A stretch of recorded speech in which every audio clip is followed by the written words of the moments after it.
All right.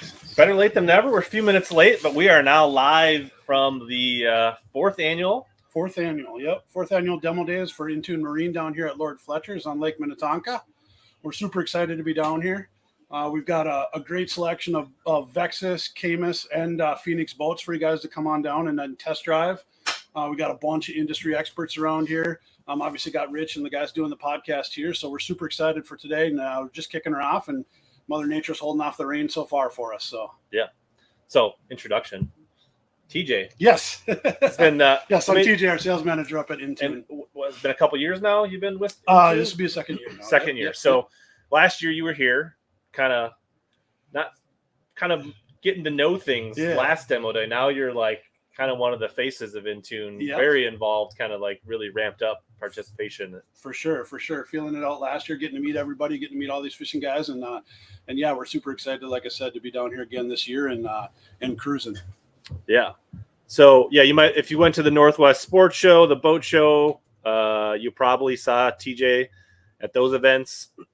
So I think one of the things that I kind of wanted to, like, I think sometimes people see like these big demo days and they think this is going to be like some, like, going to a used cars lot or like a high pressure, like, timeshare thing. Like, you can just come down here and check out the boats. Like, you're not, I mean, like, people are going to be like, welcome.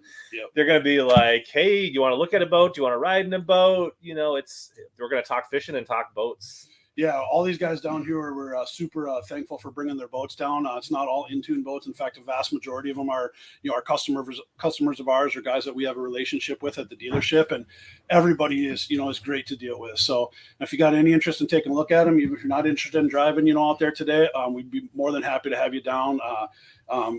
We're here to answer any questions you got from that, from that sales standpoint, but it's definitely not a sales event. It's a customer design event to get you out on the water here so that you can really get behind the wheel of some of these boats to help you make a decision down the road. And so, speaking of that, I don't have a list here, but what kind of boats can people check out? Yeah, so we've got in Vexus, I've got everything from a DVX22S to a DVX20S. We've got the brand new VXS20, which is Vexus's brand new bass boat model. We just took that boat off of the truck 3 days ago, got it rigged up with poles and graphs, and now we got her down here on the water ready to go. Aaron was shooting over here in it from the landing, and that one's running good. So we've got that boat here. That's going to be a popular one today. So if you're thinking about stopping down and trying to drive that boat, maybe check in with us and set a time here, because I know we got a few people signed up to drive that one. The DVX20S last year was a super popular boat, by far our best-selling Vexus model right now up here. And that boat's here on the water. We got Troy Metcalf, one of our good customers, got a brand new one from us last year. He's got it on the water here for you to run around in. And that's one of the reasons why we like doing this with the guys who have their boats here, is because you as a customer gets to get in something. You get not only, the angle from somebody who knows the boat, knows where things go, know how they fish out of it, but you're also not, like I said, just with a sales guy on a boat. That's not what this is about. It's about getting you guys on the water and enjoying it today. Yeah. So it's a mix of, there's a few demo boats from the Marine, but the majority of them are actually angler boats. Yeah. We got a couple boats down here from Intune. We got the new, the Vexus aluminum V2 hull. In a 2080 with a 200 Merc on the back end. We got Sam Sobi down here running the 1980, the V2 hull with a wider deck in it. So those are a couple of newer Vexus boats we got. And then in Caymus, we've got a DV20, we've got a DV22. I've got a CX20 on the water. And the CX20 is Bart's boat. Yep, Bart's boat. Came back from Lake Kentucky, cashed a nice check. So it's his tournament boat. Yes, he was just fishing out of that last week. That's the cool thing for me, is that most of these, whether they're guides, most of these guys are either like guides or tournament guides. Correct. So you get to see how their boat is rigged for how they do their work. Yeah. You get an in-depth look. Not just a ideal, pretty showroom, right? Yeah. So you can come down and test ride boats, but you also can just like get information of like, you want to see how they set up their battery compartment. You can go back and open their battery compartment. If you want to see how they organize their chatterbaits or their walleye jigs and their tackle, you can open and all of that stuff. By all means. And you guys, your followers know, the complexity of the rigs on the front of these boats. Taking a look at how some of these guys set up, 2 and 3 graphs on the bow of these boats, and, what they're running, at the console versus the bow. It's a good opportunity to really pick some people's brains who are using the boats every single day, from this time of the year on. So, yeah. So even if you don't think you want to go out and take a spin, it's still worth it to come down. And I kind of tried to set up the dock cam this year as kind of a unique setup here. People are registering. These are people signing up or confirming their test rides with Amy. Yep. And we can get a wide angle. That's like a quarter of the boats maybe in frame there. Yeah, we've got 18 boats on the water. We've got a Phoenix and we brought down a Sylvan pontoon on display in the parking lot here for people to climb around on. We've got some music going on it. So yeah, everybody's just enjoying what we can out of what Mother Nature's given us today. But it's really, really good conditions if you're interested in testing a big DV multi-species boat, or you want to see how one of these bass boats rides in some rough water. It's really ideal conditions for that. So. Yeah, last year I think it was even windier last year. It was for sure. We were ripping around in my Caymus, and people were pretty impressed with how that handled going out on the main lake by Big Island. So it's not balmy, but it's warmer than last year. Yes, it is. Yeah, for sure. We got rain gear on this year instead of insulated bibs. So yeah, it's definitely different. So you talked about the Caymus, and then there's a couple more Phoenix models. Yep. So we got some Phoenixes out the water. We got a 921 Elite that we've got on the water. We've got 819, a smaller bass boat if somebody's interested maybe in taking a look at something that would work really well as a family boat that both everybody in the family could fish off. But if you got one of those kids coming up through high school, tournament ready still though. Exactly. Yeah. It's a great boat for some of those high school kids. Kate Laufenberg dominates down in the BFLs on the river out of an 819. Correct. And we got a nice 721 on the trailer in the parking lot here for people to climb around on. And Steve Mense with Phoenix. I'm sure you'll run into him in the live cast a little bit later. He's the rep for our area for Phoenix boats. Super knowledgeable guy. I've known him for quite a long time. He's down here with us today, along with George Liddle from Vexus Boats and Dewey Krueger, our Caymus rep. So we've got everybody down today. We got our first question. Yeah, Chad. He's a bass tournament angler, fishes the Champs Tour, guides. I want a guide tourney with jump seats, but storage on the sides. Our quick answer to that probably would be like that configuration in Caymus where you have the removable pod boxes, in some of the deep V boats. And you say bass boat, or you say fishing boat? More of a I want to say his current boat is like a multi-species Ranger. That multi-species Caymus walleye style boat is probably, so it'll be like the DV20, DV22. Yes, yeah. So what's popular? Those are out here. Yep, and we've got them here with jump seats and removable pod boxes, so we can kind of show you how that works. You've got the option in that boat of running a straight bench with flip up jump seats on each side on the back of the boat, but we also have those pod storage boxes that you would find like in a more traditional multi-species deep V boat. So when a guy wants to put all of his tackle and all of his stuff in the boat, you can pop those back in, click them in, and you've got that extra storage that you might not have if you got the family out for the afternoon. I don't know if it'll show in the camera here, but that boat going between the docks, that same Sobi heading out in his new Vexus, I think. Yep, he's got the first test drive out there today. Doing a test drive with two people in his boat over there, so they're just leaving the dock. There's already been a couple leaving, but so you can kind of see what's. I tried to set up this dock cam. I thought it'd be a little more interesting so people can kind of get the vibe and the energy. Last year we were in the restaurant, which was a great setup. Yeah. What time does food start? That starts, I believe, around 11 o'clock. Okay, so if you want to get a snack and check out boats, that's around 11. Yep, it's a great place to come on down. You want to climb around on the boats out here on the water, and then grab one of the guys here who's super knowledgeable, sneak on inside, have some snacks and some treats on us at Lord Fletcher's, and stay warm while you're chatting about whatever questions you got on that boat. All right, Chad says he might swing out today. Perfect. And if you get cold, you can come. Sit in here. If you're not too loud, you can come into the podcast studio. Yeah, right. So shout out to Vocelka Customs, Dane Vocelka, for lending the whole team and me and everybody his mobile studio, which he uses for mobile tattoo. Yeah. And then he sells Vocelka custom rods out of it, and then also now he wants to use this as kind of people to be able to use it as a podcast trailer, like maybe at some of the Champ Tour events and things like that. Yeah, sounds like he's going to drag it around to the Champs Tour stuff and maybe do some weighing stuff with some TVs on the side and stuff. So it'll be a cool, neat setup, and we're super thankful for Dane. He's a good friend of ours at the dealership, and these guys have known him for a long time, so we're really appreciative of him bringing that down. So that's the other thing. Big difference between if you don't want a boat, but you want to look at some custom rods, Dane's got a bunch of his rods out here. So you can get some free food and check out rods. There's a lot of things. We got another question. So Jim Lopez says, how's the used boat selection? Do they get a good inspection, and do they come with any kind of warranty? Yep, for sure. Used boat stuff seems to be really hot right now, more so than it has been the last couple of years as we're, kind of exiting all of that, that pandemic times. So we've had a run on used boats. We have, a fair amount of them up at the dealership right now.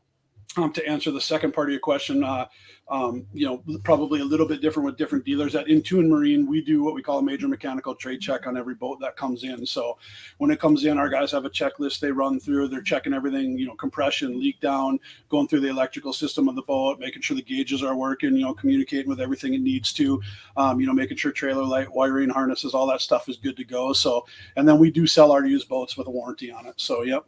So we have the opportunity to kind of get into something, obviously that's been pre-checked, and and we know that things are good to go, and then also have a warranty when you're out on the water there. So they definitely have it on their website. I was gonna try to pull it up here quick, see how tech savvy I am. There you go. Yep, we got our used boats listed on there along with all the new ones. You'll see some of the boats are down here on the water listed on the website there. There's a few of them we're getting caught up on here with some pictures and stuff, but we've got a decent selection. And then, of course, right now we're in that time of year where a lot of these deals that we put together over the show season and, in this winter, some of those boats have been in storage up until this point. And so they're just coming out right now. So we've got listings up on the website. Those boats are going through trade check, going through everything. And we're going to see an influx of that stuff now because we've got some deals where things have been tied up in storage up until this point. And Mother Nature gave us an early spring, even though, the weather's maybe not the greatest today. She gave us an early spring, and we've been getting them out of storage as quick as we can. So, yeah. And if there's something you're interested in, definitely reach out. Guys like Brian and other guys will help hunt something down. Like I'm sure they also have a list of people that haven't, like, boats you haven't taken in on trade, where people are interested in maybe getting a new boat. And they're like, well, I got this Ranger, I got this Skeeter. And you're like, well, maybe we talk about it. But they may be like, hey, you know what? I actually got a guy that we're talking to. Maybe we can facilitate whether it actually comes through the dealership or you make the connection, Yep, we've done some pass-through deals. So if you got a neighbor that wants to buy your boat, but we want to take advantage of the tax savings, of trading that boat in, we've got some situations where we can work that out paperwork-wise for you. Or just have the techs look through the motor, that kind of stuff. Do a major mechanical on it. Just make sure that, you're getting, if you want to bring something to us, we can schedule that with the shop for sure, by all means. Yeah, right on. Yeah, so feel free to, if you have questions throughout today, you're watching the stream, let them go. If there's a certain boat model that you want to know about, we can try to bring the person in between their test drives. Like, hey, sure. I want to pick somebody's brain on the 921, or I want to pick somebody's brain on the CX20 or one of the multi-species boats. Maybe touch on, I think there's the other thing you talked on, the new bass boat from Vexus, but what about their aluminum multi-species boats that are new, right? Yeah, so we've got ADX190, ADX180 right now. Today on the water, we have an ADX190. So that's Vexus's 19-foot aluminum, glass-infused aluminum boat. We've got Brett Gary down here, a good friend of Brian's, good customer. He's down here with his boat, taking customers out on a ride. You want to see how a nice, really solid 19-foot aluminum boat, you can see the difference in how that boat's built. Just when you look at it, you don't need to ride in it, but we've got it on the water here today, so you can take it out for a ride. And like I said, the conditions are great. If you really want to test a boat and see what it's going to be like, if you're going to be stuck up north, at one of the resorts, and all of a sudden the weather's not going to be great. Hey, what am I going to be dealing with if I get into one of these? I mean, today's a good day to test that out on the lake. So yeah. All boats ride great when it's 80 and 5-mile-an-hour winds, correct. Right? Like, you want to know what your boat really can do? Yes. This is actually so. Like, I think it's not Chamber of Commerce weather out here, but it's good boat driving weather. For sure. And we saw that reaction last year too. Like I said, it was definitely colder last year. You can tell by the guys, who are hanging outside, taking people out, that we're not quite as bundled up as we were last year. So it's a little bit warmer, but last year was the same reaction. People wanted to get out on the water when things weren't just, perfect, and it went very well for us last year. So we're excited. We've had a constant stream of people here signing up right now. So that's good. Yeah. These people are coming out early. And you don't have to be ready to buy a boat. This is not like, no, if you're a year or two away from a decision-making process and we can help answer some questions, narrow it down for you so you can narrow that field of view. So, hey, I know now I'm narrowing it down to these 2 or 3 boats, and now you can spend, the better part of this season going into the fall, doing some more research. I mean, like we let in this, it's not a high pressure sales event for us. We're here to answer any questions you got regarding sales. We've got, excuse me, a list of our boats back at the dealership with prices. We'd be more than happy to answer any of those questions for you, or trade questions. But definitely, it's an atmosphere where we're just out here to try to get people on the water and knowledgeable about what they might purchase down the road. It could be as simple as like, hey, I'm not even sure, like, what's the difference between a Phoenix and a Caymus? I don't know. Is a 21 big too big for me? Is a 19 big enough? Like, you can just come down and check them out and be like, hey, you know, right now I'm in this boat and I'm thinking about upgrading, but I don't even know how big I want. You can just come out and check them out, because you might not be making a decision for a couple seasons, and you might only be looking at used boats, but that's okay. Like, this is really just, think of this as an on the water boat show, like without any pressure, really. I mean, obviously you're going to, if you want to test drive, they're going to collect your email and phone number just to follow up, but like, it's not like any kind of big high pressure. Like, it's very casual. It's very friendly. You can walk along the docks and talk to guys that you may have seen at tournaments, or, you know, you can catch Sobi and have a conversation. You know, there's just a lot of opportunity to hang out and talk fishing and talk boats here. For sure, by all means. And there's a great setup, you know, as far as the mix of boats go too. I mean, are you somebody who's maybe hasn't been in a bass boat before, and you've heard that, you know, that glass versus aluminum argument? Well, your two great boats to come down here to run today would be that, you know, that AVX 2080 with the 200 Merc on the back end, and then jump in with, you know, with Aaron in that new VXS 20 with the 250 Merc on the back end. And you'll get a direct comparison between two 20-foot bass boats, you know, aluminum versus glass. And obviously both run great. Both are, you know, are great boats, but that'll give you on-water experience, you know, in that, you know, for that next time you're sitting around camp or sitting around the fire with everybody, and they're talking about that, you know, common glass versus aluminum argument. So yeah. And just like, you know, maybe you're sitting up getting electronics. You want to see, is a 10-inch graph big enough for me? Do I want a 12? You'll probably find everything from a 9 to a 16-inch graph with active targets and live scopes and 360s. And you could come out here and not take a test drive, just probably have one of these guys back their boat out, tool around here, and you could play and say like, oh, yeah, you know, I do want to go. I think that 16 does make a difference. Or, you know what, a 12-inch is plenty big enough for me. You know, there's, you know, you can look at Ultrexes versus Ghosts. Like, you could test trolling motors, you could test graphs, you could look at mounts, you can look at different setups. There's a lot of reasons to come out and just. Yeah, there's so many different ways on the bows of these boats, you know, with some of the different mounts and some of the different setups in terms that guys are running. It really gives you a real world idea. And then again, like, we've got the drivers of those boats here. So, you know, getting an opinion about, hey, why did you do this way? Well, you know, I tend to fish like this, and so this setup works for me better, whereas you tend to see all the guys running it this way. And it's a great situation for answering those questions for sure. And like, I'm probably missing some things, but I see like there's some rail mounts of some things for multi-species walleye. Yeah, we got things. I don't know, but there's things that I could not give you examples of walleye guys use. You could check out on their boats. I mean, there's kickers, there's electric motors, there's systems for mounting trolling rods. I mean, they got all kinds of other things that, you know, if you're more of that kind of angler. For sure. Good day to test one of those big deep V boats too, like I said. All right, so now it looks like Bart's rolling out. Yeah, right now the test drive. You can see him kind of boat around. So that CX20 is the same as their brand new model, XS20. The XS20 would be a new model designation for Caymus this year, where you basically get the aqua traction, you know, C-deck stuff all the way through the entire boat. So not just down in the cockpit area.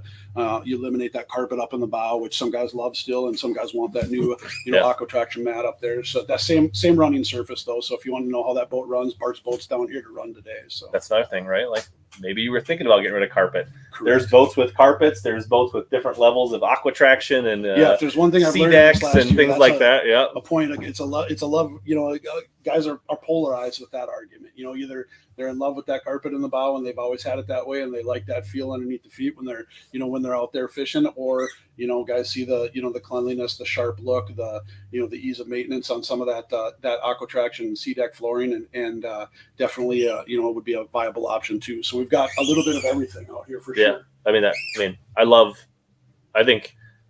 love the surf turf in my CX20 down on the floor in the council area.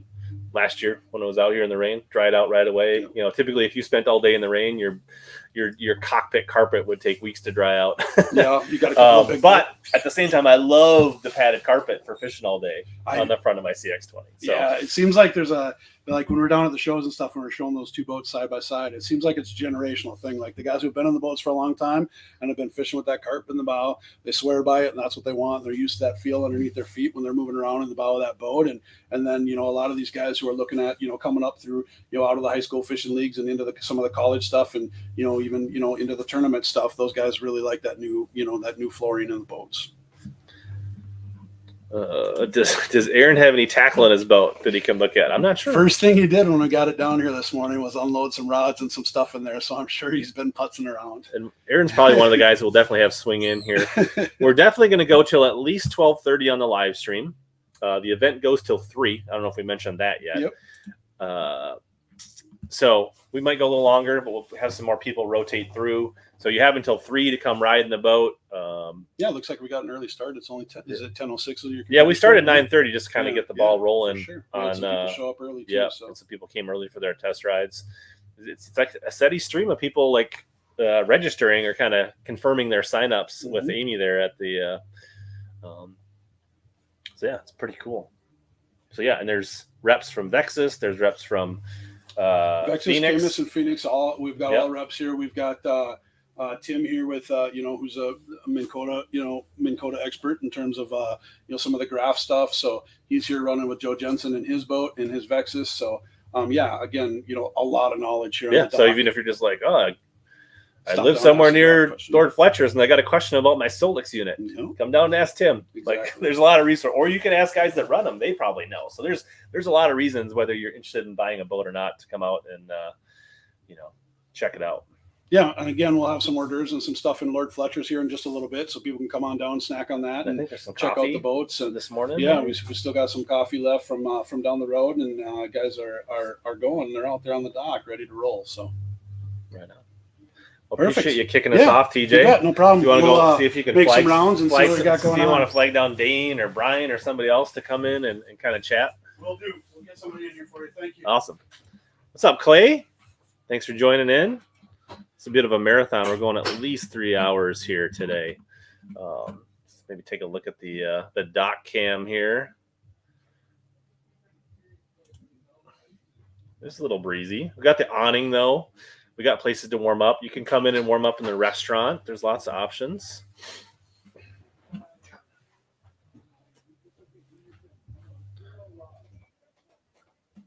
Dane's coming in and making big time adjustments on the radio. We got tunes playing. You got time to come sit down, or are you busy, Dane? Yeah, I got time. You live and running? We're running. We've been on for about 30 minutes here. That's beautiful. So here's the guy with the trailer. Yeah, what's going on? What's going on, Dane? How are you, brother? Good. It's great to see you. I feel like I get to see you more and more every year now that we're a bit more settled down and getting families taken care of. And so Clay says he's camper shopping. So I don't know if this is an ice castle, right? Is it an ice castle? This is a glacier. But I guess ice castle is kind of like the Kleenex, right? Like the ice house, the right. RV edition. So this is, I guess, what is the generic term for this type of like multi? Yeah, ice fishing RV combo unit. Yeah, tandem axle RV year round glacier unit. I think of it as more of a business option to have an excuse to have you a ice nice fish out of it?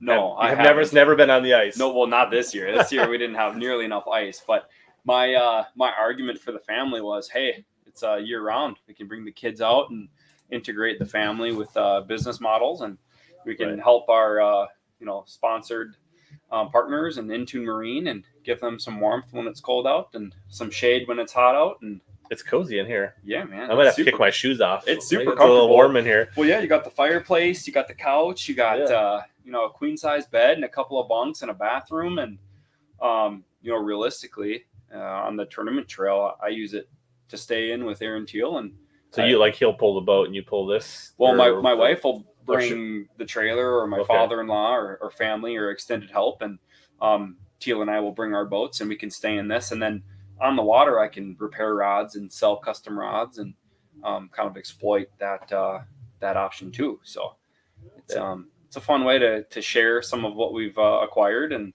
it's been.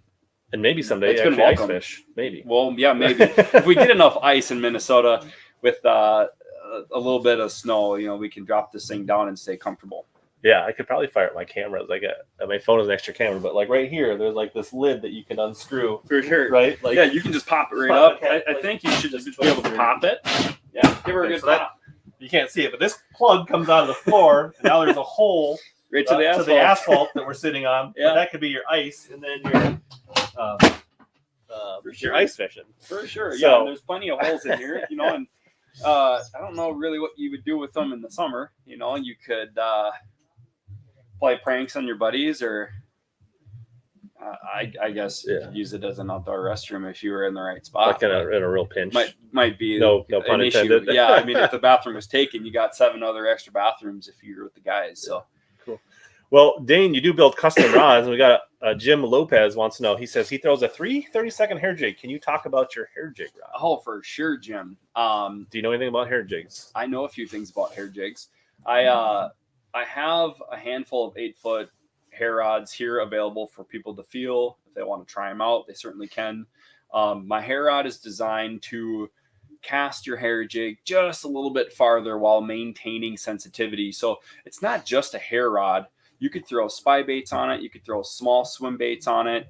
A lot of people argue what size reel and what size line. There are a lot of variables that will, that you could change that can benefit your game with the hair rod. But the hair rod was kind of our staple that really grew the brand. Sure. And Aaron Teal and I spent many years on sturgeon bait trying to refine it. And it's a blank that's designed to be used as a fly rod. Mm-hmm. But we flipped it around and turned it into a spinning application for the angler that wants to get that extra 30, 40, 50 feet when using the right line. So any of these rods spooled up with a hair jig that I can cast off the dock? Well, I'm sure if you dug into Aaron Teal's boat or Matt Peters' you might want to think about that next. You might want to have one. You might want to bring your own spooled up so that you can. For sure. Like while you're waiting for your test drive, you could be firing your hair jig. You might catch a crappie while firing that hair jig. Yeah, and that was the thing is I thought, man, if I brought my boat, I have everything rigged up, and there's only so many things that I can remember. I suppose every year I learn a little bit more about what to bring and what to be prepared with. But we've got swag, we've got hats, we've got shirts, we've got rods, we've got all the things. Chad says the best rod he owns. Chris says if Jim, you buy one and you don't like it, he'll buy it from you. Well, and what's crazy about my business that I don't think many people know is, my brand Vocelka Fishing and Customs. Mm-hmm. Yes, we make custom rods, but we have a lineup of many options to choose from. And if you were to buy a hair rod, let's say the 8-foot model, and you put it in your boat and you went, dang it, man, it's too long. I need a 710 or I need a 7.6. We are more than happy to take that rod back at no extra cost, give you a brand new rod that we shrunk down or changed. The reason why our business grew so quick is our customer service. Mm-hmm. If you break a rod, we have a lifetime warranty. If you thought that your rod was just a little too stiff or a little too soft, we'll do the same thing. We'll take your rod back, we'll exchange it and build you one that's slightly stronger or slightly faster. That's what really allows us to be a niche in the market. Sure. So that's the customs aspect of Vocelka Fishing. And yeah, man, I can't thank you guys enough for the support. It's great to see all of the comments, and I'm here for the angler. We're not here to make millions of dollars. We're here to just solve people's problems and be a presence and maybe put a little gas in your Vexus. And yeah, maybe it feed helps, the addiction. Right? Yeah, it helps provide this. That's what the rods do. And that's the goal, and that's why it's growing organically. So you got, I don't know, a couple dozen rods out here. Oh yeah, I got let's see, I got a 60, 65 or 66 rods outside. So 5 dozen. Yeah, we got quite a few. I've got more in the truck, and I've got another pile. My wife's coming later. If we need to grab more from our inventory, we certainly can. But the options are endless. So later on, we might have to fire up somebody's phone. Maybe you can show off a few rods outside. Oh, for sure. I can bring rods in here. We got a rod rack in here. We can get more room. We can Mm-hmm. That's the beauty of StreamYard. We can just hook up a device and get kind of do a rod demo maybe. So you can come here. You can buy a rod here. You can buy a rod here. You can order a rod here. I've got QR codes on the trailer that you can hook right up. So those go to your website. Yeah. So Vocelka Customs. Vocelka Fishing and Customs. Okay. Yeah. Yep. And I'm here all day, so people can come over and I see people are mentioning, it's not just a bass rod. It's not just a hair rod. It's multi-species. So if you don't live within a couple hours of the Twin Cities here, you can buy them at your website. Online. Can you buy them at Waypoint online or just in store? Both. You can buy Waypoint. You can buy Vocelka fishing rods at Waypoint. You can on the website, on my website, and I believe on Waypoints as well. There's some promo codes for students and for military too. I offer 10% off everything on my website for those that are military, first responders, EMS, etc., veterans, and then anyone that's in college, high school, fishing. There you go. Needs a little help. So that kind of breaks down the barrier that you're kind of your policy, which is probably hard to like convey that on a website that you'll do that. Right? Yeah. Like, it's like, hey, I bought this cranking stick or I bought this hair rod and then I found out it wasn't quite right. That's a lot of people don't like to buy rods online until they've touched them. Well, that definitely breaks down the barrier, knowing that, 100%. Hey, I started here. Okay, I tried your rod. I went out 2 or 3 times. It was good, but I was looking for this. And then you'll open a dialogue with them and you'll get them in the right spot, swap that rod out for maybe a shipping label and get them where they need to be. Yeah, and we ship rods across the country. I ship them as far east as upstate New York and the Chesapeake and Florida, and I ship them as far west as the Delta. So people are exchanging rods, and it's hard to ship 8-foot rods. Yeah, but I found a niche in that market too, where I'm able to. It's not that hard. It's just not that. It's expensive. It's expensive. Yeah. So, but we have enough support where I can justify paying the extra to ship 8-foot and longer rods, and when you ship multiple in a location, you can combine rods and help people out that way too. And the warranty is nationwide, right? Nice. So if something breaks, it's drop all the inventory you got, get that warranty rod rebuilt, packaged and shipped out the door as fast as possible so people can continue fishing. Have you shipped in any Canada? I have 2 guys that I'm supposed to ship to Canada, and I haven't shipped outside of the country yet. One of which I feel like I should ship maybe to New York, but I don't know what the difference is if you're shipping out of the country. It definitely gets even more expensive. Yeah, typically, but I don't know. I don't know if it's any more torturous as far as chance of getting damaged, because rods are always, no matter what you do, there's a chance that somebody's going to drive over them with a forklift or something crazy. Yeah, and that's the unfortunate thing is shipping nowadays, rods can show up in a box folded in half, and what a terrible way to come home from work and see your exciting 8-foot hair rod purchase folded in 3 pieces, and they send me a picture and they say, hey man, what can you do? And it's when I almost drop the tattoo machine and run home and feel like I need to build that next rod for that guy. Because those little exercises, I call them, those little tests of your customer service are great ways for people to speak about the business. And it's not me paying for an ad. It's someone saying, hey man, he took care of me. So Jim said he just subscribed to your email account or signed up on your email newsletter or something on the website. Super cool, Jim. Thanks for doing that, man. And my contact information on my website at Vocelka Fishing and online at Waypoint and all these different places. And that's my personal cell phone. When you call and you ask questions, you're speaking directly to me. No inappropriate pictures. No. Fish pictures only and rod fish pics only. Yeah, that's what we call them. He's not into feet. Just to let you know right now. Nope, I don't have a what's that? Foot fetish? Yeah, no other accounts to make a quick penny. Yeah, there's not an OnlyFans. OnlyFans, that's what I was looking for. Okay. Yeah, no OnlyFans. No, not that I can find. I've certainly entertained it when things got tough, but that was years ago. Well, then I guess if fishing's not your thing, or you're fishing and you want to honor your fishing with something more permanent. I'm not into tattoos. Never been my thing, but I know there's a lot of people in the fishing. I think you did an episode with Teal and Matt Waldron where you did the tattoo, and that's, I guess, primarily this is potentially a mobile tattoo studio, right? It can be, so it's licensed to the point where I can pull temporary permits for 21 days and I can drop it wherever I want to within limits. There are certain counties in the state that have regulations that have approved my layout and approved my ability to do it. It's just if I want to license it for a year or license it mobily, you have to do walkthroughs, you have to demonstrate breakdown, personal hygiene, hygienics, there's aseptic techniques and all the legalities behind it. But when you set up, vinyl barriers and you wrap things up appropriately and you have vinyl floor and you're able to clean it, you can do dang near anything with a couple of decades. That sounds like a whole lot of learning that you found where you had this great idea and then you started peeling back the layers and you're like, wow, I really opened a can of worms here. Yeah. From a business standpoint, I've had to learn how to dive into the city hall and, look at zoning propositions. And I mean, the fishing business, you want to talk about selling rods in a tattoo studio? I mean, when you saw the jaws drop at City Hall and you saw people ask questions, they thought I was crazy. They're like, so where's the meth? Is it like Right. in here or? So like, what are you doing? It sounds kind of yeah. This sounds dark. like a laundry, money laundering scheme, a front, like. And then, you know, guys come in, they'll ask for tattoos. And I'll start tattooing a gentleman, and 4 or 5 guys will come in and buy custom rods or bring in rods to repair. And that's something to note. We don't take care of just Vocelka fishing supporters. We take care of anybody who has broken equipment that wants things repaired. Yeah, so you repair other people's rods For sure. as well. For sure. Looks like Steve Mense is rolling out a Phoenix right now, just backing up here.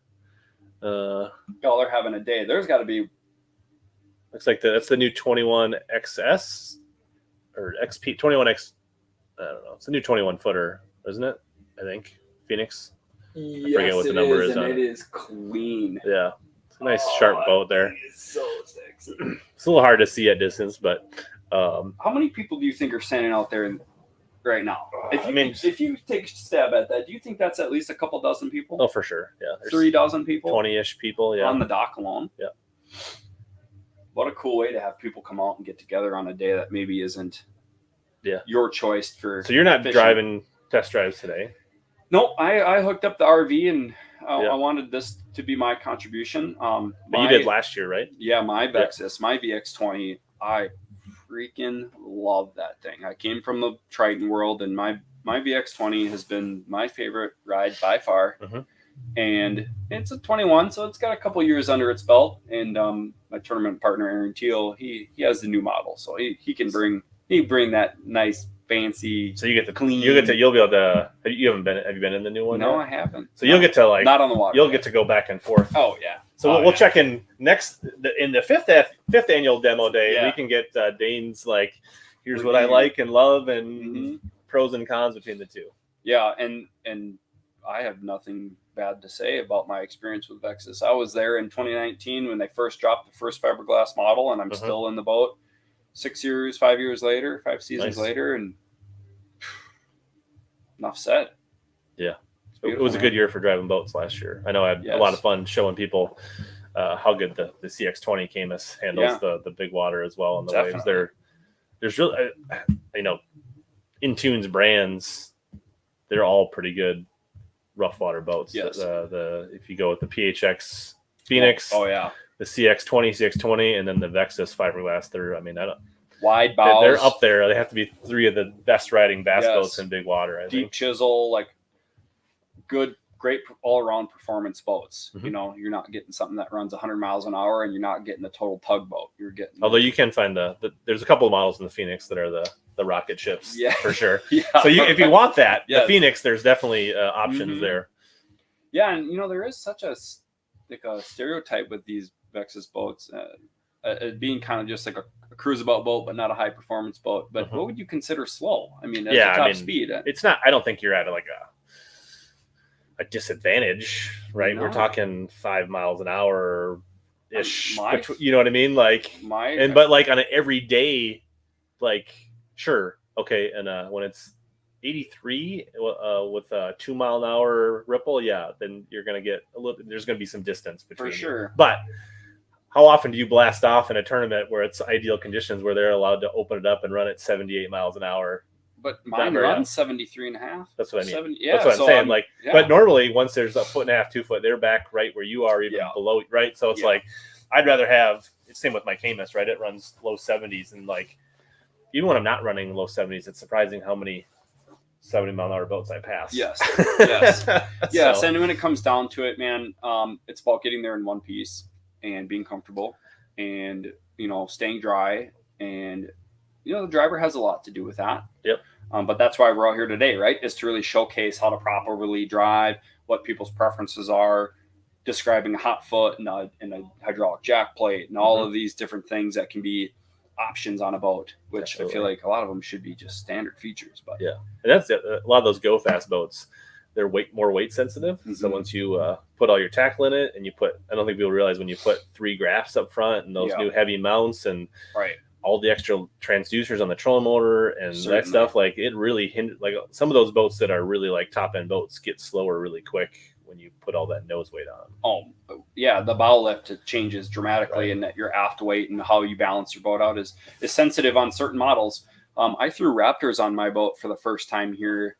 I've never had shallow water anchors. I actually think my boat is faster now. Sure. Here's Sam Because of Sobi rolling in aft with his weight. new boat, his first test drive.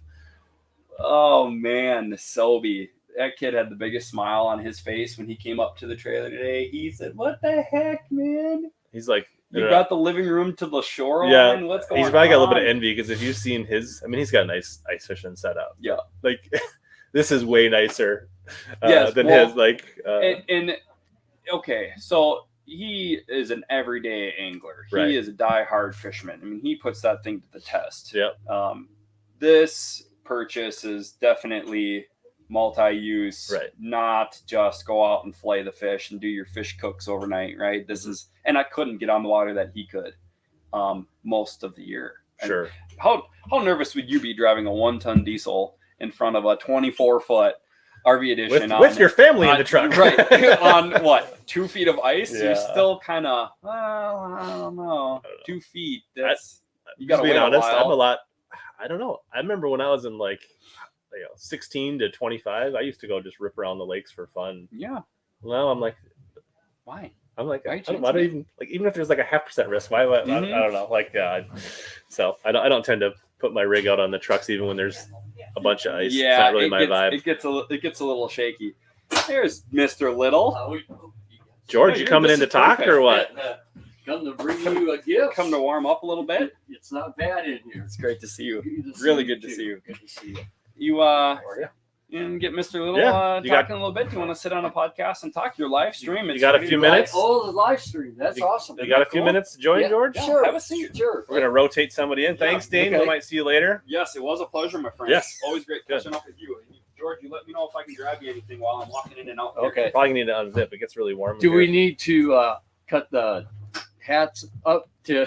Yeah, do you want? We can make. If can anybody make needs a custom Vexus visor, I will make one. You today. make one right here. Yeah, That's free with every that's demo good. ride if you want one. There you go. I like it. So George Liddle, Vexus Boats. Yes. I don't know what's your official title. Oh, I'm kind of the do everything. I mean, like you're Yeah. like a Midwest or rep or I don't know what I forget. I don't Actually, sales territory that I take Sure. care of is Wisconsin to Montana, and then south. know what. Okay. I live in central. Flippin. All Yeah, right. live Okay. in Flippin, and so do a lot of traveling. Was in Look at Kansas that. City yesterday. There we go. Get the Oops. scissors. This could be visor ready. I definitely could make the position of the logo. We could. Oh, yeah. We could make that a You visor. can make for that sure. a visor. That'd be cool.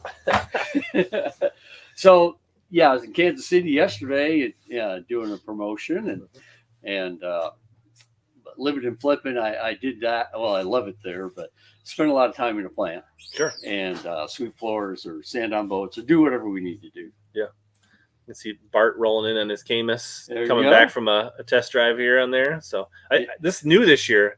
I'm trying the boat cam. I got my tablet out there.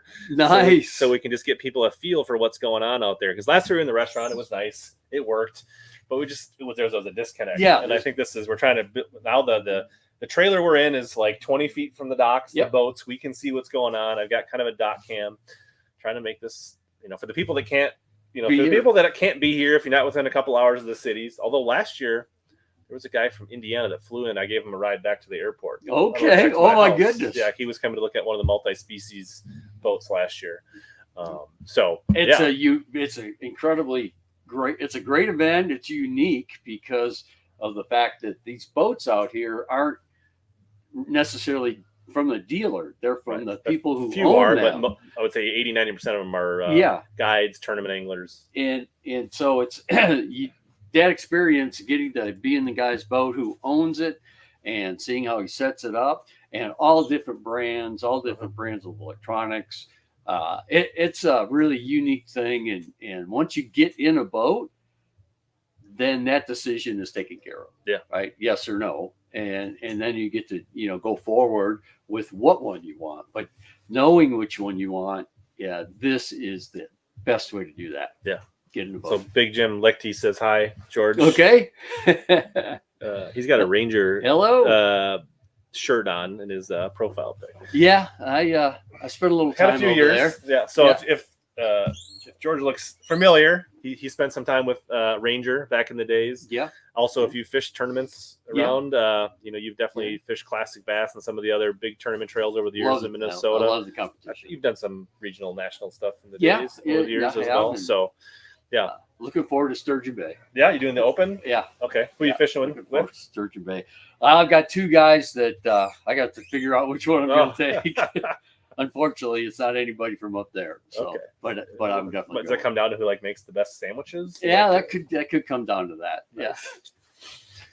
Cool. Yeah. So it's I don't know. Is there people checking out the new? Was it the VXS 20? We have the Or 21? VXS 20 20, here. right? Yeah. Our new bass boat, which has really been fantastic. Which was officially released at the Classic in March. That's correct, and people are loving it. We took some of the depth out of the boat. Mhm. You know, the freeboard out of the boat. There's almost 4 inches lower than the original VXs Right. that we built. Made it a little shorter, performs a little better. It's more nimble, and Just a little more, I guess, what people would consider classic bass boat I- vibe and look, right? yeah, Not that there was anything wrong, but there was definitely like it was different. the Vexus was different. It was higher, it was taller, Yeah, deeper. and there are people that love it. Oh yeah. But there was other people that were just like, I can't wrap my head around it, or I can't, and so this is kind of filling that gap. That's a really good way to say that. Even if they hadn't been in it, right? It just looked too deep, and the new one is taking that away. Sure. It's just taking that away, and it's the same running surface. It's the same build. The gas tank is in the middle of the boat. A little bit forward. Really helps with the balance of the boat, and we get the open cockpit. So it's been a home run. Teal's going to be running one, Yep. all year. That's the boat that we have. So he's here. been out running it this morning. We'll probably get Teal in here and Yeah. get his opinion on it eventually. He can kind of give us, he's spent a couple seasons in the traditional model. Yep. And now he's had a couple days now to rip around in this one. So we can start to get, hey, this is what I'm seeing. This is what's different. This is right. But the old ones aren't going away. Oh no, So no, if you no. love your Vex, don't worry. That's right, Geller. They're not going away. Actually, the VX 21 is anybody. If you fish the Great Lakes or big ponds, you can't beat that boat. Mhm. It's almost 22 foot. It's lacking 1 inch from being 22 foot. Sure. And I'm going to run one of those this year, and looking forward to catching some fish. I did go to Gunnersville 2 weeks ago. Nice. Though. Were they okay. biting? Weather was very similar to this, but we did catch some big fish. Nice. So it was good to set the hook a little bit. Can't Very wait. cool. All right. Somebody's rolling out in a Phoenix for a test There drive. you go. We got What a cool deal. but Look that's at- like just looking at it, I can see the guy's got the 360 and the live scope and a Yeah. stacked mount. So like that's the other thing I think it's just cool. You can come out and Raptors. see Raptors versus Power Poles. You can see Ghost versus Ultrex. You can see Yeah. some of the new quests. Like if you wanted to see what the new quest was about, but hadn't had a chance, you We could got it. not set up a test drive, but you could find one and somebody could just take you out and you could test drive the trolling Yes. motor, even Right. if you're not even interested in looking at a boat. Exactly. Yeah. It's lots of fishing talk going on. There's another Caymus going out. Yeah. So George, So it's starting to happen. yeah, you're obviously in the industry. Is there any other events like this that you're like? Where else to? I mean, as far as I know, up in the upper Midwest, this is This the is only it. thing. But Yeah. are there other people doing this in Nashville or Arkansas or? Not to this extent. Okay. I think that having multiple brands is a really good thing, and most dealer test drives are specific to Right. a brand. Where this is Right. There's some that are like I know, like I bought my Bass Cat from what's the one on Ozarks? It's pretty big. They're a nitro dealer now, but anyway, I forget. Anyways, I know but they who were you're right on the talking about. river, so like it was easy for them to give you a test drive Yep. on what they had. But this is pretty unique, where like Intune actually brings these. I mean, it's like 90 minutes, 2 hours for them to bring all these boats down. So it's a Yeah. pretty big investment. It's a big investment. Just to And they've to do got this. techs here. They, Right. they've got salesmen that, and everybody here that brought a boat they know why they're here, Right. right? They know why they're here. They're trying to help Intune. Yep. And that says a lot. Yeah. That And says we a do the lot. live stream to like, give people a vibe and answer questions. So if you guys have questions about Vexus, George can probably answer them. Yeah. But I foresee in the future more people like that guy from Indiana where I gave him a ride back to the airport, because I think you could make the justification if you're really going to plop down 60, 70, 100 plus thousand plus dollars on a boat. Why wouldn't you want to drive it? And so if you could get a $300 Sun Country ticket to come in here, why wouldn't you before buying a boat? And it's because we'll arrange to pick you up at the airport. Right. We got all these people. There's so many people on the Intune family team. We'd figured out a way to get you here. And if not, it'd be like a $45 Uber from the airport out here probably or something. So like once you get here, it's not that hard. Right. No, it's very, very organized. And we had a gentleman, the first year we did this, we did it on Green Lake. Mhm. And a gentleman drove from Montana to come and drive one of the boats. And he bought one. Didn't somebody just come from Alaska to buy a Yeah. was it a Vexus? I think they bought, I don't know what he bought. But somebody did. It was either the multi-species Vexus or multi-species Caymus. Yeah. I think it was the Vexus because he was a former Ranger guy, I think. I don't know. I didn't get all the details. Yeah. I heard about it, and one of the guys out here brought their DVX19 and told me that he went to Intune because he had a problem with his boat. Mm-hmm. He needed a battery. So went to Intune. Of course, they treated him like they treat everybody. Yep. He wound up buying a boat when he went to get his battery. So it's a really comfortable feeling when you go in that place. You're talking to people that know their stuff. I kind of call it the pro shop. Sure. If you want to know how or when or what brand, they're doing a fantastic job. Yeah, and I don't feel I don't want that story to think it was a high pressure situation. No. This isn't like a timeshare, like going to a car lot where you're like going to feel guilty if you don't like. Yeah, it's you come down here and drive or jump in a boat. Nobody's going to be like, I mean, obviously they need your contact information if you're going to go out on the water, but like other than that, no, we don't have a calculator here. Yeah. So it's all about learning. Al Williams says, any plans on a smaller fiberglass boat such as an 18 or a 19 in the Vexus? It's something that we've got, on paper. There's some napkins. Yeah, it was honestly, it's something we got on paper as a 19. I don't think that it's going to be in the next couple of years. Okay. However, we are going to be bringing out. I'll just go ahead and the worst kept secret is, we're going to be coming out with a larger S model. Yep. The big brother. The big brother to the new VXS. Yeah. So a VXS21 is coming out. Yeah, that's coming. Yep. But I think what you're doing, at least what I'm not in the know on Vexus, but what I see is like you're really working on the 1980, the 2080, and refining that. Yeah. To fill that. Yeah. That void that's what Vexus' current entrance into that 18 to 19 to 20 foot. If you're looking for something slightly more affordable, but still rigged to fish tournaments and things like that.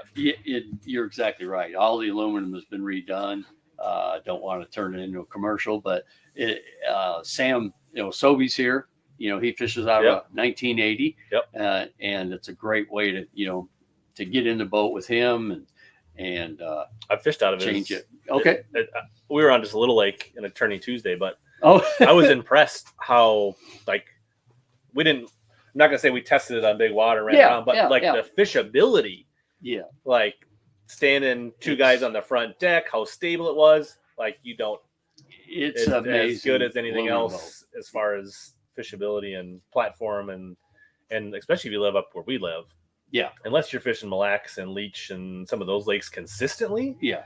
95% of our lakes, regardless, I don't even know how they run in big water. Some people say they're just fine and that kind of stuff, but you're never going to find out because ripping around in most of our lakes, and it doesn't really matter if your boat only goes 62 versus 68 because the boat, it only takes you 3 minutes to get across the lake anyways. The whole shot, you can probably beat them out of the whole shot's amazing. Right. So like you can probably get a jump on them. They probably can't reel you in by the time the other side you get to most of our lakes here. So, but the aluminum is a big focus for us. So Al says he loves his 1880. He was just curious. Awesome. Yeah. Awesome. 1880 might be the coolest engineered boat we've got. It runs in 50 mile an hour, excess of 50 mile an hour with a 115. It's a cool boat. Much lower cost of operating. Much lower cost of operating. But yeah, we are, got a new high school program. We're pushing the aluminum product, and Nice. and this is that's why we're. And there's the thing, like if you have questions on what the 18 or the 20 foot or 2080 1980, I think we have both of those here. You can run them, and there's a pretty decent. I mean, it's not too bad in this. What I forget, what is this? Black? What is West? I forget what this is. I don't know. This is the channel in front of Fletcher's. Yeah. That's what I know. But like we can go out this way, Crystal, and you're not that far to get out to Big Island. So if you want to know, I'm sure there's at least a 1.5 foot, 2 foot chop out there. So if you want to know, ever had a question on whether the Vexus aluminum was the fit for you and how it handled a little bit of waves, today's a good day. Today's a good day. When I was driving in, the flag was straight out. So it would be a great day to do that. But calmer than last year. Yeah. Last year was a great day to test boats. Just want to shout out Bobby Balsa. He's been serving over in the Middle East. Wow. He's just boarded in Baltimore to be home. So welcome home and thanks for your service, Bobby. Oh my gosh, thank you. And anybody else that's watching or listening, we appreciate your service. So what a cool thing to have a live stream going on with this. It's appreciate your time too. Yeah, and the dock cam for doing it. Could you when you were selling boats a couple decades ago? Is this how you envisioned how it would be? I kind of, I honestly, I kind of thought that it needed to get needed it. Right. We need to get more people in them, and social media. Vexus is only 6 years old, right? And up until this year, we never bought a print ad, and we did everything on social media. You never had, Yep, and we never bought a fishing show commercial. We did everything on social media, and I'm certainly not an expert, but it's amazing. Yeah, how they we're do able printed to get catalogs though, right? If you go to a boat show, you can get a this year you can. We went for a couple of years, as other manufacturers have, without them because of social media. In theory, you could just have a QR code and have everything on your phone, right? Yeah, at the Classic, I was talking to another rep for fishing tackle, and a guy next to me says he asked him for his card. He pulled the card out. It's a QR code. That was it. Take a picture of it. And imports it into your phone, and it automatically loads the contact. And he put it back in his wallet. I was like, dang, that was pretty cool. I liked it. I like that. Get rid of the paper. Yeah. The paper trail. Although I still make a list, but there you go. Yeah, I made a list last night. I was like, I need to have a charger, my laptop, my microphone, and my Yep.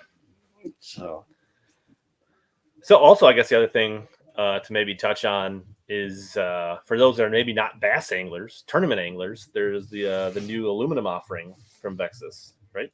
The crappie versions, or what? Isn't it the we make? We just came out with our center console boats, our aluminum center consoles, 20, 21, and 22 foot, and all have the new technology in the hull. But in our AVX, which is the bass boat, we make a crappie version. Okay. And I didn't even know about that. 3 across seating in the front, and we put a live well right behind the fisherman's chairs, on the fishing platform. So it's just like, and we got it so it opens kind of backwards. Wow. So you catch a crappie, you can just bank it off the board and put it in there. And it's been very, very popular. Is that more targeted towards like the serious recreational crappie or the tournament crappie guys, or what is both? Okay. Both, yeah, and it's been and we put it in all 3 boats, 18, 19, or 20, and that's really been very popular. Yeah, but isn't there aluminum multi-species as well?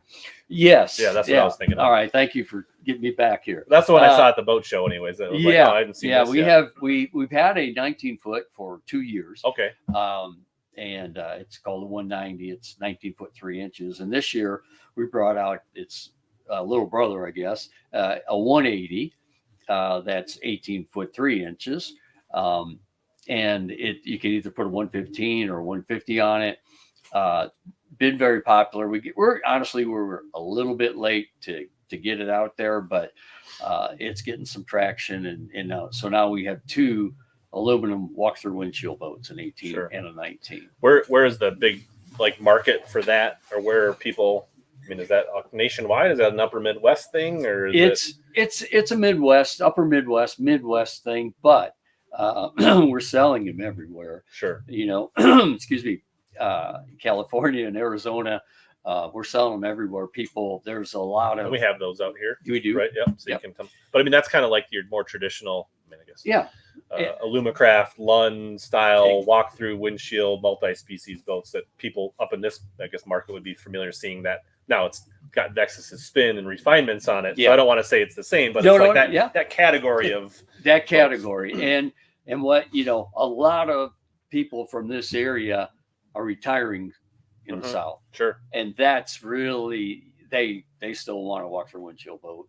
And once they have one, then their neighbors go, boy, that was okay. Comfy. That was that was like, hey, and those boats are really, they're very family friendly. You know, relative to a multi-species fiberglass boat, they're more affordable, a lower cost to operate. You still, I mean, you know, you can kind of pontoon in them if you want. Yeah, you can pull a tube. You can do serious fishing. It does everything. Yeah, and the boat comes, you know, with just the reflex floor, which is the C deck type or the aqua traction. Which if you got kids stomping Cheetos in the floor, you just hose it out, and that's the only way. Night crawlers, whatever, right? Dead minnows, like you just hose it off. And... People seem to like that idea pretty well. It's nice. It's another addition, right? Our aluminum is a huge part of what we do, and you know we keep getting more models, but our deep V or multi-species boats is a big focus. We have 6 fiberglass deep V boats that you know models, and up until just recently we had 2 bass boats. So now we got 3 bass boats. So we got, you know, so our focus and what we're selling is more of the deep V's in this part of the world than we have with the bass, but the VXS is changing that a little bit. And I don't want to sound like a commercial, but it's that's what we got going on. I assume most of the people that are tuning in have questions about, you know, whether it's about a Caymus or a Phoenix or a Vexus, they're tuning in to possibly ask some questions and learn. Awesome. And then whether they're watching live or a replay. So, I mean, it's all about education. This is all about education, you know, because you can get in several different models, and it's not salesman speak, right? It's a real event and something that you walk away with and remember. We've sold boats. I mean, every time we are in a retail situation in this part of the world, you know, somebody will come up and say, "Man, I did a test ride, you know, 4 years ago," and now, you know, they're actually in the market for a boat, and so we took away their objection of what they're going to buy, and finally got to the time and it was all about being in the boat. That's what sold them. They didn't buy it right then. 4 years later, it's the right thing to do and in tune. Yeah, it's crazy that people will buy boats without driving them and spend that kind of much money. It's insane. It's insane. I mean, I guess I ordered my Caymus CX20, but at least I drove the CX19. No, I drove the CX20. Okay. No, I test drove it. Yeah. No. I jumped in the boat on the CX19 on the floor, and then obviously test drove the CX20 before I ever bought one. Like, in tune. That's just the way it is, right? I mean, but here's the thing is, like, you can come down and figure out, like, even if you're not close to buying the boat, right? You can.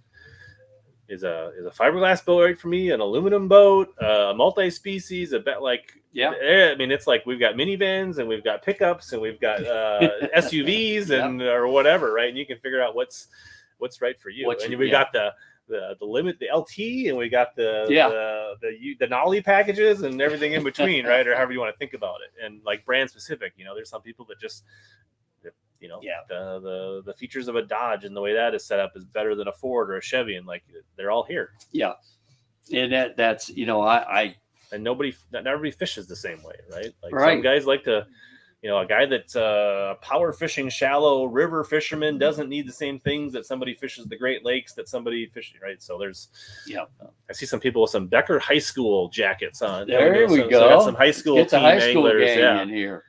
So there you go. I was listening to a podcast on my way up. Had plenty of time. Yeah, and they were talking about Greg Hackney. Yep. And it was about Clun's 500th tournament. Yep. And the cameraman that was in the boat with Clun was on with Mercer. Jake Latondras. Yeah. Jake Time, is that what Latondras? Yeah. Anyhow, it's a very interesting conversation about Rick. But he brought up Hackney, and he's Hackney's old school, right. and he asked him the dreaded question, about forward facing, and Hackney's made top 10, I believe, the last two elites. Yep. Throwing spinner at trees, shad spawn type stuff. Yeah.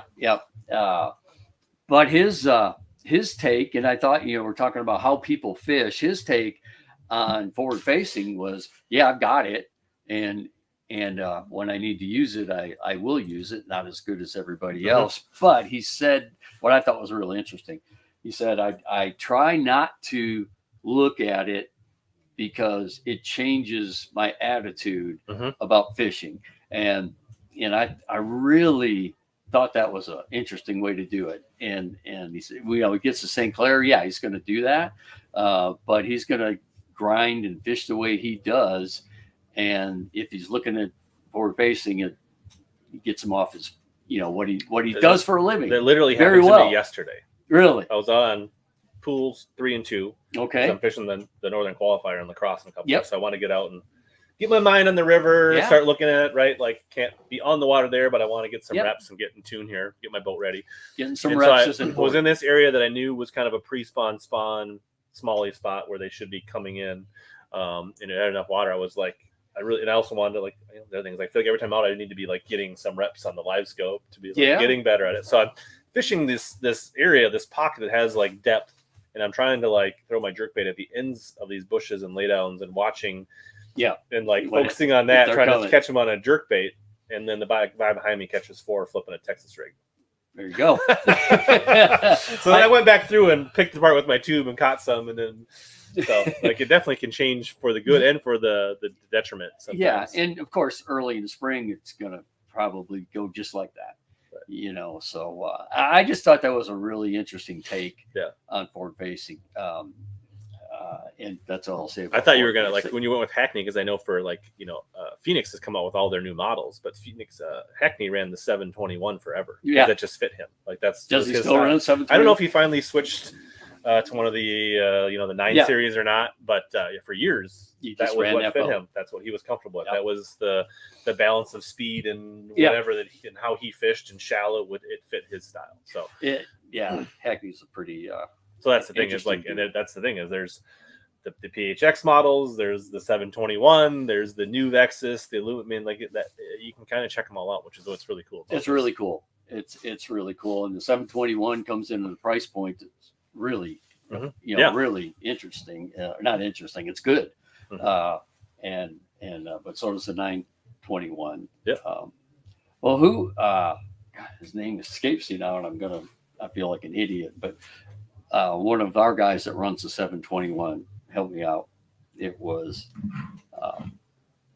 oh my goodness. I'm surprised he's not here, to be honest with you. So I'll think of it in a minute. Yeah. But he just got his new Phoenix. He's had several, and he's running the 721. Just very competitive, and he just likes that boat, likes the ride of it. So if there's questions about certain models, let me know in the chat. I'll try to bring somebody in if you want to find that guy that runs the 721. Why does he run the 721 and not the PHX or the, or hey, let's talk to Sam and why is the aluminum Vexus the right choice for him, and why does Matt Peters run the boat he does? Yep. And so if you got any questions, we can find people for sure. Just let us know in the chat. So who's next on the list? We don't have a list. We're not that structured. So why don't you It's Sam's. Why don't you go Yep. see if Sam's available? I can do He looks that. like- if he's Thank between you. rides. Thanks, Thank George. you very Appreciate much. it. Thank you. I'll go grab We'll Sobi. keep. And if you don't find him, then find Bart or somebody else who can flag somebody Very down good. for us. Yeah. So awesome. Thank you. Yeah. I hope you guys are enjoying this, the interaction, and think this is worthwhile. We got 30, 40 people. I think that's 30, 40,000 people participating. We've got our next guest victim. Uh-oh. Are we on? Hello? Are we on? What's going on? Check, mic check. Are we rolling? Thanks for blowing everybody's ears. Sorry, is it good audio? Hello. What's up, Mr. Sam Sobi? We're on the stream. Hello, Bass. Yeah. Thank you for So having me. we've done a virtual. It's our first live Yeah. in person. I don't do a lot of on. I think this is only my third on site Yeah. live. I get to kind of see his Are you- setup how's here the, now. How's the warming up? Oh, it feels good in here. It is a little brutal out there when you get like in the big waves on some of the big lakes. It's the wind bites, but like it's still good. Al's excited. He says Sobi. This is an awesome Keller setup. says hi. Yeah. So you've done a couple test drives. Yes, a couple test drives and they've And been your good. new boat. Yeah, Did you just get it? Like pick it? like just got it this week, Nice. and it's I don't know. So what are you running? Are you going to tell? I mean, there's probably gonna be I'll a video tell. coming I'll out on tell. Sobi's I'll channel tell. here. You'll do a walkthrough probably in a week or Yeah. 2 years or something. But So I'm running basically the same models I ran before. It's the Vexus AVX 1980, and it's their aluminum version, but it's fiberglass infused, and it's freaking beautiful. And the biggest deal, I'm not. I can feel the cold coming off you. Can you? You can. I Next feel like feels an good ice 'cause cube. it's so warm in here. The biggest deal about this boat is it's wider, dude. It's like wide. I want you to fish out of it, and it's So you're the front deck is way wider than the old 1980. also this is okay. So it's still a 1980. Yep. But this model year they've made some upgrades. Yeah, they kind of changed the layout a little bit. It's basically their main deal is the front deck is wide. Like So it doesn't narrow down as much. Stays Yeah. wider, longer. and dude, it's wider than. I Like didn't. that I mean, 19 we foot fished the Phoenix. Tourney Tuesday, which we won. Yeah. I thought, obviously we did not test the big wave capabilities on Crystal when it was 0 mile per hour winds, and we fished in a shallow bay throwing frogs all day. But I thought the fishability was awesome. Like Yeah, whether I was on the back deck, whether we were both on the front deck, like I thought it was a great fishing platform. it is. It's like, especially for the South, I guess, in the Metro or the South Metro, like, after 2 dry years, so many axes are tough to get into and all these little potholes. Like, I can just dump it in anywhere. Obviously, you can probably dump your boat in a lot of places. Well, I too. told you about one that I couldn't Yeah, couldn't get into. That I was like, but I love it, dude. I really love it. So what else is? What else did they refine in the new model year that you've noticed? It just looks like there's more open spaces in their containers, and even like their rod locker, they had tubes and stuff in there before. It's completely open and it's carpeted in there, so it's like you could fit 1 million rods if you had sleeves on them. So it's bad as bone. You Really haven't even figured out what's all new yet. I haven't. No, I'm not a full spec man, but I'm feeling it out myself. This is like day 3 of me owning it. So Does it come with like free stickers or anything? Or actually, yeah, no. So there was some guerrilla marketing that was thrown into this boat. This boat is not wrapped. It doesn't have decals on it. It's just fresh out the box. And I'm digging around in it like, a kid in a candy store. And I open up the cooler and there's a Visor Gang sticker on it. And I'm like, how did he get this here? This is on the showroom floor, but it was good. I literally opened it up. I was like, what? so Into an Open House was back February. Yeah. Well, the boat was there, not rigged, remember? Yeah. And you were super excited to tell me about it. So after you left, I put one of my stickers inside, like a little Easter egg. Tagged it. So there's one of the Oh yeah, exactly. The Visor Gang. Are those for sale or that's just you? That's just No, I can sell them. I also have some here. okay. Actually, so I actually have the new Hellabass sticker as well. That's newly released, designed by Oh, Dan Fabiano at Arsenal Customs. Bass 24. Yeah, and then we got the write-in options for I the like election coming up. So, I like it. so what kind of conditions do we have out there? You're the first one that's been in here that's actually been out on Oh, the that's lake. actually been out there. So Okay. what are the test ride conditions for people that are interested? Basic weather conditions on the beautiful shores of Lake Minnetonka are it's like, I don't know, low 50-degree temperatures out there. It feels But just colder warmer than than that. last year. Yeah, it's much warmer than last year. It feels cold when you're out in the big lakes because the wind is bucking. I don't know, was it bucking out of the north? Northeast, I can't northwest. tell here. And besides the Vocelka studio, But no rain yet. No. We've had no which rain. the forecast looked like it was just going to be steady all day. So Yeah.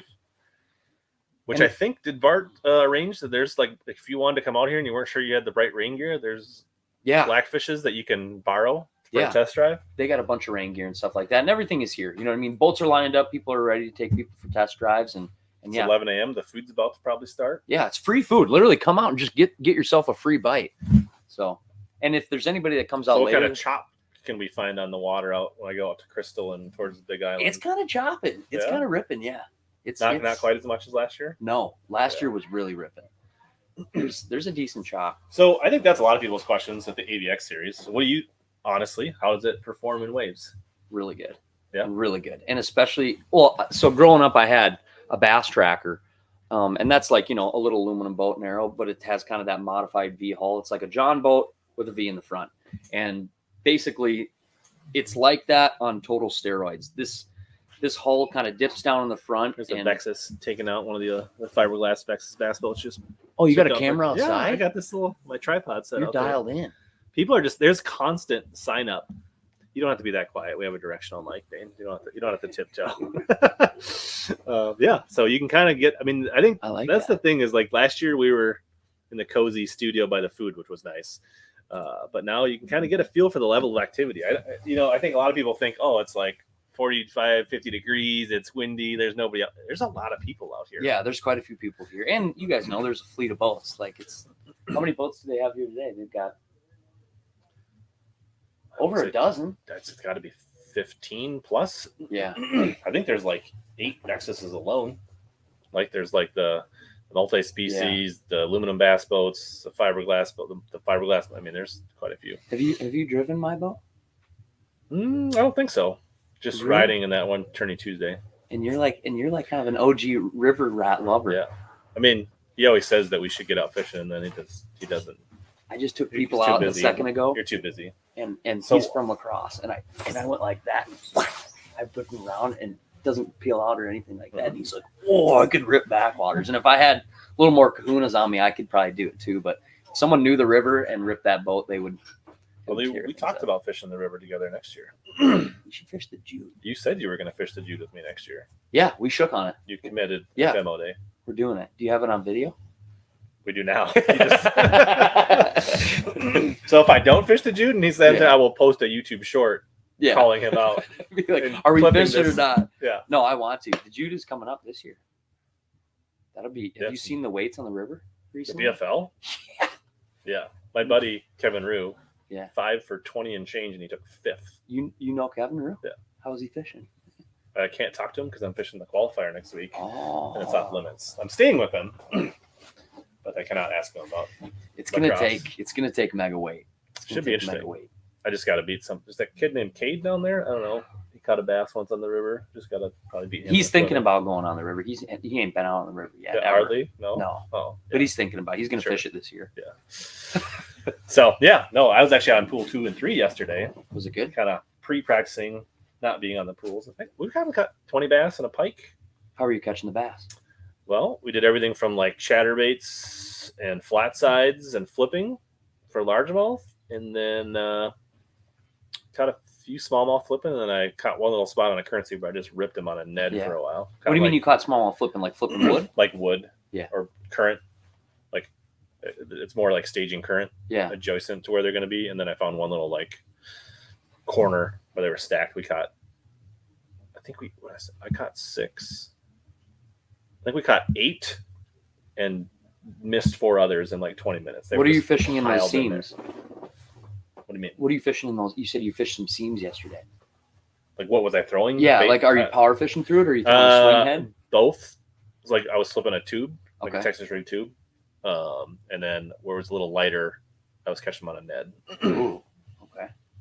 How's the river level in general? It was low.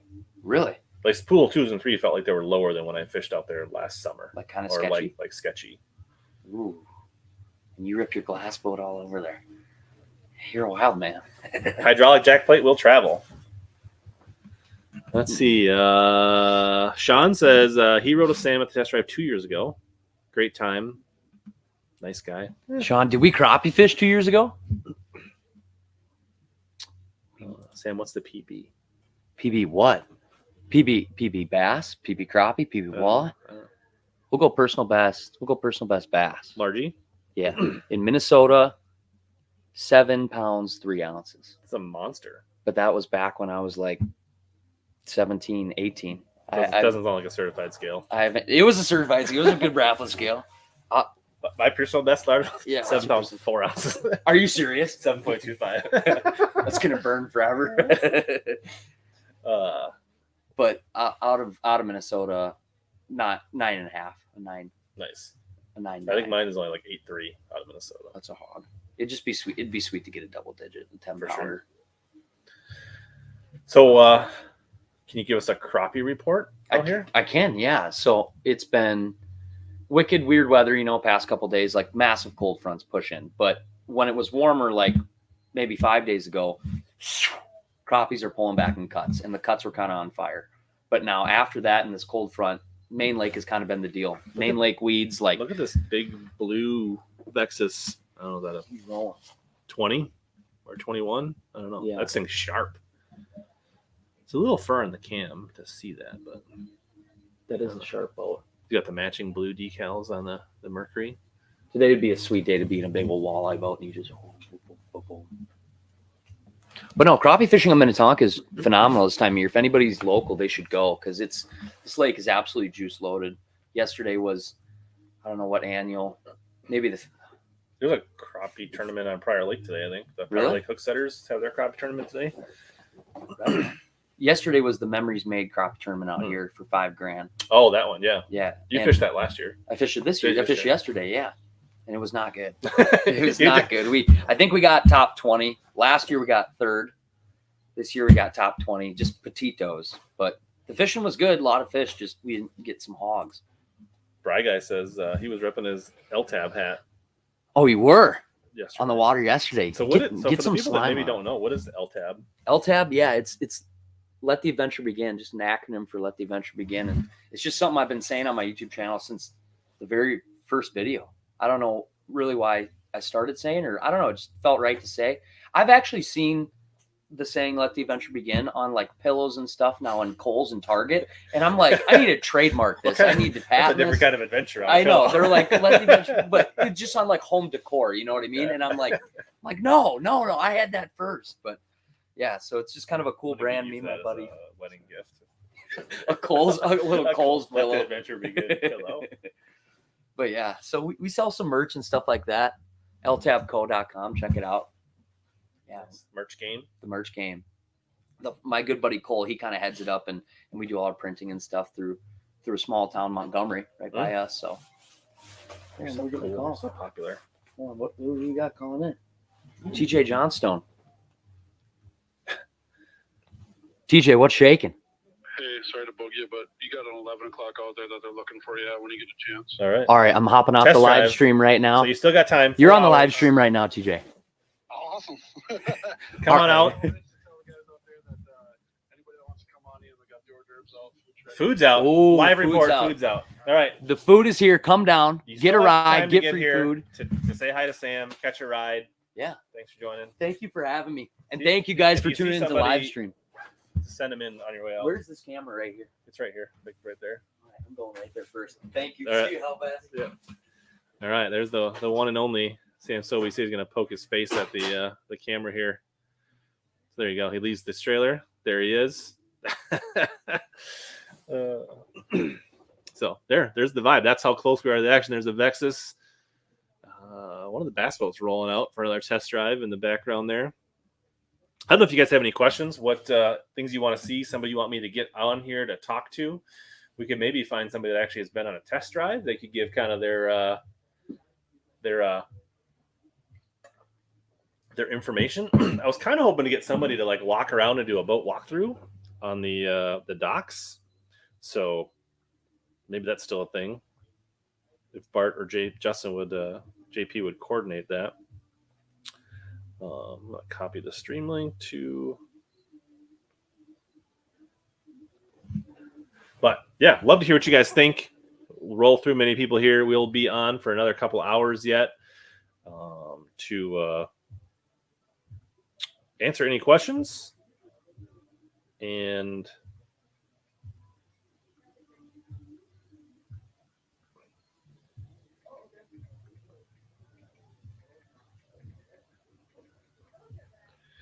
but I'd love to, figure out if we can get some people on the water to come in, like join live from a test drive, or people coming out, or maybe we get some actually walkthroughs on some boats. So, but yeah, otherwise that's what we're working on here. So it is a beautiful day. For those that are kind of new, didn't catch the beginning of this, we are live at the fourth annual Intune Demo Day. We're at Lord Fletcher's on Lake Minnetonka, which is just west of Minneapolis, St. Paul. So if you're anywhere close, you have until 3:00 to come out here, get some free food, get a test drive, look at boats, talk to people like Sobi, boat reps, guides, tournament anglers, walleye, bass fishing, everything. You can just kind of see there's a lot of energy, a lot of bustle. We only got one angle on the camera. I could maybe open this window and I could like move the tripod, but I'm a little far away.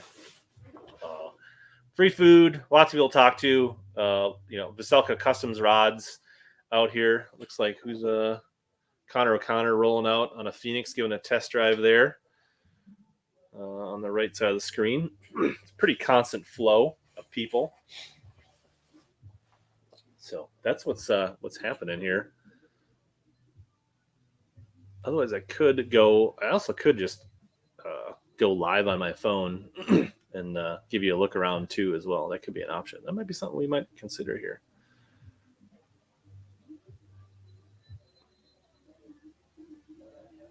There's one of the Caymus multi-species boats rolling back in on their test drive.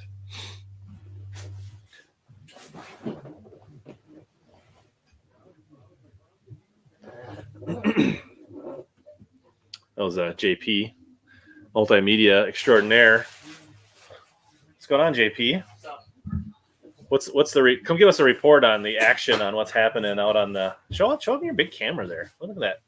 It almost makes you look professional. Try. Warm up for a minute? Yeah. With your hands. Whew. What's going on? Yeah, we're good. We've talked to George, we've talked to Sam, we talked to TJ. Oh boy. So Sobi? Yeah. He was just in here. He got summoned to do a test drive. Oh boy. You mean a crappie expedition? I don't know, maybe. There's rumors that people have caught crabbies on a test drive with Sam before. Tends to happen, yeah. So you're out collecting all kinds of content, getting videos and Yeah. photos and all kinds of stuff. Trying to get testimonials of people who have ridden in boats, giving us some Sure. feedback, real time. Nice having George and Steve here from Boat Brands and Caymus. So you do a lot of the web stuff, the social media, the video, content, photos. I mean, that's kind of all media stuff related to Intune Marine. That's kind of your... Yep, anything online, basically. I kind of manage the website with inventory and all that fun stuff. So pretty good turnout today. Working hard? You're kind of breathing hard. Yeah. Running around. This thing's actually pretty heavy. I need to hit the gym more. Yeah. You gotta train for this stuff. I know. I went fishing yesterday, and I was like, couldn't believe how tired I was last night. I was like, I am definitely out of fishing shape after fishing like 8 hours yesterday. Oh yeah, that's right. You went to the river. How you catch them pretty good? Yeah, we caught like 20 smallies, largies. That's good. So not bad. That's good. So what are you running this year? CX20 again. Caymus Same CX20. one from last So year. you're running kind of back to back. Yep. Same boat that I run. Yep. It's dialed. I love that boat. Yeah. What are your favorite parts about the Caymus CX20? I mean the padded front deck. So I can fish all day. I can't see myself going to the SX. Yeah. No. Well, I mean it's cool, but I'm not giving up my padded front deck. No. I mean maybe in the back or like how like the console and the back. Yeah, I could do that. like a hybrid. Yeah, but no. Nope. Are you gonna wrap your boat this year? When are you gonna wrap? I'm not gonna wrap my boat. I think my boat will probably be up for sale in October, November this year, and then maybe for 2025. We'll see. Okay. Maybe get a new CX20 for. I don't know. I don't see myself getting out of that, so I like the boat a lot. That's good. It was fun test driving, ripping around last year, but I don't mind sitting in the Vocelka studios. It's kind of warm in here. Yeah, that's nice. So you can see how many people are There's about 44 people between Wow. Facebook and YouTube. It's kind of slowly climbing. That's awesome. That's cool. But Is there anyone you really want to talk to? I I don't can know. go run and grab. do we want to get somebody? I was gonna say couple options. So we could either find somebody. So I texted you a link. Yeah. So we could either do like some on the dock, like cell phone. I'll just bring somebody in, whether it's your phone or somebody else's, or if you want to send them a link, they could like walk us through a boat, or you can hold your phone and walk through a boat. Yeah. Or if you want to get like Steve or somebody from Caymus to come in and talk about some of that stuff. Yeah, I can definitely do that. So we've been kind of Vexus heavy in our Yeah. conversation. So Yeah. I'll go. Stevie is a good guy. Come talk some Phoenix. yeah, I'm sure you It's just shouldn't be the- hard to twist people's arms to come in and warm up for just a few minutes. Yeah, I'm glad the weather's. But it is holding nicer than last year. There's one of the Vexus walkthrough kind of multi-species aluminum boats rolling out there, right there, up. Oh yeah, Lake Cam. that's pretty cool. I Trying didn't, I didn't Trying say to that. that was that tablet you were walking by. Trying to give people a little more feel for what's going on, like Yeah, the it looks like activity. it's starting to rain too. a little Yeah, I bit. think I'm under the awning. Am I not under the awning? If not, okay. I might have to go readjust that, but All right. You can tuck it in closer to Amy. yeah, well, All right, we'll go see I'll what go- you find. Yeah, I'll go see who I Might can have to find a co-host that can run it so I can get some like chicken nuggets for lunch Oh later. yeah, absolutely. We got time. That's a good teal job. There you go. All right, so that was JP. So if you like all the videos and the YouTube content, because I know a lot of people comment that they love watching the boat walkthrough videos that Intune does, whether they end up buying a boat from Intune or not. Their YouTube channel is a wealth of knowledge on boats and fishing. So regardless of where you are in the country, that's definitely worth checking out. There's Sobi rolling out in his test drive that he had to go. Looks like we have somebody coming in here. We get this gunny flags. Oh, flags. Oh, man. He's live right There you go. Come on in, Steve. now. I have questions for you. Come in and warm up. It is. It's nice Now I in know here. why you're in here. Yeah. Yeah. Hey, Steve. How's my hair looking? Looks I good. was just out there in the elements. So you did a test drive. We did. So which Phoenix, I assume. Yep. So it's- 21 XE. We went. That's the new boat for that's this year, the right? new The boat. 21 XE. So you just Yep. test drove it. Who was would you have two people, one people? What was one. I had a gentleman that's got a fairly old bass boat, and he's looking to get Okay. either a new engine or a whole new rig and be. Yeah. So what With a new what engine. a place to come figure Yeah. out what you like. And it was Yeah. perfect because this only lake he fishes, Okay. so he's used to. Right. We've got Mother Nature wind today, but Which is waves. what you but- want. Yeah, exactly. And he's used to running in big waves, so he So loved was it. he just running that boat, or was he going to test drive No, a few he was boats? going to try several. Nice. Yep. Smart guy. Yeah. For sure. Absolutely. Yeah. Awesome. So what are the conditions out there? What did you show him? Well, we went all the way to Wyzetta. Okay. Further you go that way, it's Sporty. about as much as you'd ever see, I think, in maybe Mother Nature driven, other than maybe a storm. Yeah, it's howling. There's Yeah, I know. Last year I was Three-footers. driving my Caymus out here, and we had solid white caps out there across It's- Wyzetta, north of Big Island. It was a great place to test a boat. yeah, it's every bit as windy as it was last year. Nice. Over there. Cool. So what did he think? He loved it. You know, I think he'd go to Lithium, he's gonna love them. Yeah, because that's he's the thing, is Coming out like- of something that's I think it was an 08, you know, so there's been a lot of changes since 08. So I So think he'll be pretty impressed with everything. But he Yeah. loved it. Yeah, 2 years ago I came out of a 05 Pantera Classic, which Yep. caught a ton of bass. It was a good boat, I bet it did. but just in big water, that 05, like they were built for speed. You had to drive it. You Yep. really had to pay. I mean, like you Yeah. had to know what you were doing. So now being in a 20-foot newer style boat, it's a much more plush Yeah. experience. Like just the build and the seats and everything is just Yeah, but, I'll be interested to see what I don't know if he'll tell me the truth or not, but Sure. he'll see what he thinks. there's a lot of good there. options here. Absolutely, yeah. He's definitely looking at some of the cream of the crop. Yeah. So the You'll like it. 21 XE new. You know? Can you explain what that is? Yep. And I think we talked about it at the boat show. Yeah. I wasn't sure what it was. Well, it's kind of a hybrid, and we, as a company, we listen to people, and we'll make a model, and there's always something, obviously, that you can do better or or you might as well quit. So Right. we had a lot of people that, as our models have evolved, like something about one, like something about another, like something about another, and we try to blend all of those things when you can. So what the XE is, it's basically a PHX hull, which is our latest, the last hull that we designed. It's a little bit, I shouldn't say deep. It is deeper, but it's not walleye boat deep. Right. We're It's a multi-species deeper, deep. still, but it's still a very bass cut. Yep, Still looks yep. like a bass boat on the water. Still a Like very good performing Yep. boat as far as speed goes, but it is a little deeper, and it is known to be one of the best riding big water boats. So I would say everybody it's loves a the little bottom. more balanced, right? So it's just giving you a little more ride, but it's still plenty fast. Right. Yeah. Yep. It's a mile or two an hour. Right. That it loses top end. So it's not a slow boat by no means, but it does ride. It's like, I call it the limousine. It rides. It's the nicest riding bass boat I've ever been in. And I've been in hundreds of them.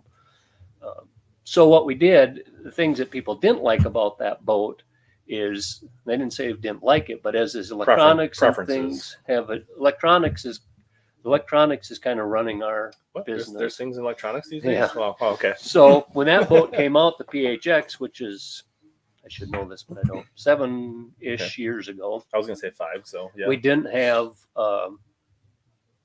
there were crazy guys putting 2-depth finders Yeah. on them. Little, and they were 10 inches. Now Or they're nines, 12 or 2 inches. 9s, Exactly. yeah. So now we're trying to put 3 of them up there, and electronics kind of left that boat behind as far as how easy it was Wasn't to easy mount to all put that 3 stuff. 16s where you used Right, to put 2 and 9-inch graphs. without a whole bunch of Yeah. gadgetry up there that someone engineered to make it all fit, which is not as good as something built for it. So we redid the front of the boat that's actually designed to hold 2 great big ones real easy. And now a third one, we have a bracket that is designed just for this boat that'll hold 3. And you still can get in the boat and you can still run your switches and things. Right. A lot of them, when you start putting 3 units on, Can't find you your can get them in switches. there, but if you have to trim your motor up, you can't. You're like you need to, there's on no your way to hands get and at. knees and yeah. So that we cured that problem with that new front end. It also has all fiberglass compartments inside. A lot of people like that. So were the other ones carpet before? Or? Correct. Yep. So all of our other models are still carpet. Okay. And carpet, they have been forever. Disadvantage to carpet, obviously, is we're fishermen. We get everything wet in there, and when you close up a box and it's wet and it's hot, eventually it gets ugly. That was in a there. big difference for me going from my old boat to my new boat. Yeah. Yeah. So that boat has all fiberglass. Every compartment's fiberglass inside. Full padded deck in the front. So the whole front deck is padded, which is an option on all models now. But that's something we hadn't done. You know, just the area you stood in the past has been padded. Now the whole front deck is padded. And I didn't. And isn't the configuration of the layout? So it's the same layout as the Elite and the PHX all have it. So big door in the center, rod locker on the left, little bit shorter rod locker on the head of the console, and then a day box ahead of the captain's helm there. Okay. So very similar layout. The difference being they're all fiberglass inside and fully carpeted. And I always thought that was kind of I didn't think that was a big deal, but now crawling around in one for a few months on my hands and knees, kind of nice having that box. You're always digging somewhere. So having that area where you're on your knees is really nice. Or sitting there rigging and yeah, we spend more time rigging and digging than we do fishing, I've determined. So that's the front of the boat. That's what makes it different. The rear of the boat is basically the same, other than those compartments always were fiberglass. So the rear deck is the same as like a PHX. The other big change is the switch panel where our by the console that runs everything. We've avoided the touchpad style of dashes like the plague since we started. It's just a huge fail rate. They're not as reliable. They're not reliable, and the problem with most of them that are out there, when it goes bad, you have nothing. Our new panel is basically the same, similar layout as we've had, but it's a push button individual switch panel. So worst case is if one of them ever did go out, you have one bad switch. So still a key switch. Those always work, and gives it the same look, lighted, good looking fiberglass panel, but with the reliability of the old switch that always works. There you go. Nice. That's basically the difference in in that model. So we assume there's a few people signed up being Oh, a yeah. new moat for this year. I mean, Yeah. obviously people saw them at the boat shows and things like that, but this is one of the first opportunities for people to really test drive a Yeah, boat. we've got several people lined up to go yet today. So So Steve, perfect day. what's your territory for Phoenix, or what do you all cover? I've got Minnesota, Wisconsin, half of Illinois, upper half of Illinois, Iowa, Dakotas. Nice. So obviously you've been with different boat manufacturers for years. We talked to George earlier. You Yep. guys are no stranger, like No. veterans of the industry. Give people an idea of like how significant this event is and how unique it is, and like. Well, I couldn't imagine going and buying something of this magnitude without driving it. Right. You wouldn't buy a $100,000 car without driving it. And I guess unless for you just have years- like just crazy money where it doesn't. right. For years, people I don't have that. done Kind, I don't know if you no, do. Steve. I mean, no, if you sell boats, you probably have that kind of money. I no, mean, no. I'm you don't cheaper order than your are. Tesla online on a No, website, like. No, so it's really unique that you had to go ride with a buddy or find a buddy that had a Right. buddy that had that model that you were interested in. There's But Connor yeah, coming in this Phoenix. What model is Connor running there that he just pulled in there? I couldn't tell you. We have a 921 Elite. Actually, I think we have two 921 Elites out there. A 819, Sure. a 721. He's slightly out of. He's being blocked anyways. Go ahead. So about you wouldn't buy a boat without driving. Yeah. You'd never go and spend that kind of money on them, and this is ideal. We pray for Chamber of Commerce weather for this, but we've never had it. And this actually, if you want to go for one, you will not. I think last year might have been a hair worse, but if you run down the other end of the lake where I was, you won't very often run into anything worse than that. Right. So Not planned anyways. No. That's for sure. and the truth is, any of these boats, you go out and run around on flat water, they're going to be fairly similar. You get in 2 and 3 and 4 foot waves like there is down there, there's a significant difference in how they ride. And I think you want to be prepared for that. If you ever run into that, you're going to feel much more comfortable. And us dummies at fish tournaments are in it a lot. We subject ourselves to it Yeah, all the time. We pay to do it. Yeah, we sign up. Yeah. Yeah. And there's a lot of great options. Phoenix, I think there's 5 models or something like that out here, right? You have the 21XE. Yeah. We have a 721, a 819, a 921 Elite, Which was a 21X, a 20XE. I was in it. Brian's 21. That's one I just had. so on 4 out Phoenix there. models out Yep. there. I think we have 2 of one of them. So kind of talk about, I think the 819, 919 series is a little underrated. Yeah, that 819 is seriously underrated. I was just talking to the gentleman, forgive me, I forget his name, that is helping us today running it. Sean. He's had it 2 years and just loves it. That boat is a sleeper. It's fast. It'll run 70 Even with a miles an 200, hour. it's fast. 70 miles an hour with a 200, which is as fast as any of us ever need to go, which is truthfully what the speed of these big boats are with 250s on a radar gun or on a GPS. When they're rigged, when When they you got 3 got all 16-inch the stuff traps on the it front and of all them. that. So you don't lose any speed, and that boat rides unbelievable for its size. And it's 19'8", which is the length of a majority of 20-foot bass boats that have been advertised in my lifetime. Yeah, like traditionally, for sure. Yeah, they're somewhere between 19.8 and 20 feet, a 20-footer. So it's really a 20-foot boat, and it rides very, very good for its length. I would put it up against anybody's 20 and a half And foot they're boat. very competitive tournament boats. Oh, absolutely. Absolutely. Doesn't Scott, slow Cade down on the river at all. No, he's proven that. But he's just pretty good. Yeah. I'm just But saying, exactly, he runs that boat all over, and he's a powerhouse. So, right. The other thing is that the price point between a 20-foot or 21-foot boat with a 250 and all these graphs versus that boat with what you really need, Like a not what we basic, think like we a couple want. of 10s, couple of 210. I mean, we're maybe talking, a 210s at the dash and a 12 Yeah. up front or something like that. and Yeah. it's like $20,000 difference when you go to that step. So you don't think you have to have a $100,000 piece of equipment. Now, yes, they're incredible, but you can be, look at what we used. I paid my way through college with a John boat and a 25 horse motor. Mhm. So you can catch them. You're not selling yourself short going to that length of a boat with that horsepower at all. And it's one to seriously look at. Yeah, and some of go these, for a ride. these newer 19s, whether it's the CX19 or the 819, they are very, like, I have a buddy that guides out of a CX19 on Yeah. Erie. Yeah. Well, and So I mean, like, if that's not like, and I think the the Phoenix 819 is both of those are just, they're not 10.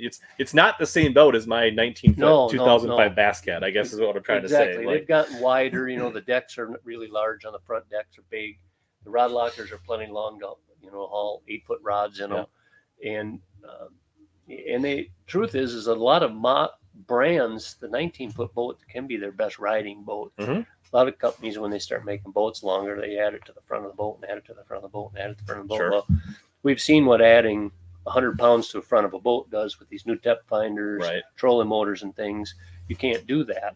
So with that boat is really nimble. Mhm. You get in big waves, huge waves. You're better in a short boat actually because you don't have to worry about it nose diving. So that boat, you're not giving up anything. if you like to fish boat docks, Yep. that's very Maneuver. popular these days. I don't know if you heard about that. Fishing Yeah, boat docks is very popular. It's really yeah. good for maneuvering in and out of boat docks. Exactly. Maneuverability, storage in your garage.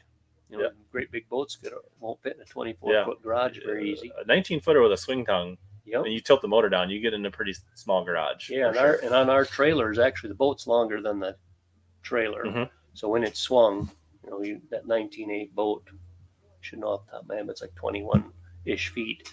So it'll fit in a lot more garages than a big boat. Absolutely.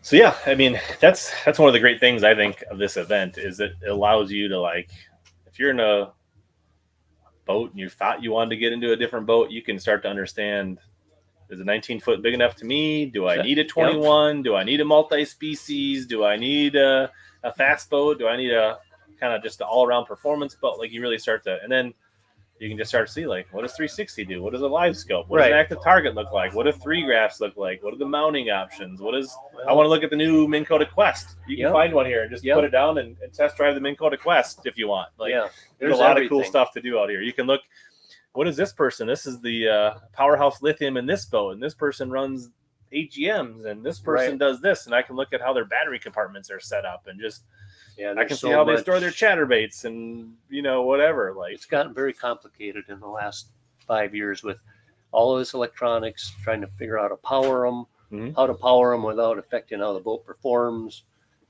how to put all that power in the boat, make it fit. Yeah, it's just there's a lot more variables than there were 10 years ago. For sure, a lot more options. Exactly, for sure. Yep, and we got pretty much everything they would ever want for an option out here on some sort of a boat that they can crawl around and check it out. And you can look at custom fishing rods. Absolutely. We got custom fishing rods. There's free food. Have you had lunch yet? No, they promised me lunch and then he suckered me. Maybe that's your next step after the live stream. You can go. I think it was a tease. Has anybody Dana, have you peeked at the buffet yet? No, I know it's good though. I'm actually gonna head that direction right now. now. At some point we'll have to get somebody that after that has like ate some. They'll have to like give us a report. Last year I want to say there was like walleye fingers and chicken. No, and wings. It was hard to come back out in the weather after going. That's the one disadvantage of being in the studio here is now I'm not right next to the food. It's cold out because my ears are like burning hot from being out there in that wind. Not so bad here in the Vocelka studio. This is pretty darn nice. Yeah, I see why these fellas haul these around ice fishing. This is like David was out last year. He said it was great last year. House nice. This thing. Yeah, a little different than the old tent. It's good for audio, not being out in the wind. Yeah, I bet. They got music out there. I hear that. I don't know where that's coming from. It's from this. It's playing through the Ice House mobile studio through the speakers outside. I'll be darned. It's starting to be a pretty top-notch event. This a lot of things going. I think it's leaving me behind. This. So when you're talking to people, do you start pointing them towards this event to like if they're? I mean, obviously in your territory, that's all within a driving distance. Yeah, we have been telling. I'm gonna be a little bit careful. I've got several. You got to dealers. balance. Yeah, I've got dealers, and the customer needs to buy from the best dealer. That's right for them. Absolutely. So anytime we have somebody or you see somebody that buys one 8-10 hours away from home, it feels good, but initially maybe they found a deal of a lifetime or something like that. But I've had more disappointed customers, not really with our brand, but having been a dealer for 20 some years before I did this. I'd have people drive around the world, to save a little money somewhere, and then they'd have a problem, and then it's but I think way bigger of a people problem. can come Yeah. here, like maybe their dealer doesn't have a 21XC True. yet. Yeah. So we've been telling In people, tune, I mean, obviously they would love it if you bought a boat for them, Right. but there is no contract for deed Yeah. just because you test drive a Right. boat that No, you have and we to, don't. so like, I really don't have any dealers that are. I don't deal with people that Right, like that's what I'm that. saying, So like- it goes both ways. Every time we have a dealer working with a customer, and then they buy it from the other dealer. Every time that happens, the opposite happens at least once too. So Right. I mean, we're a rising We're kind tide of a- floats all ships. right? yeah. So floats all bass boats. but we've been telling. I got a fella coming this afternoon that we talked at the Minneapolis show that Mhm. we've been in contact with, and he wanted to ride in one. Ready to buy a new boat in the next year or two, and he wants to ride in it. So he's coming out. this Smart guy. afternoon sometime. Yeah, you bet. I would too. And he's in the same situation. He's got a relatively old boat. He's ready to replace it, and there's been so many changes since his was new that he wants to see what's available and what's what. So do you hear about any other events anywhere else, even, that are anything like this? Yeah, over the years, I've had several dealers that have done them. It just gets so hard. It's hard to find a facility, first of all, like this, that is open to it. It's nice they do it this early in the year because it was 80 I was degrees. going to say, if this was June or July, yeah, we wouldn't get Lord in Fletcher's would not be quite as accommodating. Right, If you've and ever that's- been here, it's a little busier. They're slinging drinks and, there. Yeah, and that's sandwiches what and stuff. we run so. into, I guess, everywhere in my territory. If it's either snow on the ground or it's nice out, there's a real short window in there. But we've done them in the past, and it definitely works and gets people an opportunity to ride in boats they never ride in. Although if we open the tournament or the bass fishing season in Minnesota, it might make it harder to do this because some of us boat drivers might get distracted. It would. It's easy to get distracted for sure. So have you been out fishing? I have at all? not. No, No, I have not. I got my boat out I've of been ice out for like 2 months already. ice. Has been off my lake since the 5th of March, but I was gonna say right around the cities. It was like 2nd or 3rd of March. yeah, around I have here. not. Nope. I got my boat out. I got my rods out of the rafters. I got reels on the rods. So you're thinking about it. I'm easing into it. I Yeah. say, yeah. I don't. You're not as I'm mad not- at him as you used to be. I don't. I've never been when I was a dealer. I never really had a chance to get out Sure. until our opener, Wisconsin opener, Right. first weekend in May. A lot I of people hardly- wanted to be in boats by Memorial Day, so you were. Well, this your business, I was working all the time, Yeah. on weekends especially when there were, and there was no tournaments. Now I've gotten to where I don't fish a whole lot other than tournaments, but I fish a lot of tournaments. So I really don't. I'm kind of behind everyone getting ready, but I'll be ready. It's 11th of whenever it is, 11th of May. I'll be Is that your first ready tournament? to go. Yep, When's that? Where's that? that's on Long Lake, Okay, just north of Rice Lake. Smalley Lake, right? Or there's good Yeah, smallies? it is. Yeah, it kind of goes through cycles. It's been the smallmouths have been fair. Didn't the Silverado go back there? Yeah. Way back in the Yeah. Yeah, it was in the 90s. Yeah. Yeah, I fished that. I finally got my boat out and did some semi-serious fishing yesterday. I'd taken out on a local lake and pestered some crappies a couple weeks ago. Yeah, But so I'm fishing the Northern Qualifier. Oh. Cross coming up. So Yeah. I went out on pools 2 and 3 yesterday just to kind of start getting my head around yeah. There was getting that right mental state of being on the river and all that kind of there was a stuff. BFL there.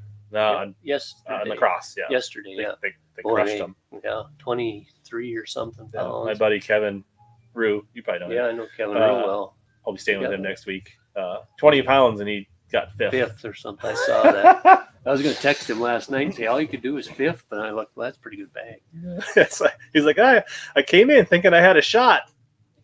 He did. He always has a shot. He's Yeah, he's a really good guy. yeah. Yeah, he could teach us all some things about that river. Yeah, He's a sleeper. It's funny because like I don't know, it's been years ago now, probably close to 10 years ago. I fished the 1 year I fished a full circuit of the BFLs, maybe like 13 or 14 or something like that. And I met Kevin. We just happened to be like, and he's originally from like Iowa, Quad Cities or somewhere down Yep. there, right? And that was his first time really fishing up on those pools, fishing the BFLs. Mhm. And we saw each other running around the river. And back then, when he had a nitro that looked just like KVD's nitro back in the day, like that orange, yellow, white.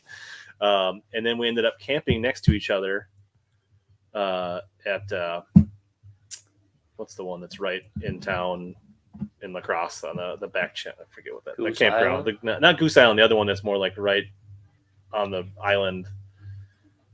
Anyways, Pettibone. Pettibone. Yeah. And we were both sleeping in the back of our Trailblazers, camping right next to each other, fishing the BLF. Good old days. days. Been kind of friends ever since. Yeah, he's a really good guy.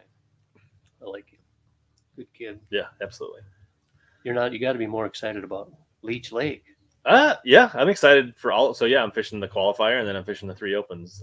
So it's kind of not fishing as many tournaments this year, but kind of stepping it up and embracing that, Bassmaster has brought a schedule close to us. And it's like, I mean, you've kind of been watching it. Like, it's rare for us to have one tournament within a reasonable drive from the house. To have 2 3 hours from my house may never happen again. So I was like, you might as well do it. And then the third one's only 10 or 11 hours. Whereas like we'd get it open in La Crosse, but then the other 2 would be Douglas and St. Lawrence. The other ones would be like 20-hour drives. It's like, well, so yeah, I think they do that to try to keep ringers like you out of them. I don't think I'm a ringer. No, I think they'll find out. Maybe you're wrong. Well, we'll give her a heck and have some fun here. There's another Caymus. Yep. Multi-species rolling out. It's been, if you watch the cam, it's a little bit hard because the people are registering. Might have to go out and adjust the camera here, but it's just a steady stream of people going out in a variety of boats. Yeah, they've been going one after, and I met 2 coming in and 2 going out. So they're showing up despite the weather. Us fishermen aren't real smart. Yeah.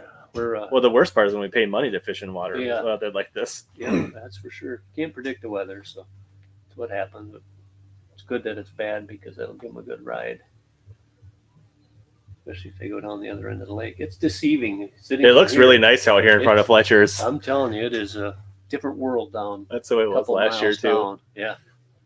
You get down past the big bridge there, it gets pretty choppy. It's nice. Perfect. Nice. Well, I appreciate you. Yeah. And then I guess that's the other thing is like, Steve, you'll be here till 3, I assume. I'll be here, you bet. So if he's a great guy to ask if you ever have questions about any of the Phoenix models. If you want to come down and ask, hey, I'm not, what are, Well, and don't think just because you come drive one that we're Yeah. worried about selling. That's what I told today. everybody. This is It's not like a timeshare. Like, this is where you can't Yeah. leave without buying a boat or like a high pressure car sales. Like, this is Yeah. very casual. We'll probably spend more time talking about fishing than we will about we could whether get you're going to buy a boat or not. distracted fishing a little bit, but it's a great event. Unless you run into Bankston, he's pretty high pressure. Yeah. Watch out for that guy. Yeah. Sounds good. All right. Appreciate it, Steve. You bet. Thank Yeah. you. You want to come in and say hi, Ryan? I will. I want to grab you. Yes. All right. No. Back up to the elements. Leaving the sissies inside. All right. So they're heading back out. I'm guessing Steve had a scheduled test drive. He's got I did see a question. Somebody was asking about Sean water temps on the river, pools 2 and 3. In the backwaters of pool 3, the water temps were like 52, 53. Main river pool 2 was like more like 54, 55. So yeah, low to mid 50s on pools 2 and 3 is what I saw. And the bass seemed to be biting on the river yesterday. It's been a few weeks, 2-3 weeks ago that I was out on like Crystal Lake in the cities here, and it was like low to mid 40s back then. So things have crept up nicely water temp wise. So I think whether you're trying to go to the border waters bass fishing or whether you're going out to chase some crappies, things have gotten right, and they should be biting around the metro area here. What's up, Brian? I feel like you're so close. Why aren't you going to come out and come look at some boats and have some chicken fingers or something, Brian? I expect you to be out here. Don't you live around the corner? Dig says he's waiting on the kayak. Yeah. Should be sporty windy in the kayak out here today. Yeah. Dave can confirm, very casual. It's not high pressure. Yeah. So any other questions going on? Anybody you want to talk to?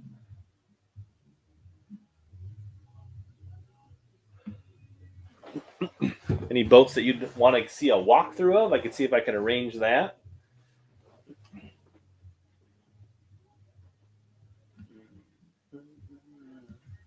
See Mr. Teal walking by out there. Maybe he'll be stopping in.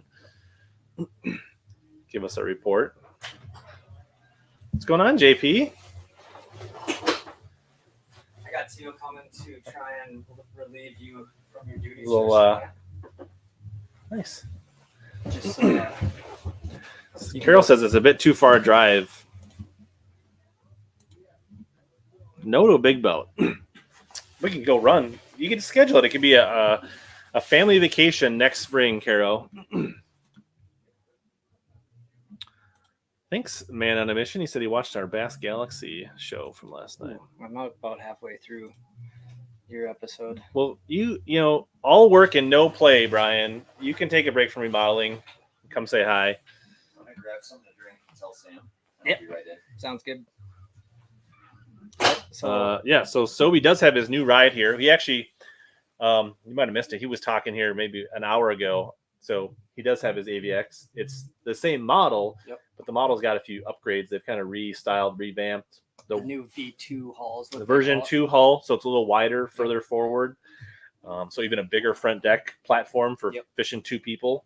I don't know about all the other creature comforts and things. I'm sure there's other tweaks and cosmetic things. Yeah, minor cosmetic stuff, but more or less it's those super Probably wide just hulls. a lot of customer feedback, little things like, can this compartment open this way and things like that. And Sobi's got it dialed. he's been out there ripping. Yeah, he's out, I think, crappie fishing right now, if you ask me. But, how's the content game out there? Getting some good shots? it's good. It's starting to drizzle a little bit, but just adds a little character, I guess. It's pretty hopping. Yeah. Have you looked at the food yet? I just had some What's the report? What do we all got?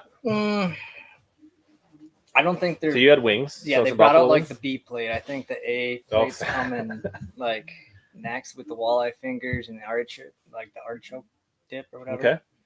But it's not bad. Got wings. Yeah, I actually can't remember what else. Yeah. Some meatballs. Some. Usually some veggies, right? Some veggies and Some dip. veggies. Typically. I got veggie. Some cookies to keep the kids. Yep. So yeah.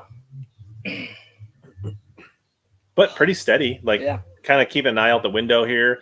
A lot of people registering. Yeah, there is. Boats constantly going in and out.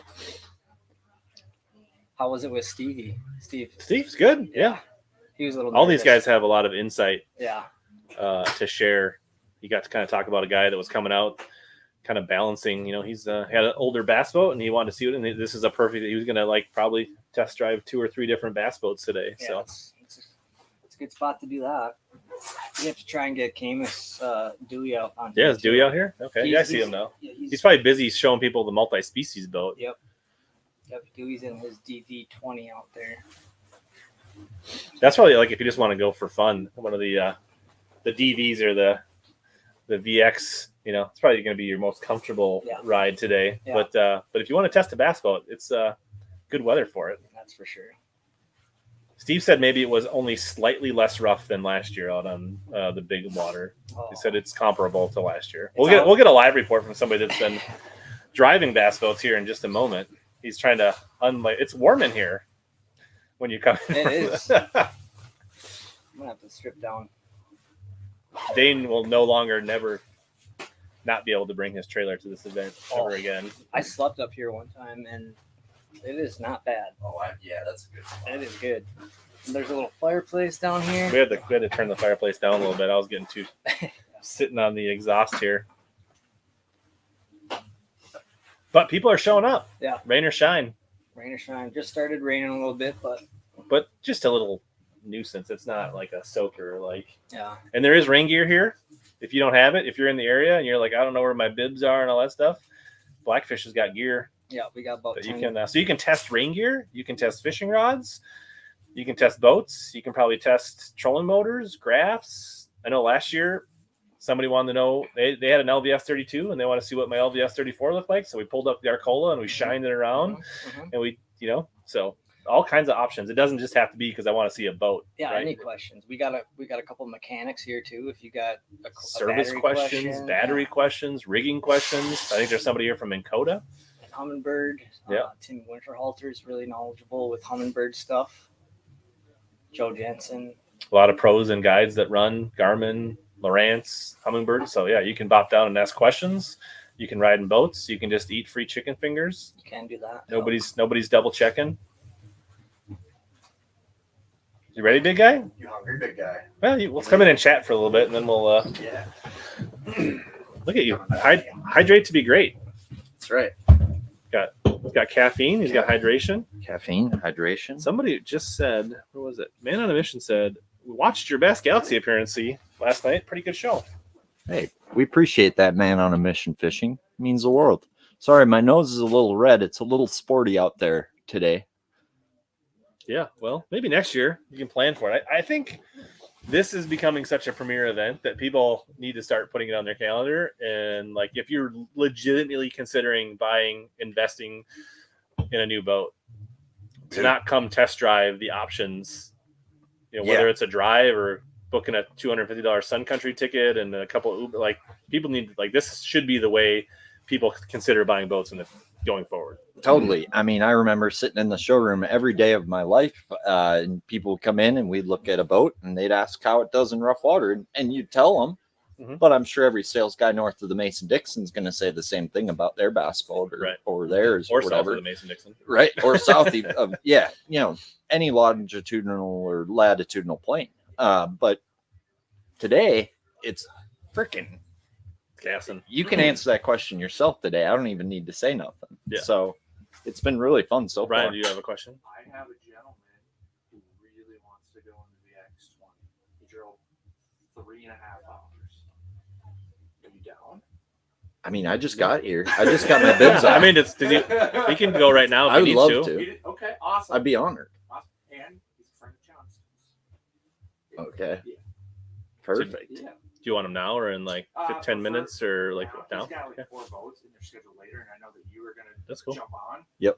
You just came out and come back, and then Teal will be checking back in, but he's Well, got good to see you duty guys. calls. Yeah, I'll be back. Be Gary back. Teal, everybody. Another Vexus ride. Love it. John Figgy runs a 721. Figgy's here. All right. Yeah, That's how I couldn't remember. it's forgettable.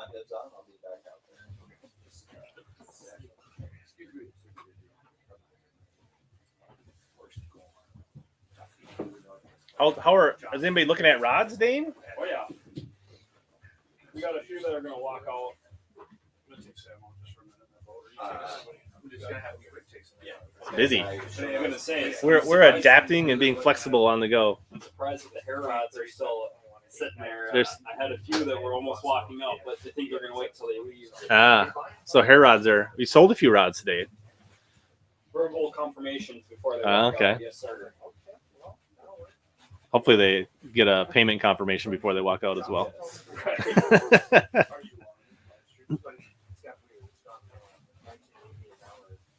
We got people resuiting up, rehydrating, checking messages. I feel like it's even more people picking up out there. It's getting a little busier. It's just like Just kind of spitting. There's a I give an update on some manufacturing stuff we got going on at some point. Do you want to? Yeah. TJ's going to come back in and give us a little update here. So I guess the first thing I want to ask, what's been the most popular test ride today? I would have to say probably right now, actually, we've been running Troy and his DVX20S again has been pretty popular. I know Teal's going back out again in the VXS20, so those probably have been two of the most popular. But Scott, those guys on that Caymus DV22 that they've had a couple of people that wanted to take test drives out there. Mm-hmm. So it's been kind of across the board today. I know we've been seeing a lot of the bass boats go out too, still with some of the rain starting, and it's been good. So Awesome. yeah, Pretty steady. More. I mean, you had a fair amount of signups, fair amount of walk-ups too, or Yeah, for sure. We always we always get the guys who are signing up real early, and then of course there's a rush. I know Sam and I were working the dealership yesterday at Saturday, and we took 5 or 6 phone calls with people who wanted to to pick up slots there the day before, and then I would say about half the people that have come out so far have just been people that have just shown up on the spot, seen it on social media, seen the live stream, seen word of mouth. A bunch of people that are heading out to an event that Shield's got going on, swinging by here to check out boats in the meantime. Nice. So yeah, for sure. Synergy. Yeah, for sure. I just thought I'd pop in real quick just because we're taking another boat out here in a second, but just give an update on some of the stuff that we've got going on at the dealership in terms of some of the manufacturer rebates we got going on right now. Basically, all 3 of our fishing boat companies have some form of rebate running right now on their boats. On Caymus, on everything that I've got in stock right now, I've got a $5,000 Caymus factory rebate on. That's not insignificant. No, it's not at all. No. On the Phoenix stuff that we've got, any of the non-current stuff, our 921 Elite that we have on the water today, we have a $6,000 rebate on from the factory.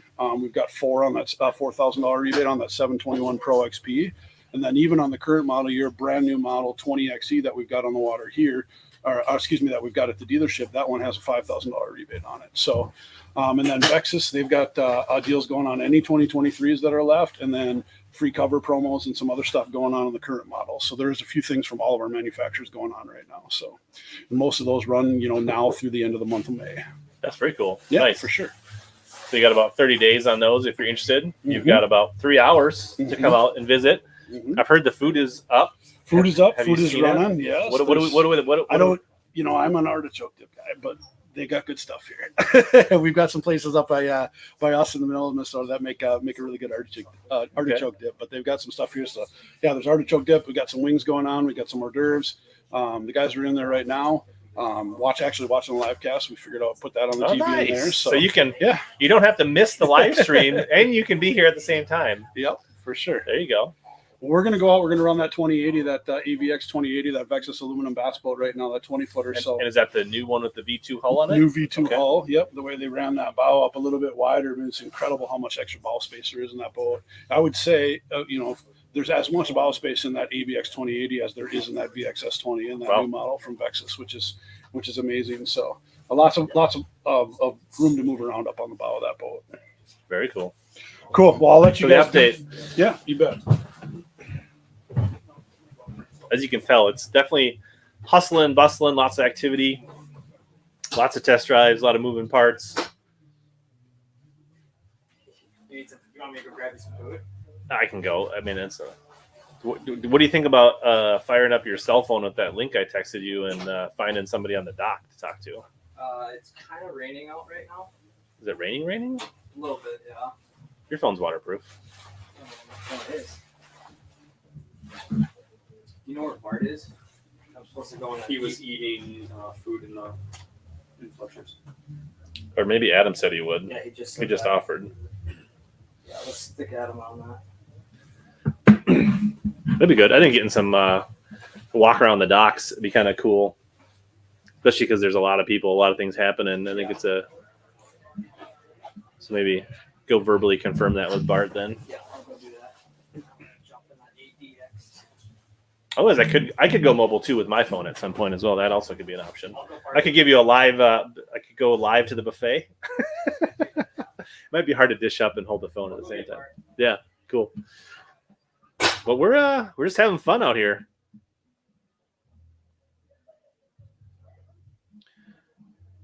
A lot of people hanging out in the virtual. There's one of the multi-species Vexus rolling out.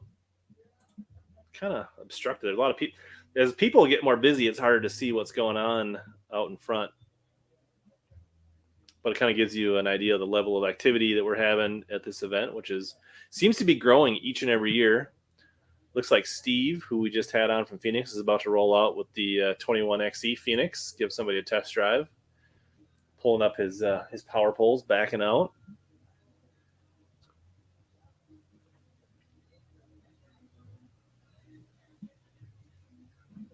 Yeah, maybe next year I'll have to have a chesty phone mount. That could be a good call, Brian, to be able to. Yeah, so good question, Carol. Multi-species. I guess that's a term that people use up here to describe. So, like, obviously you're not restricted to what you fish out of your boat, but most people, that like my boat, my CX20 Caymus is considered a bass boat style boat. All the boats that you see, on the BPT and the Bassmaster Elite Series, right? Those are all what are considered bass style boats. Up here we call multi-species. They're typically a little bit deeper V. They have that walk-through windshield. Kind of think of like some of those older, Lund's Lumacraft style boats that have the walk-through windshield. That's kind of what gets labeled multi-species up here. Obviously, you can fish for any species out of any boat, but that is, some of them are called walleye style boats. Some of them are called more multi-species boats. But that is kind of that trend, that wider, deeper. It has more captain's chairs. It's a little more forward windshield, right? Like there's a smaller front deck bow. It's usually deeper sides. Instead of like a bass boat where the sides on are this, that high around the deck. So typically when you're standing in the back, you're at like waist height. And even when you're on the front deck, the gunnels might come up to your knees almost versus, all right, we got somebody's moving the tripod. Maybe it's for wind protection, but we're getting a slightly different view here. Dane's going to give us a slightly updated view on the old dock cam. So it's a little different perspective here. Maybe he was getting it out of the rain, which if he was, thank you. So hopefully that answers your question on a multi-species. And when we might get Bart on here to walk around with his phone on the dock, might be able to see it a little better on what that looks like. So in front of us there, you're kind of looking at a few boats there. Just a little bit of moisture on them. Yeah, and that's give us a fresh view. Yeah, that's cool. Thanks, Dane.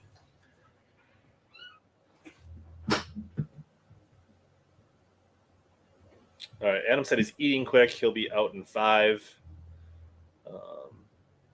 So yeah, we're just hanging out in the Dane Vocelka Customs studio on the shores of Lord Fletcher's at the Intune demo event.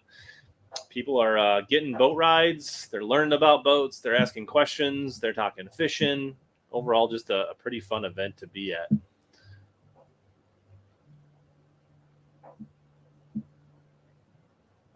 Yeah. So a tracker, right? You had a tracker. Tracker makes, their original tracker boat, right? That more like John boat, flat style boat, right? That's one style, and then they do make a deeper style, aluminum V. That would be probably what some people will call more of a multi-species style boat.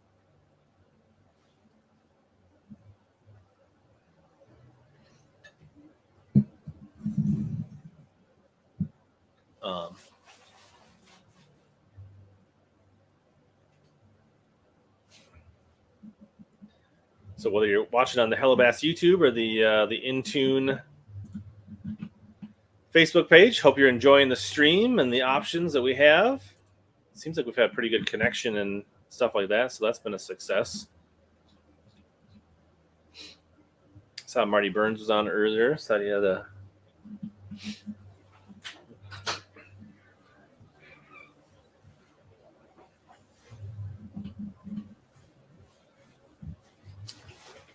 There's one of the Vexus aluminum boats, bass style boats heading out there. You can see it in the background on our test drive.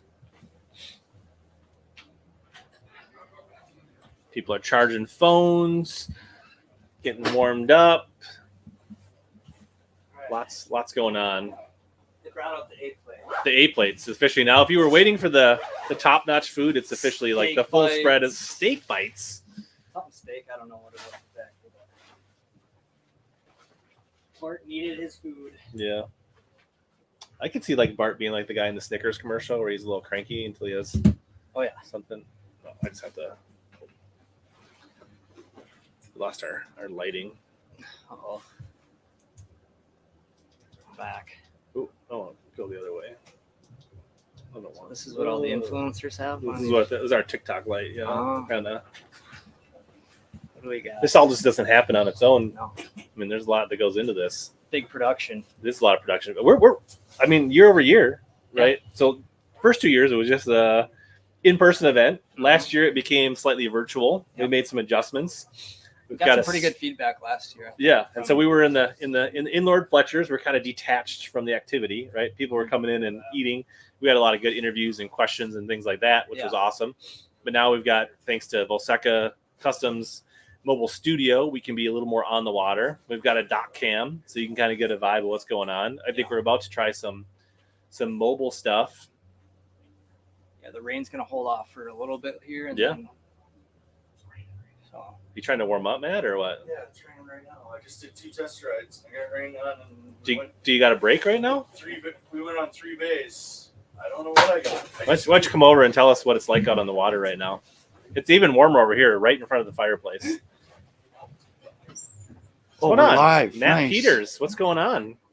You know, just here at Fletcher's, hanging out with the Intune crew. Chamber of Commerce weather. Yeah, beautiful spring day here in Minnesota. Running a few test rides in the VX21 Vexus and getting a few people on the water.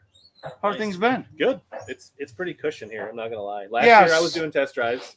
Actually, pretty similar weather, at least wind wise, which is great for test driving a boat. If you're serious, Hang on. See, he has no top to his hat because it's 75. I have fur on because it's 45.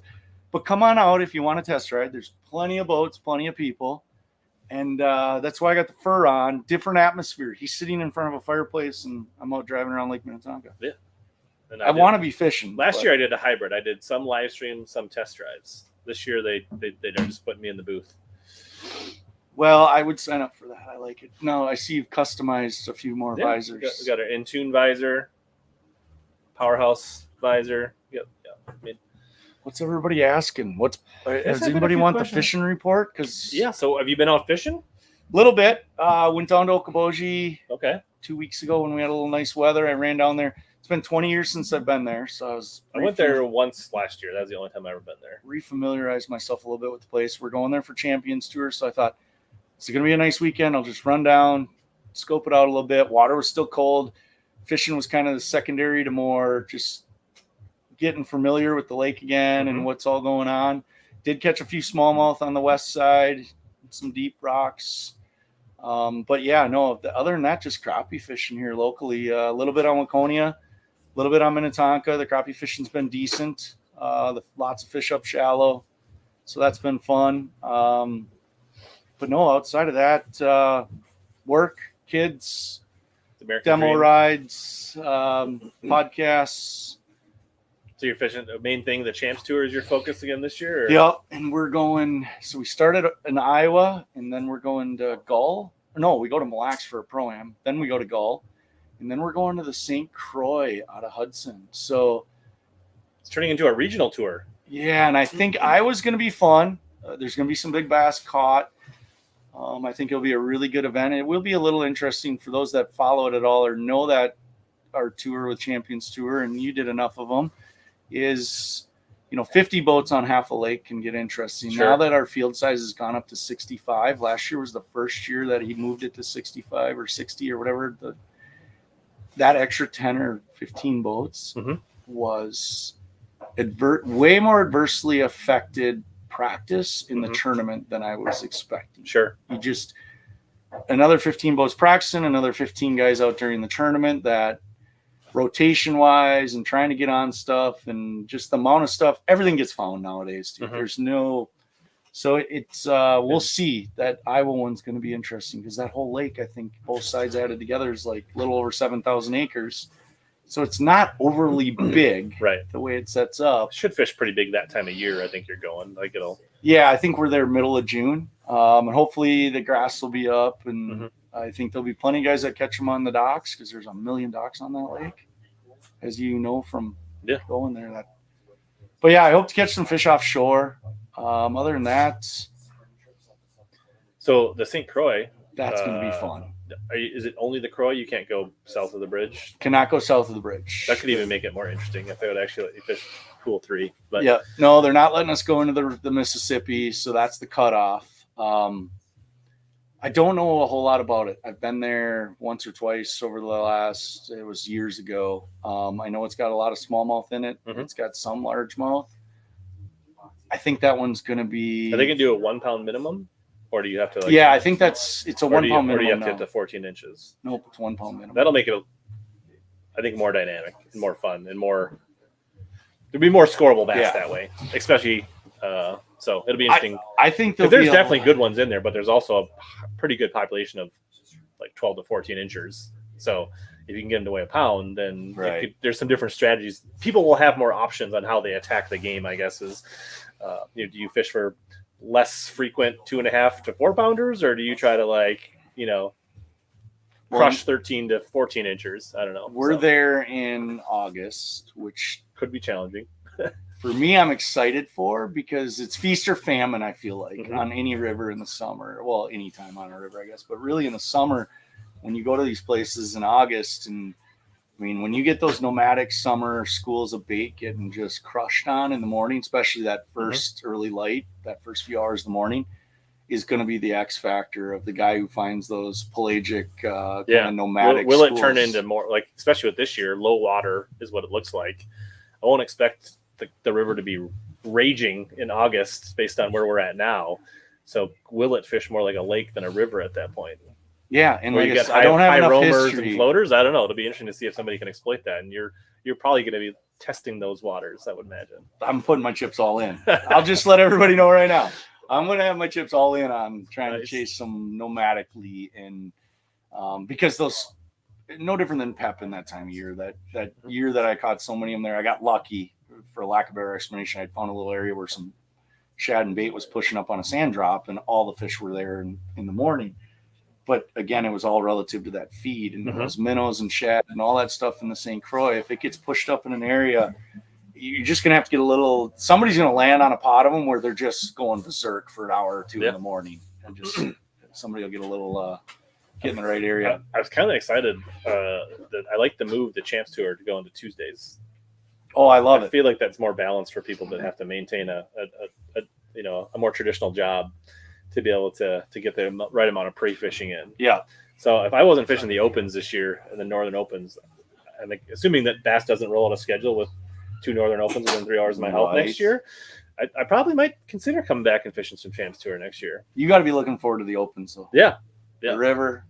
Next week I'll be down at the Nation Qualifier on the cross, and then So what's the other one? You guys get to go to Leech. So we go to fish Michigan, St. Clair, yeah, and then Leech, and then back to La Crosse. Yeah. So should be fun. We'll be blessed. I keep seeing Bart kind of put his phone on and poke his head, and then he keeps disappearing.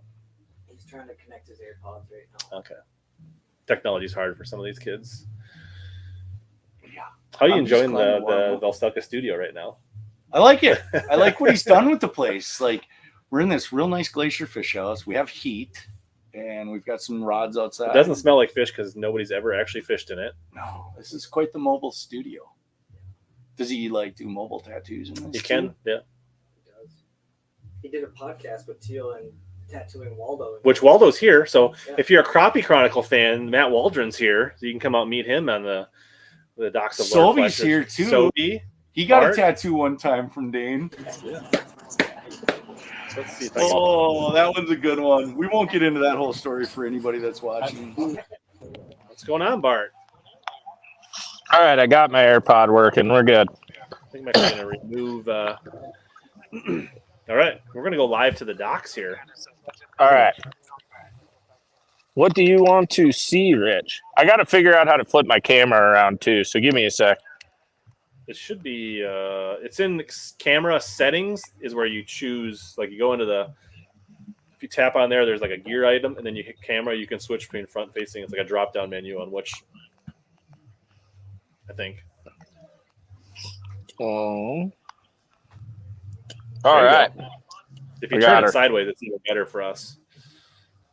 That better? So this is your time. If you're watching and you want to put a request in for a boat that you want to see, this would be prime time here. Let's see if I can look at that. All right. I am. Just give me a second here so I can see you guys. And but if you got somebody that's, next to a bass boat or a multi-species boat that is waiting for a test drive and they're willing to talk about their boat or give us a walkthrough, let's start there. I'm on the live stream right now, George. All right. I got a 921 Elite. You want to see a muskie? There's a muskie right here. Oh yeah, I saw those when I pulled in. They were spawning right there underneath my boat. Spawning muskies. Yeah. They were rolling on there the was. day. Yep. Okay. So this is a 921 Elite. This is the one Connor's driving. Connor, okay. Yep. One cool thing, I was out filming this one earlier for Phoenix people, I guess, is you got the slam latches on all of them. And this is the one that has all the storage in the middle. So with the slider. Yep. That sort of stuff. There's not much in it right now. Yeah. Not much in it at the moment because of, I mean, this is, I believe, off the showroom floor, to be honest. Sure. So, yeah, Matt, is your boat fully decked out, ready to roll? It's right next to him. He can see it. Do you want me to go in it? Peters, what do you want to show off in your boat? This is here. You can show off your boat, and I'm the inside warmth here of the studio. Yeah, what and you're do you out want to there. highlight in your what you have That to be- real nice crappie rod that we're catching all the crappies with? That's kind of dialed, you know. So Don't you- be showing anybody that secret cricket now. So Come what, on. what is your boat again, Matt? For the people So I'm running a VX21 from Vexus with the 250 Merc Pro XS. and you've been running a version or a VX21 for several years Yeah. now, right? This is the same boat that I've ran for the last. So I've had the same model over the last 4 years. Ran a few different boats. I had this one last year, running it again this year, waiting on my new one. But yeah, the cooler in the middle. You can move that cushion. You're going to see it's full of water and bubbler for those that like their caffeine. Hydrate to be great. But you see also in there. Casey's ones?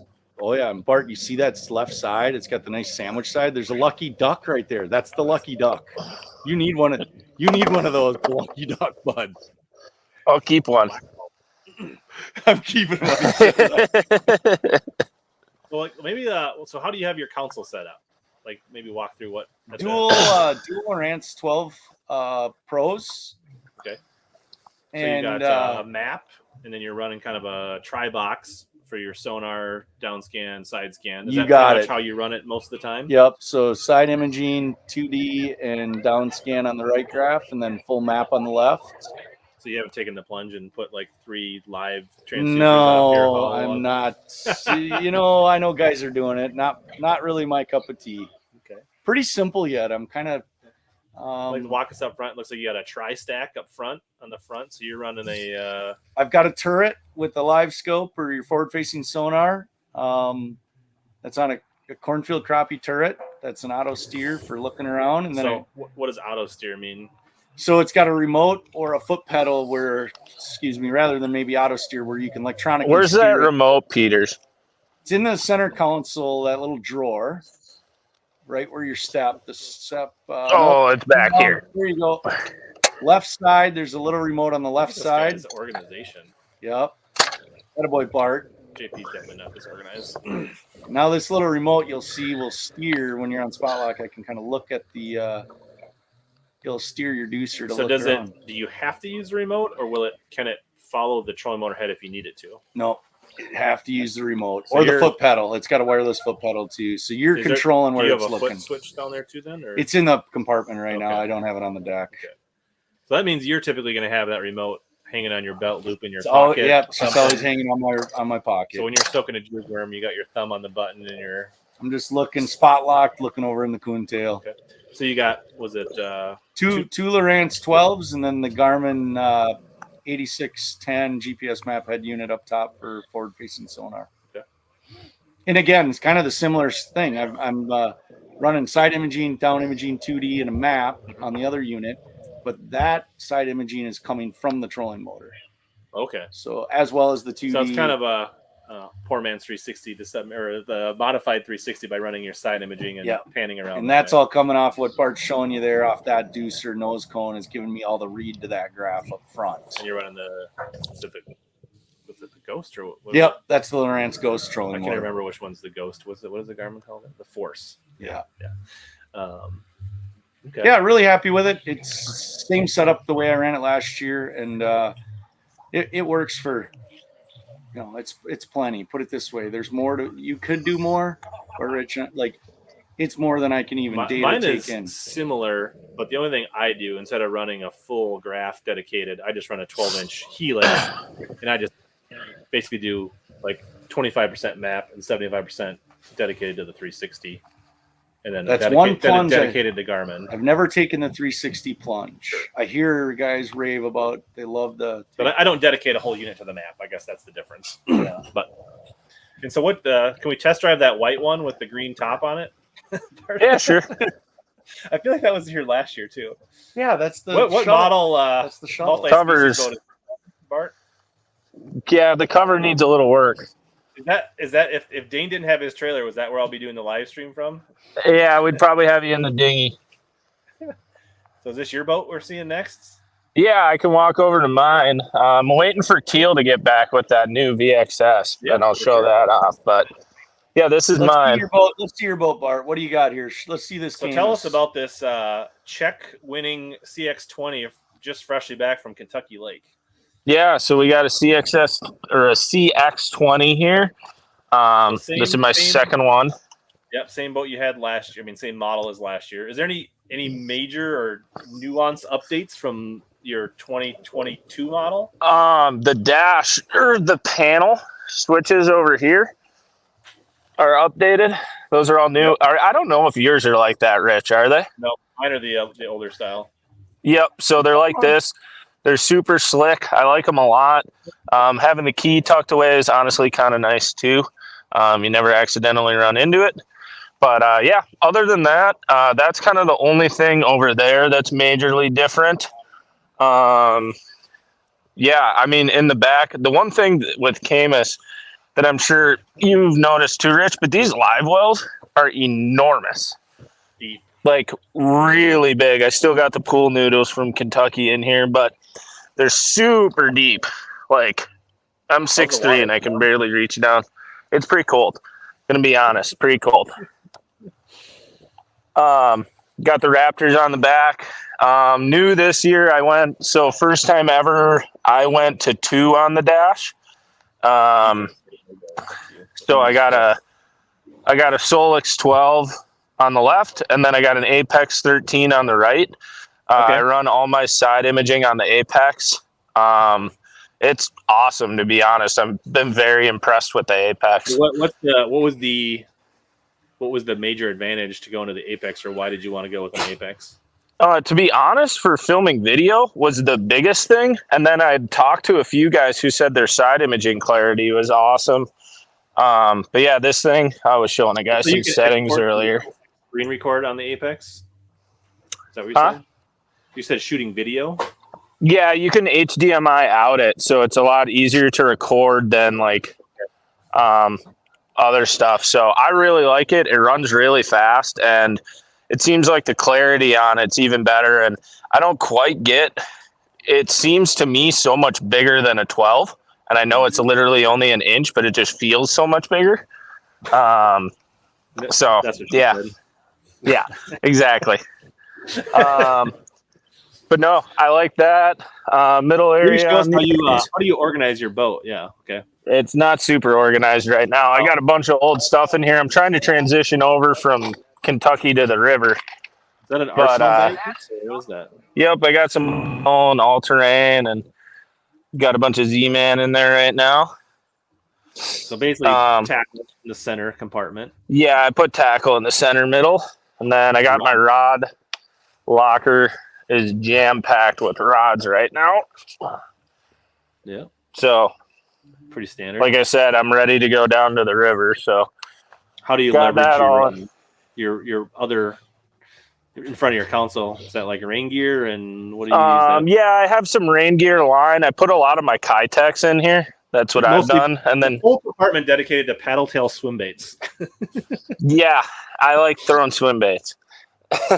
But on the river, yeah, you go through a lot. So I got those over there. I'll throw rain gear up here and stuff like that. I got a line. Very similar how I organize the front of my boat, I would say. And then, yeah, you got your little day box here. Right now, it's got a bunch of random stuff in it, but I'll probably clean that out. You're fishing the Jude next week, right? Yep, I got the Jude. Yep. Are you fishing the qualifier or not? No, I was signed up, but I ended up not. I ended up backing out and just focusing on one of them. All right, so walk us through, how do you have your bow set up? So I got 3 up here. Right now I got a Solix 12 for map and then 2D and stuff. I got a Solix 12 for my 360, and then I got Garmin for the live forward facing. So yeah, it ends up being a ton of stuff on the front, but your front facing is mounted on the shaft. yes, I have mine on the shaft. Yeah, I did. I messed around with target lock a little bit, and it definitely has a lot of advantages. I actually still have the mount on it because I plan on using it still later this summer. But for the next, like 2 months with the river tournaments and shallow and stuff, I just kind of wanted to eliminate some of that stuff going on there. This is the new Ultrex Quest, though, too. I was telling people, like, you don't have to be interested in a boat. If you just want to check out a Quest, you could come down here and just I mean, I could Fletchers of the Quest. If you want to see that, I can pop the Raptors up and we can back her out quick. It's actually really impressive. That's honestly probably my favorite thing on this new boat. Let me I'll unstrap it and we can take her for a little rip. Because, yeah, the Quest is crazy. I know everybody's been upgrading trolling motors, and I know the power pole one and everything's super nice, but how's it going? Remind me when we're done live streaming that I want to test the Quest today. I know it did. Oop. All right, Raptors are up.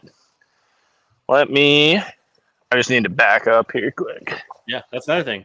If you want to check out the difference between power poles and Raptors, and probably some talons somewhere, maybe, I don't know.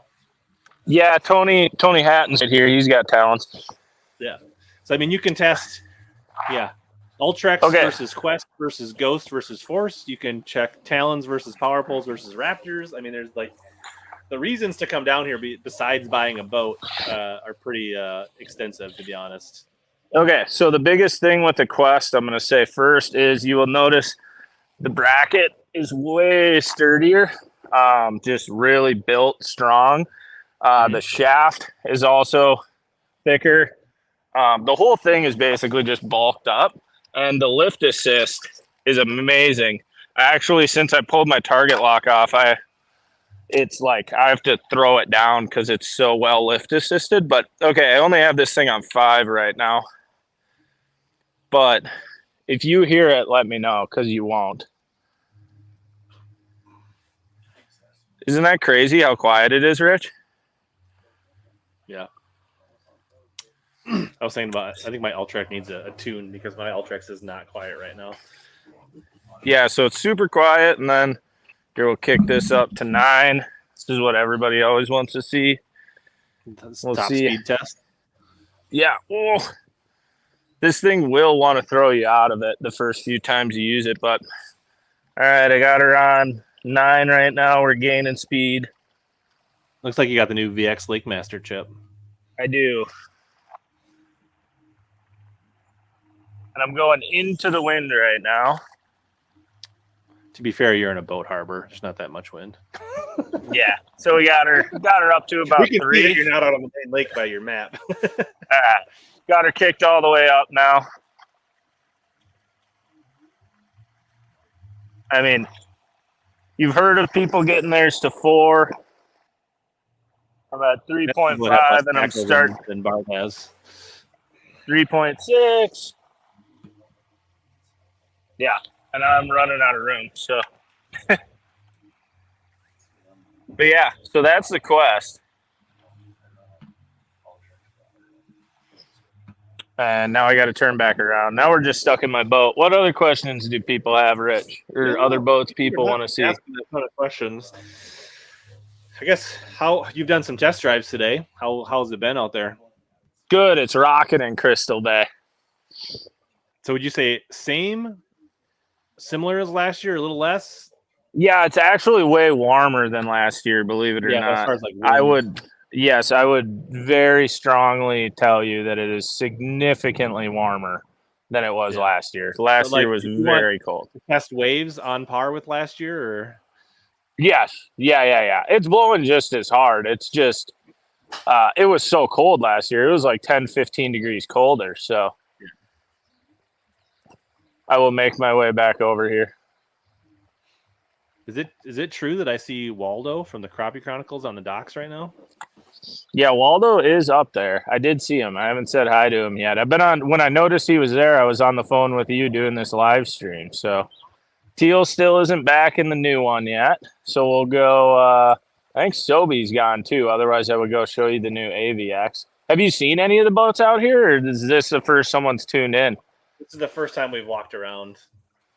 All right, cool. Well, we'll just go hop in some new boats and everything. Here, you can kind of see the from the lakeside, all the The boats. whole operation. Yeah. So there. we're gonna see how I can park this with it being trolling motor. Raptors got you, no problem.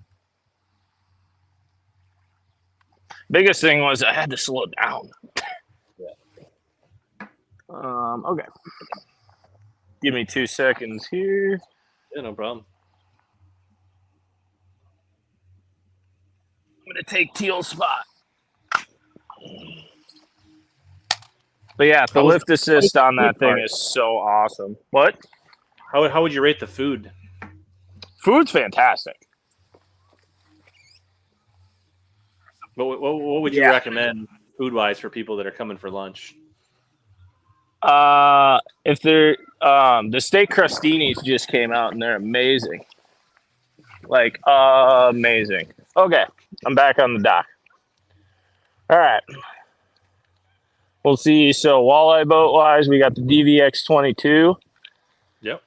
If you want to see this, I believe he's got like is that that shorty mount? That's like, or what kind of mount is that? This is Stowaway XL. This is Mitch's boat, not mine. I don't know everything about this. This gives you an idea of the cool stuff you can see. Like, right? Like, I didn't even know that. There's like this extendable mount. Like, there's so many things, whether you're in the market for a boat or not, to be able to check out. I believe he has an extra live scope mount for the side of this. He was telling me earlier, too. I think it goes right here, would be my guess. And on the side, like, so you can... walleye rigging things that we don't even know about. Yeah. No, crazy walleye stuff. But yeah, and you will see on a lot of these newer walleye boats, guys are running Altrexes. So see, they got garments too. He's got the tall mount. Yep. All right. And then we'll pop over. Is this the XE? Or is this the 921 again? I think this. Gunners, whatever. It's Gunners. I think boat. this is Gunners. Yeah. All right, we got Gunner's boat. I was gonna say, I didn't see anything. So Here comes Teal with his VXS. If you pan to your right, you'll be able to see Teal. the on the water coming in on the VXS. Yeah, we'll go say hi to Teal. You can get his initial reactions on where his parking spot went. Yeah, exactly. We'll see. It's starting to rain a little bit harder. That's right. That's okay. Your phone's waterproof. Don't worry about it. Yeah, and the new iPhones are, so we're good. We can take a look at Tony Hatton's CX21. Yeah. Sorry, Teal, I took your spot. So the CX21 is just a foot longer. Yeah, and so a foot longer, and then they also have the day box. Yep. So you have that right there, and then he has talons. Great thing about Caymuses are the seats. They're super, super, super soft. Yep. And we got Teal back. Teal, I'm on the live stream right now, so we're going to show off this new VXS.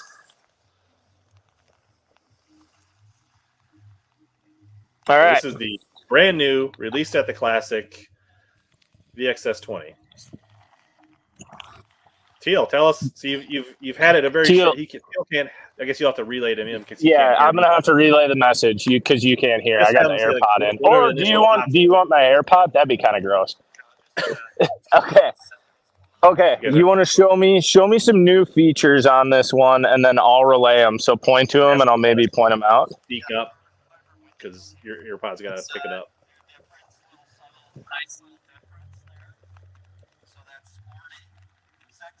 Yeah, Teal's audio does not come through your AirPods very well. That's for sure. That's what I thought. Okay, just a sec. They can't hear you. So we got a carbon fiber dash right here, right? So carbon fiber windshield. As you can see, the dash, very nice, reinforced. We got our day box over on the side over here that flips in and out. Okay, so if you wanted to put a trash bag, you could easily fit it in with the notches that are in there. You can probably see them. Yep, just a nice little glove box.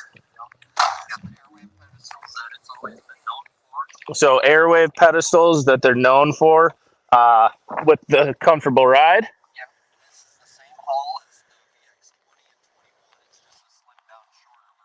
Yeah. Okay, so this is the same hull, just trimmed down and a little bit shorter than the VX20 and 21, so the boat's a lot faster. Teal, you topped this out on a lake that is in Lake Minnetonka earlier. 74 is about what he got to for a Vexus with a full tank of gas. So tournament load, you're guessing what, 71? Yeah, 70 to 72 with the tournament load. He's thinking this is the cooler, so difference, little latch. This is the.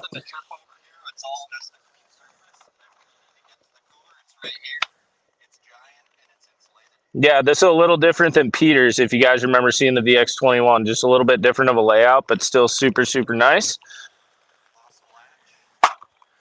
And then front-wise, no ducks. What'd you say? No lucky ducks. No, those are. Yeah, the lucky ducks are in Peter's boat. So this front, as you can see, it's just a little trimmed. It's a little shorter in the midsection, right, Teal? That's where they took it out.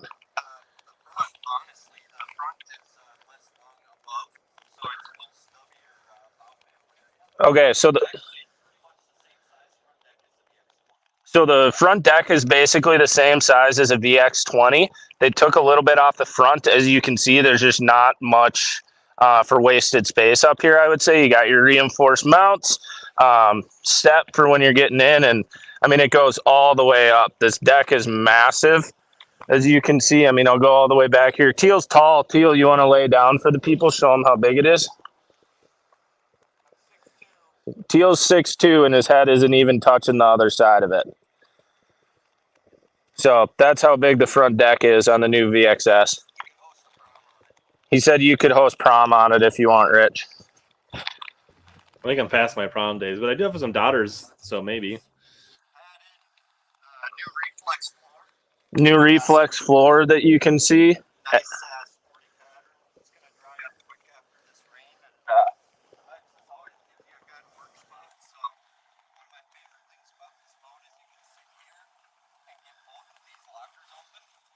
Okay, so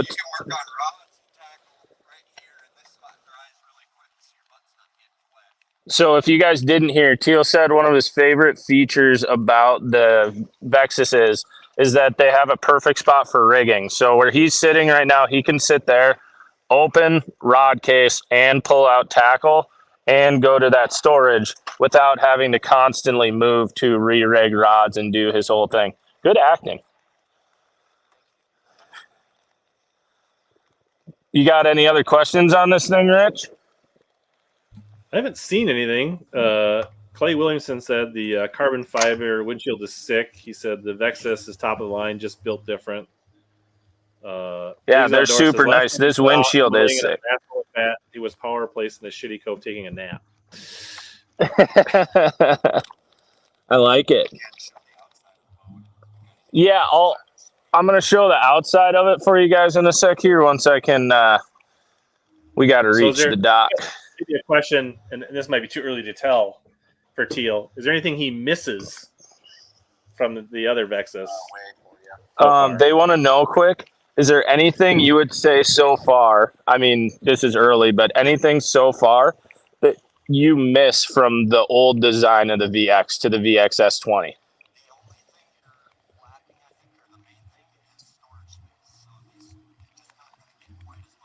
Which I haven't put my stuff in yet.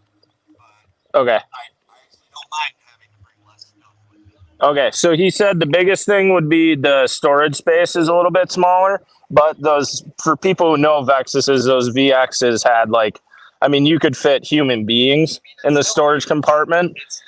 And this is still insanely big. So he just said maybe the storage, but he hasn't put his stuff in yet.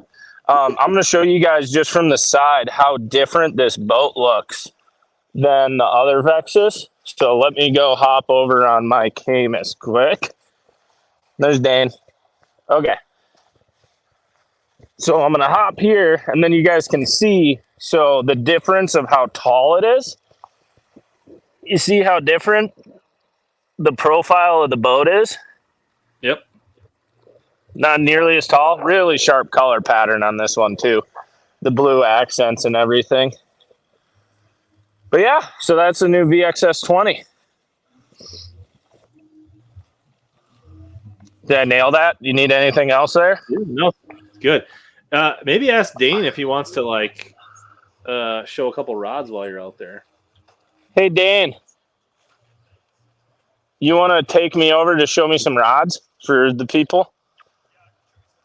So they're probably not going to be able to hear you talk, but you can relay info to me. Or if you can try to like. Or I can try to switch my mic over quick. We can try to do that now that I know where the settings are. Probably could use the your phone mic. Yeah, I'll get over there and give me a second and I'll switch between the mic. And then Dane will be able to talk to you. But people can see there's a lot of activity. There's a lot of people hanging out. All right, Dane, give me a second here. I'm going to try to switch my mic so that you can just talk to the people. Can you hear me, Rich? Yeah. Okay, we're back on cell phone mic now, so now you can talk to everyone. All right, so we have a handful of products here, including the famous hair rod, the 8-foot hair rod, which we'll take a look at first. I'll do my best here with the rain and the audio quality, but the 8-foot hair rod, it's our staple on finesse, swim baits, micro fuzz, spy baits, lens. I'm gonna go get some food. Inception. He's watching. Okay, good.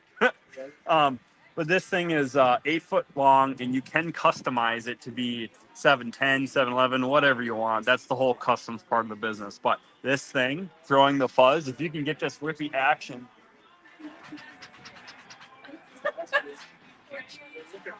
That was good. I got it. I can't see that part. This is the deal. Now, typical like standard Fuji features on the reel seat. We have similar fit and finishes on all of our tournament lineup of rods. Everything from a drop shot rod to your casting jig rods to your flipping rods. There's so many things you can do to customize these baits.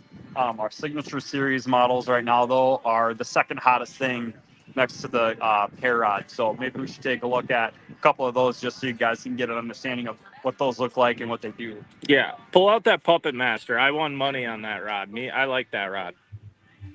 A lot of people like the Puppet Master. Puppet Master's a good one, JP says. Or the Tequila Puppet Shot. Master. So this is a very high-end 7'2" sensitive, crisp rod, but parallel to the crispness is its like absorption or its parabolic action. So when I flex this on the carpet, like if I could explain it best to you is when you drag in a jig on the ground or you're trying to feel for that bite, you get hooked up. When you fight it back to the boat, it has kind of a rubber band action to it to really have that forgiveness when you're boat flipping or you're getting close quarters with finesse type gauges, white wire hooks and things like that. This is what you're looking at though. Okay.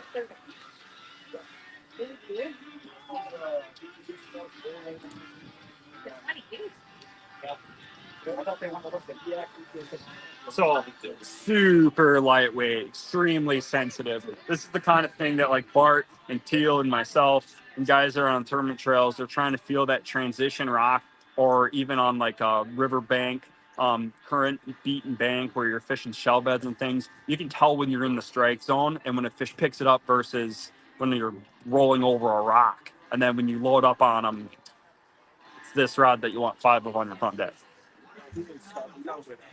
JP had said something about Tequila Shot.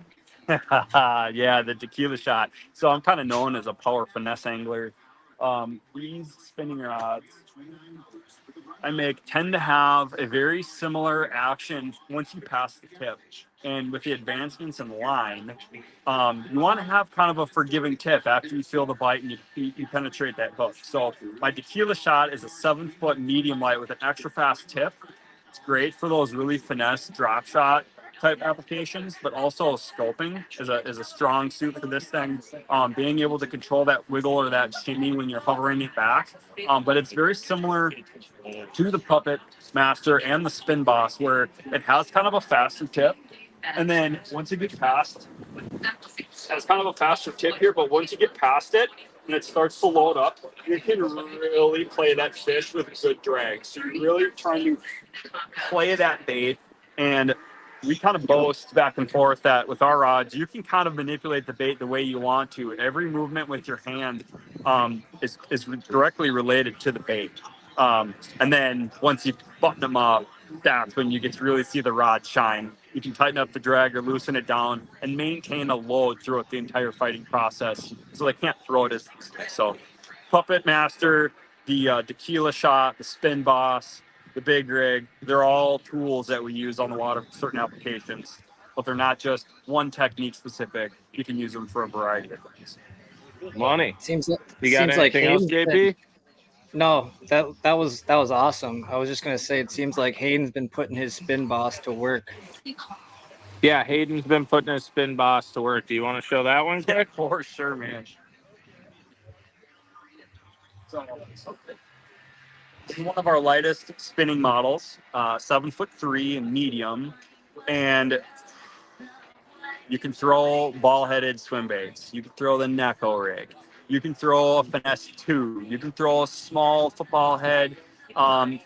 This rod is as versatile as the Puppet Master, just its spinning version, its true twin, if you will.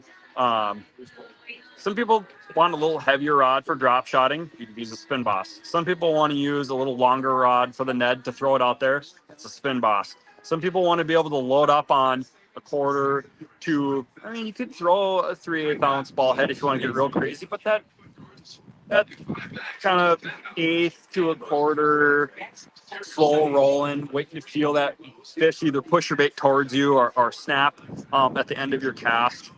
It's a Spin Boss. This thing is one of my favorite spinning rod applications. I had to let the line shine with Hayden on the Signature series and kind of go back to my drop shot rod. This rod right here, though, and I'm probably gonna have more of these in my boat than I will the tequila shot. So this thing comes at $449.99. I try to remind people that for the tournament angler, for the high school anglers, for veterans, for police officers, first responders, we do offer discounts online. So $449 is our suggested retail price, but you're getting 10% off if you're any one of those things. And when you buy more than one, we can certainly work out an option with you too. So check all of these out at vocelkafishing.com. Stop on out here, take a look and feel them. If you want to demo some, you just got to let me know. On the tournament trail, they will be available for demo. So all you guys out there fishing events, my trailer's there. You can demo the rods for free. And yeah, man, lifetime warranty. What more can you ask? Perfect. All right. I'm going to switch back to my mic. So, is there any tips for people who are aspiring to have amazing beards from Dane? I switched my mic back, but they wanted to know about your beard. Any tips? Both. Let me switch back because there's another question for you too. So let me switch my back. Yeah, guy. Well, one, tell us beard wise, what do you got to do? How did I become like you? Oh man. See, well, it first starts by finding a wife who likes horses. It's probably the hardest thing. All right, I lost this already. You lost it already? Yeah, I'm out. She's an eye doctor. Oh yeah, as I say, if you can find someone that has horses, then you can really start to get that like Yellowstone look going. Yeah. Oh, that's a big deal. You got to pair it with the cowboy boots. Yeah. Oh yeah, you always got to rock cowboy boots, and yeah, they're they're worn, they're wrecked. My feet are poking through the tip, but that's what you got to do. I don't wear that fancy shoe shine garbage. It's real. So the beard, you can't over trim it. You got to just let her flow. You're going to realize that you can't eat wings on a regular basis, or, if you think you're going to have like a s'more, like marshmallows and graham cracker, kind of just got to give that up too. Otherwise, you tend to trim it. Yeah, you tend to trim it too much. So you got to let her buck. A beard comb, that's kind of a big deal. You're going to want some good wax. If you can pair those things together over 6 months, buck. All right. Eric wants to know, does Dane have a crappie rod? Yeah. Oh, for sure. I'm by no means I'm by no means species specific. People will use the hair rod for crappie fishing, especially if they're throwing light floats or casting and retrieving little flu-flus and things. But I make 6 foot, 6'6", 6'9" ultralights, 7 foot ultralights. And then depending on what reel you're using, some people want to use a real naked reel seat or like a one-piece long Tennessee style reel seat. We can play around with like creating hybrids from ice fishing and small, shorter open water rods. And we have all of those options available. If you can think of it, I'm willing to entertain it. So you just got to stop into my studio here in Mound or contact me online or shoot me a text on the website. That all goes to my phone. And we can mix and match things that you really like, whether it's a rod that already exists or something that you're completely creating off the top of your mind. Yeah, dude, let's make it happen. Perfect. All right, Rich. We're going to go look at some more boats. Thank you, Dan.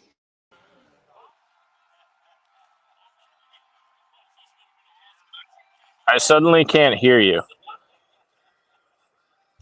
Sorry, I muted myself so I wasn't interrupting. Okay, I was like, oh no, what did I do? So, I was like food looking, report. I'm like, no audio out. Food good? Walleye fingers, they're warm, they're good. I tried the pot sticker, pretty solid. Definitely better than your average buffet. I tried the steak crostini, very good. I condone. I also have some kind of like another crostini. I'm not sure what that one is.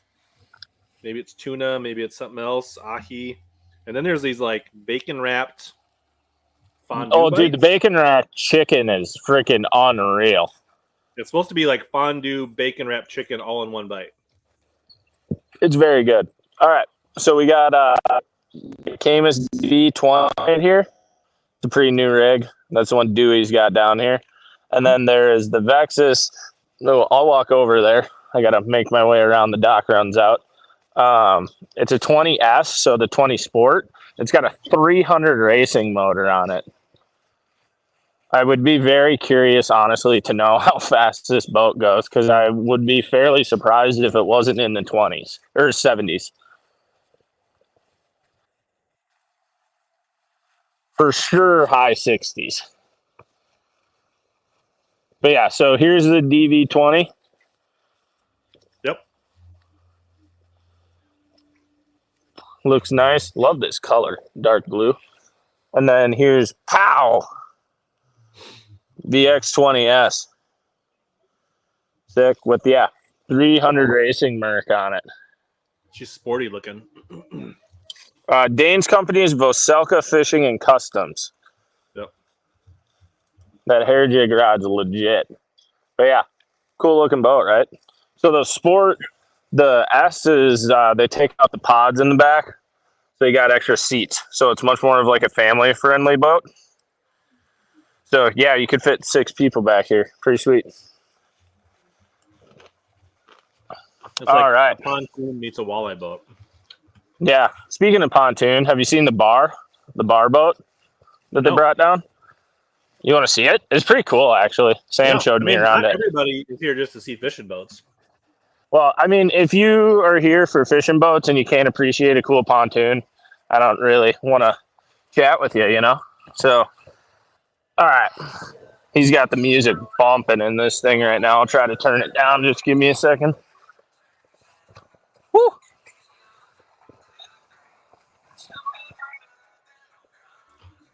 Your pods do a good job eliminating it.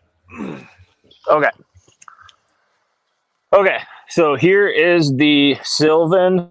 Oh, let's see if I can do this. LZ or LV3, L3. I don't know. It's the bar one. That's what you asked Sam about. If we ever get a year that's a little bit nicer, we should do this live stream from the pontoon. Dude, we could. And it would be so sick. Because, like, so obviously you got your pontoon stuff. So this is where this thing's sick. So you got bar seat stools and everything back here. And then literally a bar, right? But then, so if you notice this straps, this you fold down, you put these seats over here and lay it down, and it's just a giant laying platform on the back. And then this, you can flip forward, and it just leans, and you're looking backwards. Pretty cool, right? All you need is a side imaging so you can, like, multi-purpose. So when you're out cruising, you can be scoping for rocks. Oh, dude, exactly. So, yeah, no, this thing's sick. Very cool. Now I got to figure out how I'm going to get down.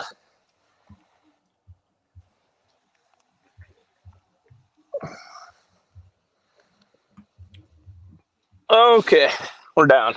All right, I've been trying to find Sobi to find this 1980, but I think he might be crappie fishing. JP, we seen Sobi? You haven't seen Sobi? Yeah, tell him I'm trying to show off his boat on the live stream. I know, I'm guarantee you he's crappie fishing. Excuse me. All right. So we did those. We got a DV20. We showed the DV20S. We got the DVX22. Man, I think we've done good. I got a 2080 down here I can show you. And then honestly, I think we've shown quite a few of them at least. Maybe the Vexus aluminum multi-species? Yes, that's what I'm working my way down to. There's an ADX down here. You can also see Adam Griffith's guide boat if you want. It seems like it's parked here. Yeah, why not? We're all about just learning at this point. Head back in, you crappie son of a- We got a dot cam.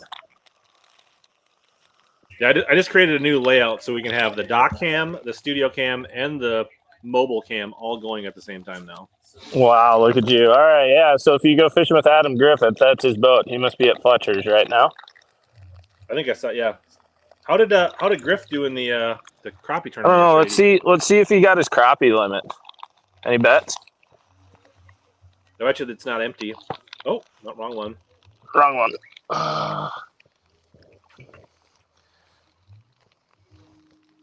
Oh, it's empty. No water even in it. Maybe they're up front. Some floats. Nope. Well, he must have taken the fish out already. Dang. Come on, Griff. I was trying to show you off. Maybe can you get us a peek at what's on the end of those floats? No, that I can't actually, because I'm pretty sure. Yeah, no, I actually can't show you. Cool. All right, so this is which one is this? All right, this is the ADX, I think 190, I believe. I can double check the outside quick. This is the aluminum multi-species boat. So, yeah, ADX 190. So we got full sea deck in this thing. Pretty sick.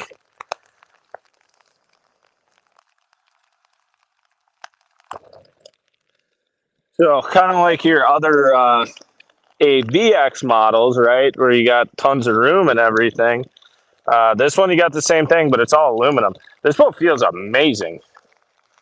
This is my first time like being in one on the water. How you convert to have more seating down there? Right. Yeah, so these are the sport seats. Yep, jump seats. You just flip them up. You get more seating. So you and your buddy going out in the morning, casting for pike or muskie or bass. You got a back deck. You come in at lunch. You want to take the kids and the family out pontooning or tubing. You flip those seats up, and you got seating for way more. I'm going to be honest. I don't know how this boat hasn't taken off more in the upper Midwest yet. This is like Jim and George on the weekend going out fishing, getting some crappies, bluegills, pike. This is their dream. This thing's awesome. Great. You got storage underneath down there, I saw. That's the one thing I've noticed about Vexus is it doesn't really matter what model you get in. They cram storage lockers in everywhere. We need the Bauer boys rocking one of these in Tourney Tuesday. Yeah, dude, they would crush in this thing. Yeah, so that's your ADX190. Walk through. Great windshield for today. Yes. Yeah, it just started raining significantly harder. I will tell you that much. But it's still a perfect day to test drive a boat. Huh? Sobi's supposedly supposed to be back soon, according to JP. Okay, yeah. Well, knowing him, that's like a 20-minute operation. So maybe see if you want to talk to Connor. Yeah, Connor O'Connor. We'll go chat with Connor. We can show. Soundbite. So yeah, we'll go grab him, see what he's got to say about his boat. Just give me a second here. I'm going to flip my mic over while I'm walking. See, now that we know this, Rich, this is easy. We should just do this the whole time next time. That's what I'm saying. What'd you say? I didn't hear you. I got it flipped now. Agreed. All right. Connor, we're on the live stream. Show me around the 921 Elite. All right, give me a quick second here. Just finally starting to get some rain out here. Nothing bad though. And if you want to tell the people, Connor, we do have, if people come down and they don't have a nice rain suit, I brought about 10 new Blackfish suits. Yep. So of course I've got the Endure suit on right now. Super dry. You know, I've been in some really bad weather and this thing has never leaked on me once. So, you know, I can't talk enough about Blackfish and everything, but we do have spares. So if you come on down, want to go out on a ride and not afraid of getting wet, we got suits. Outside of that, right here, we have the 921 Elite by Phoenix.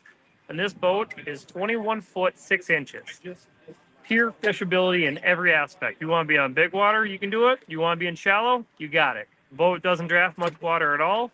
Right now, we've got it paired with 2 power poles in the back. Those are both 8-footers. Of course, we've got our Ultrex up front and 2 12-inch helixes on the boat. All come standard for a simple price, $79,995. So real simple. Boat's already ready to go, turnkey, and you can just run it. Yeah, show me, what are some of your favorite features in here? Big features that I like in the boat. So this model right here, we have a full front padded deck. So from the very back here all the way up to the front is fully padded. No more having those aches on your legs. Just pad the entire deck. That's a big feature that I like because I'm always moving around the front. Outside of that, I love having my rod locker be carpeted. You got those expensive rods, expensive reels. You don't want them banging around on fiberglass, nothing like that. So we've got carpet inside there. Of course, we've got some stuff in here, but carpet in there helps save on all that. Of course, when you're also running too, I truly believe that having carpet in your stuff helps take some vibration out when you're out there hitting some of those big waves. It's not just pure fiberglass, just kind of rattling. So kind of muffles the sound too. Another giant feature that I'm really big into is being in your tackle storage system. So being in here, you can load all your tackle, all your bags, plastics going up the side rails here. You can have your tackle boxes all in the center. And then I use my sliding tray as like a day box. Anything I want, I put in there. I can slide it out of the way. I can bring it to me. You know, I want to reload that with something else in the garage. It's real simple. Pull it towards you, pulls out. You can go load it all up with all your goodies. Ready to go for the day. Slides right back in and you're good to go. Of course, we've got a hook holder up here. You got something that you want to just throw up there and get it out of the way. We've got you covered there. 2 shocks on the door, so you don't have to worry about that thing falling down on you at all. Of course, you can see the strength of that. So you're not going to get that real big wind gust that's going to shove it down on you. Outside of that, every inch of this boat is just fishable. So you can't really go wrong with it. Beautiful. Rich, you got any questions back there? I don't see any questions, but Sam just came in. So you can probably find him. Thanks, Does Connor. Sam want to Appreciate come it. You out can't and hear we'll me. go show him around his boat? So Do you want him go in find there or you Sam. want me to just go walk around his boat? Either way. Okay. And then Well, I'll walk over to his boat. we want You to can check out decide. the PowerHouse system in the back of Brian's boat. He'll come out and meet you. Wait, what? Do you want to do that first, or do you want to do Sam first? Excuse me, guys.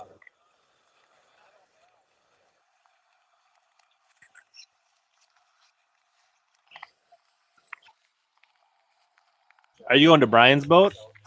I can. Yeah. Brian's either way, I is don't know right here. whichever one you're going to. I I'll think. send them Wait, out is if they want. Brian's a 21 XE? I think so. Yes. Is that what I'm going to? 21 XE. Brian.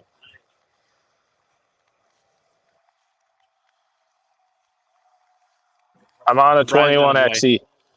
Yep. There's Brian. He should be. He's pulling up his hood. Got the old classic bass suit on. All right. Let me switch my mic over, and then you can talk to people about whatever. Tell him he needs to like speak loudly. You need to speak loud and go talk about PowerHouse. PowerHouse? Are you sure? Yeah, I don't know. That's what Rich said, I guess. Okay. Show us your batteries. All right. Batteries. All right. Let me figure out how to get back here with you. Maybe stand on. All right. Yep, Hold we're on, good. let's pull these off. Okay.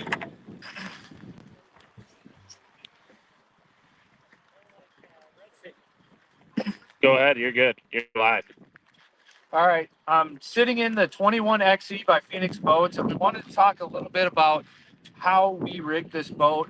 We're constantly looking for the best, the newest, the innovative products out there for powering these vessels with multiple live scopes, multiple graphs. Some of these walleye boats we're doing, we got 5 and 6 graphs on them, Mega Live, Mega 360, all the things. And this is a part of your boat that you absolutely got to spend a lot of time on, making sure that it's configured right. This isn't a place that you're going to want to skimp on your dollar. So I wanted to showcase a little bit about what we did in this boat. This is one of our demo models. It is for sale. We utilize a company called PowerHouse Lithium. They've really kind of opened the door on some new technologies out there. Things that you might not have heard of. 16-volt batteries, running gun on the charge systems. And it's pretty cool what they're doing. So I just wanted to showcase a little bit about what we did in this boat. We actually only have 3 batteries in this boat. A lot of the configurations that we're doing for a lot of customers are that setup right there, which is 2 36-volt trolling motors in parallel. You're literally never going to run out of power. This lithium setup is powered through an app, so you can monitor your batteries constantly throughout the day. It's a really cool deal. We've seen multiple days on the water without having to charge, and I'll tell you why here shortly. So on this boat, we have 3 graphs. We have a live scope, a Garmin head unit, and 2 Lowrances. So we're actually powering this system with just one 12-volt lithium crank battery. Absolutely does everything that we need it to do. We haven't seen any drops in powers at all, not even close. This is the PowerHouse charger. This is the PowerHouse 36-volt running gun. Here's the breaker for it. You can see our custom rigging. We label everything, making sure everything is super easy for you.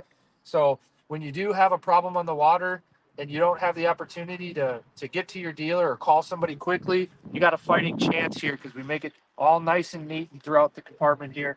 This battery right here with the running gun, the cool part about it is when this battery is at least 80% charged, it's going to automatically kick on this running gun and start supplying power to those batteries. So while you're running down the lake, you can be charging your trolling motor batteries. It's just a really cool way to run your system and just have more time on the water and have a more enjoyable experience. Also, a couple things that are key to mention. So on this Phoenix, you have a master power shutoff, which all boats have that. This boat actually has an E2 wiring harness. Long story short, it's a master shutoff for your graphs. So you can shut that off. You can shut off all of your console accessories. You can shut off your running gun, and you can shut off your trolling motor. It's just really nice to cut all the power off there. This is a great setup, and we're very knowledgeable, and we love to help you out with that. Yeah. I think that was a good look at what the rigging looks like from in tune. So that's kind of a good. sense. And Teal, you're back from your. All right, I got you back. I got you back on my AirPod now, boys. We're good. Yeah. Thanks for that. That was, yep. Standing back there is, there's room, but it's snug. Precarious is the word you're looking for. Yeah. Yes, that would be it. My mom would be proud. She was an English teacher. Do you know that? I think I might have heard that at one point. She'd be So proud. what else? So you guys, what do you think? Also, no. Is there anything so we we need got Bart to? Sobi's boat here. I don't know where Sobi is, but Nice boat. Teal, do you know much about some of the features in the V2 that we Yes, could I do. talk to Bart here? Absolutely. What do you want Bart to look at here and show off? So the V2, what's cool about Vexus is they're always improving on their stuff. They're not, they're always looking at how they can be better. So what you'll notice on the front deck there is how much wider a fishing platform it is. So you're going to get a lot more width up at the front on this boat versus the old AVXs. So if you're flipping, let's say milfoil, and you got a 5 mile an hour wind and you and your partner both need to be up front, you've got room for both of them. The other thing with it is it's a thicker bottom. So they actually increased the thickness of the hull as well. The gauge. Yep. And then that chisel on the pad, they changed that specific thing as well. So it's going to feel more solid yet. So the chisel, does that affect ride speed? What does that it's mean? going to improve the more thick hull is going to improve the ride. It definitely feels even more glass-like than it already did. Okay. Feels a little bit heavier, but the performance is very similar. So yeah, those are kind of the main differences. So nice. Yeah. Any other creature comforts or small things? Or the big thing about this boat is it's going to perform like a glass boat. And then if you look at the storage and inside the storage boxes, it's one of few aluminum boats where they actually are putting channels in between the lockers. So that's probably. Are you talking about this one, Teal? Any of them on the front deck. You'll see there's those lips there in addition to the weather seal. Sure. So, I mean, they kind of double up everything there. Right, so belts and suspenders. Correct. Because those weather seals, there is a seam in one part of that weather seal that will trickle some water in, so that lip is right. Yeah. So those compression latches are going to keep that lid down on the seals, but those channels will allow for when you get a couple inches of water for it not to start to want to seep in. So or if you're these would be those channels, right, Teal? That's what you're talking about. At angle, you got a little better fighting chance before Correct. It overwhelm the system. Yep, and that's something we haven't seen in the aluminum category. So it's cool to see them thinking about the little things like that. For sure. Nice. Cooler over here, I believe. Can we see what's below the floats on those crappie rods? Yeah, I want to see them crappie lures. Big cooler. Wait. Open that lid again. The one you were just in. I want you to look at the bottom of the lid. Like the inside of the lid.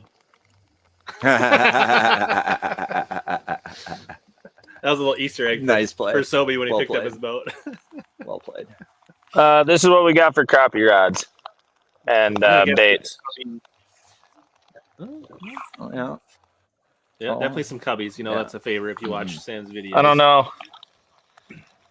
don't know if he's got any in here, or did he suck? Yeah. He's got water in there. They might be in the other side. He didn't catch any. What a loser. He's been a busy boy driving that boat around for people, and that's a hot commodity. But the big thing you'll notice about the AVX compared to the rest of the aluminum market is the cheap components around the boat are non-existent. So, like the fit and finish on the boat and all the fiberglass and aluminum on this boat, there's not a lot of plastic. Art, you're knowledgeable about the Hummingbird MinnKota. Walk us through Sam's setup as far as what he's got for crafts. Yeah, sure. I can walk through Sam's setup. Just give me a sec to get back in here. All right, so Sobi's got back here. He's got a MinnKota Precision 4-bank charger in the back. And then we got two Helix 12s at the bow. This is what we're looking at on a pro-size decket mount. Or a console, my bad. Huge bang, but yeah. Nice dual mount for sure. Like probably one of the most solid mounts that doesn't cost an arm and a leg. Right. Yeah. I will say I've had a handful of different mounts over the years and on big water and everything. I got this pro-size mount this year. I was out on Kentucky Lake and 20-mile-an-hour winds for 3 days and never moved, never loosened. It's just, I like a mount that screws directly into the boat. And I know there's a lot of adjustability stuff these days, but I feel like they all move eventually. So these ProSize mounts are awesome. So up here, he's got Mega 360 and Mega Live on 2 Helix 10s, it looks like. And then once again, another ProSize deck-it mount. I like the way they make these deck-it mounts, just kind of angled, and it stays out of your way. So you got your 360 and Mega Live up front, and Sobi just has a Ultrex. He doesn't have the Ultrex Quest, actually, which I'm kind of surprised about. But man of the people. So if you pan to your right, you'll see a Vexus heading out, and even in inclement weather, the test rides keep going. They do. Can you give us an update on the rain report, precipitation weather report? I would say the precipitation is higher than it was 10 to 15 minutes ago. It's definitely raining harder. Can you walk? Do you want the 20 or the 22? We're going to have you walk to the multi-species Caymus, and Dewey's going to join us here. The 22 or the 20? Does Dewey want his DV20? Walk to the 20, please. Did you say the 20? How you doing, bud? Good. Good to see you. So Dewey helps represent Caymus here in the northern hemisphere, Midwest. I think Mike was on last year, right? Yeah. So yeah. But so you're gonna have send Bart. This is nice, isn't it? You get to we've got these virtual. We have Bart out in the elements, and then you can just. You guys can buy my new phone. See DP20 on the right. Yep. Yep, I got it. All right, so you guys are gonna see sweet color pattern, Dewey. I like this one. It's clean. Yeah. So all right. Anything you want to call out, Dewey, or you want him to pull up and look at? Well, accentuate? The one thing that we're really proud of is in the back pods there that you just scan by. Those are removable, so you can take them in or out. And so you're talking about these right here? Yep. So those actually, they're you can pull them out. You can a la carte them, have one on the port side, one on the starboard. You can have them both in. And then behind that particular boat just has storage. But those seats, you can put jump seats in there also. So if you took the pod out, now you got a seat cushion there. I see how it removes now. That's cool. Yep. And then we got a new option coming across the live well. If you go right in the back there, that center section, that's a 50-gallon live well, and we're going to have a backrest that's removable, so you can make that. Holy as a cow! So yeah, that's 50 gallons. You can put a lot of fish in there. Nope, we just lost Bart. I don't know if he bumped his phone or what happened, but maybe he might be back. But so how have things been, Dewey? Business has been pretty good. You've been doing a lot of test rides today, or? Yeah, we have been. It's though it's may not quite be so nice outside, but it's been good. We've it's surprising. The last 2 years we've had pretty similar weather. Yeah, in fact, last year I was surprised. We didn't think we'd have much at all, and we were busy the entire time. And today we've had 3-4 rides already. We got a couple people signed up for a little bit later, even though it's raining out. So, and the nice thing is there's a nice walleye chop out there, so you can really get a good idea on how these boats handle and not really rough water, but in like as rough as you're going to see on Minnetonka. Yeah, right? exactly. Unless you're going to Mille Lacs or Leech or the Great Lakes, you're not going to find much rougher than this. You back, Bart? Yeah. Sorry, it's like I said, it is raining, so it hit the deal and closed my page. That's literally what happened. But no, this live well, I was going down to show you. This thing's huge, dude. Like my whole arm. And I'm 6'3", 6'4". Walleye, muskie guys. Like this it's 50 inches wide, so you could put a muskie in there if you need to revive him. The other thing that's nice on that is we've got 8 pumps in the boat. So you got 2 recirculation pumps, 2 in pumps, 2 out pumps, and then also there's a bilge pump in the boat, and then there's also an automatic bilge. So there's more pumps in that live well system. You can really get the water churning, and when you want to get the water out, you can actually dissipate the water out of the live well really quick, even though, like I said, it's 50 gallons. So wow. The other thing is we got oxygenators in there, so that, again, when you got fish in there, you can have them running. It'll keep them going. So you not only have the aeration system, but you got oxygenators, which put oxygen right into the live well itself. So the other thing, if you take a peek at the windshield, we got the billet aluminum grab handles, both there in the walkthrough and on the side window. One of the weakest links of most walleye boats is the windshield, so we really reinforce that a lot. We actually glass in an aluminum plate, so that windshield's actually through bolted. Oh wow! So it's I'm not going to say you can't break one, because you can break just about anything, but it's pretty darn tough to break that windshield. So and the water hit again. But yeah, yeah, definitely a lot of Caymus has definitely listened to where the gaps are in the market, both on the bass boat and the the multi-species or walleye, whatever you want to talk about it.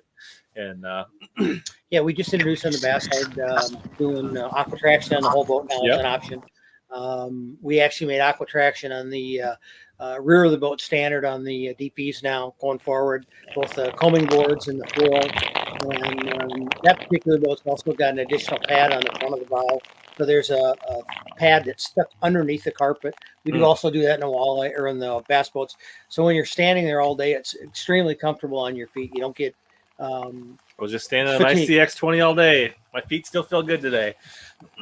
That's the one thing. I think the SS is a really cool design, but I was like, I don't think I'm giving up my carpet padded front deck. Yeah. But well, it's it's to each their own, right? There's options. That's the thing. Is like there is something for everybody. Yeah, we had a lot of guys ask to get rid of the carpet, so that's why we did away with or made it an option. It is an expense. It's not. It's about a $2,000 option, so it's not cheap. It's not free. But for those guys that don't want carpet, it's a great option for it. It does give you some padding in there too. Plus, with aqua traction, it's a closed cell foam, so it doesn't get the dirt down in there like a lot of your other Sea Deck and some of the other brands out there are real porous and they get dirty and it's hard to keep clean. Yeah, she's starting to come down out there. You picked a good time to come join the in-studio crowd. Yeah, I like this. So I don't know. So what? I guess so we have the CX20, the CX21, the DV22, and the DV20 all here. Yeah. Yep. They've got a 19 back at the shop. So we make in the DP series, we make a 19, 20, and 22. In the bass boat series, we make an 18, 19, 20, and 21. Yep. And so we kind of got a full line in there. Yeah. So what? Anything new? Bart's drying off his phone with a paper towel now. The weather overcome our live feed from the dock, but that's okay. We're glad that they're somewhat waterproof, those new phones today. Yeah, right? this wouldn't have been possible 5 years ago. So we get a lot of stuff that's changing. We're building the 24s right now. We're getting ready. We just had a meeting on 25s and some of the changes we're coming out with and some minor ones, but we're making a glove box a lot bigger on it. And we're adding a tool holder in the back, just things that people have been asking for. And so we're making some small changes just to make the boat just a little bit better. So if I'm going to upgrade, if I'm going to put my boat up for sale, my 22, and I'm going to order a boat this fall going into next year, what would be some things I could look forward to on a CX20? Well, the big thing is going to get a brand new helm. So you'll have a new console there. That's probably the biggest thing on that boat.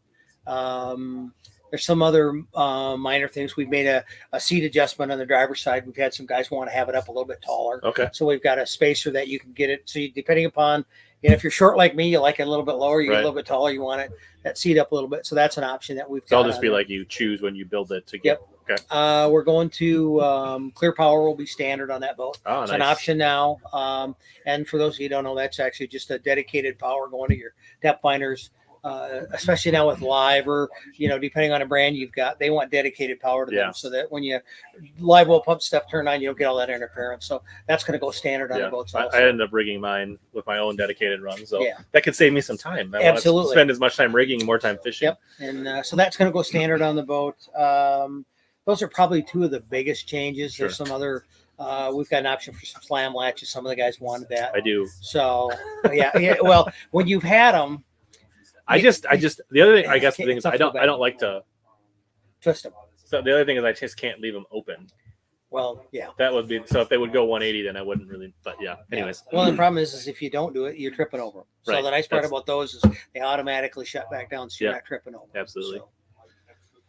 That's there's some other minor things that are coming along, but that's a couple of the major ones. We're gonna put a day box in the 20. Okay. That's something nice. That's we've had a lot of guys asking for. storage is a big deal. Obviously, the aqua traction in the boat is an option. That's really been a huge hit so far. And did I hear rumors there's going to be a center console? Yes, we have a brand new 23-foot center console we're working on. We actually got a lot of saltwater stuff coming. We've got a couple new cats coming. The HB and the 26, we got a 261, which is going to be a deeper sided center console for those guys that are doing more offshore. You know, our existing 26 and 28 are a little shallower, so they're designed that you can run inshore and offshore. And then we're going to make this 26 now, so it's called the 261. It's going to be deeper for those guys that are going offshore. So this 23, is that like, do you see any steam of people using it more as a crossover freshwater boat? Oh, absolutely. You know, if you go Missouri south, that's the SUV in the water. Everybody's buying center consoles. They're open. You know, you can get them really fancy now. You know, it used to be you got a center console, they were pretty blah. They were just white fiberglass. That's yeah. all you got. Now you can get fancy stereos in there. You can get custom seats. You can get all kinds of padding in them. You know, you can get, it's more of a family boat.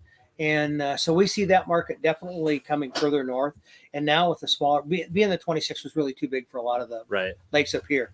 Now with this 23, definitely is going to help improve the that market up in the Midwest. Do you think we'll ever see somebody running a 23 center console and a like tour level bass?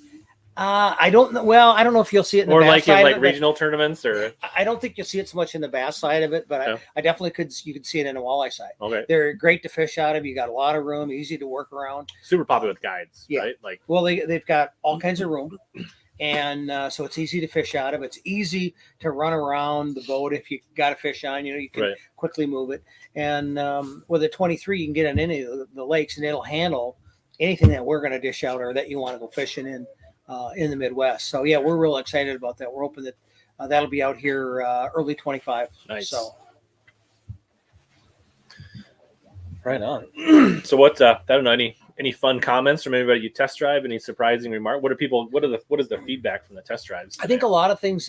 One is how well the boat rides. I mean, we've got, you know, it's not really rough out there today, but you definitely have got some chop, and they're surprised at how smooth the boat is. When you're saying not rough from a DV20, DV22, which a lot of people are thinking, like, I take this boat out on Erie, I take it out on Michigan, I take it out on Waukee, right? Like, naturally, like but like it's bass boat rough, not walleye boat rough. Is that as they would say? It's a little heavier than a walleye chop out there right now. I got to laugh. We had Justin Sieberdink was in a Lake Erie fishing the walleye circuit. And he's got a photo, and he says, "I'm so glad I'm on my DP20." And behind him, there's a Lund and a Ranger, and there's all these other boats following him out there. Letting him like cut the wake and nice. Just because they handle so good in rough water. So nice. Yeah, is the wind still blowing? We got another mix of. Looks like the rain's coming down a lot heavier now than it was. Is there an option for people that like to fish? Is there an option for a bimini top? Yeah, so we actually the 22 here has a bimini. The 20 actually that's here has a bimini, just not on for the show.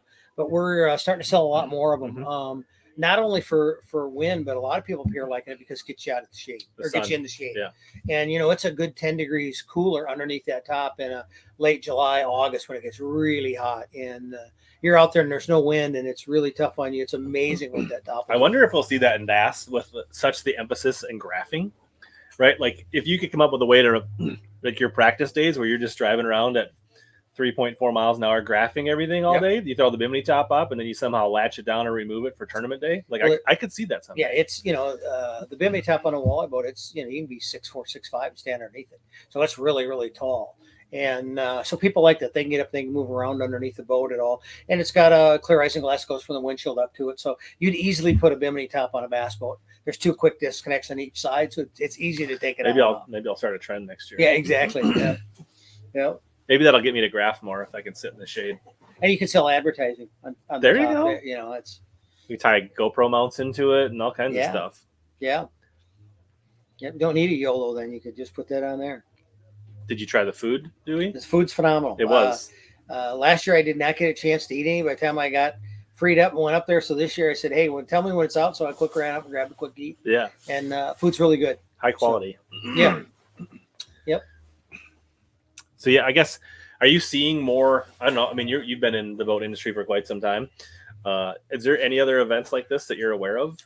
You know, to this magnitude that No, not where you have one dealership that's got all these. Walleye Weekend in Oshkosh, they do it, but there's multiple dealerships there, and typically you only have one.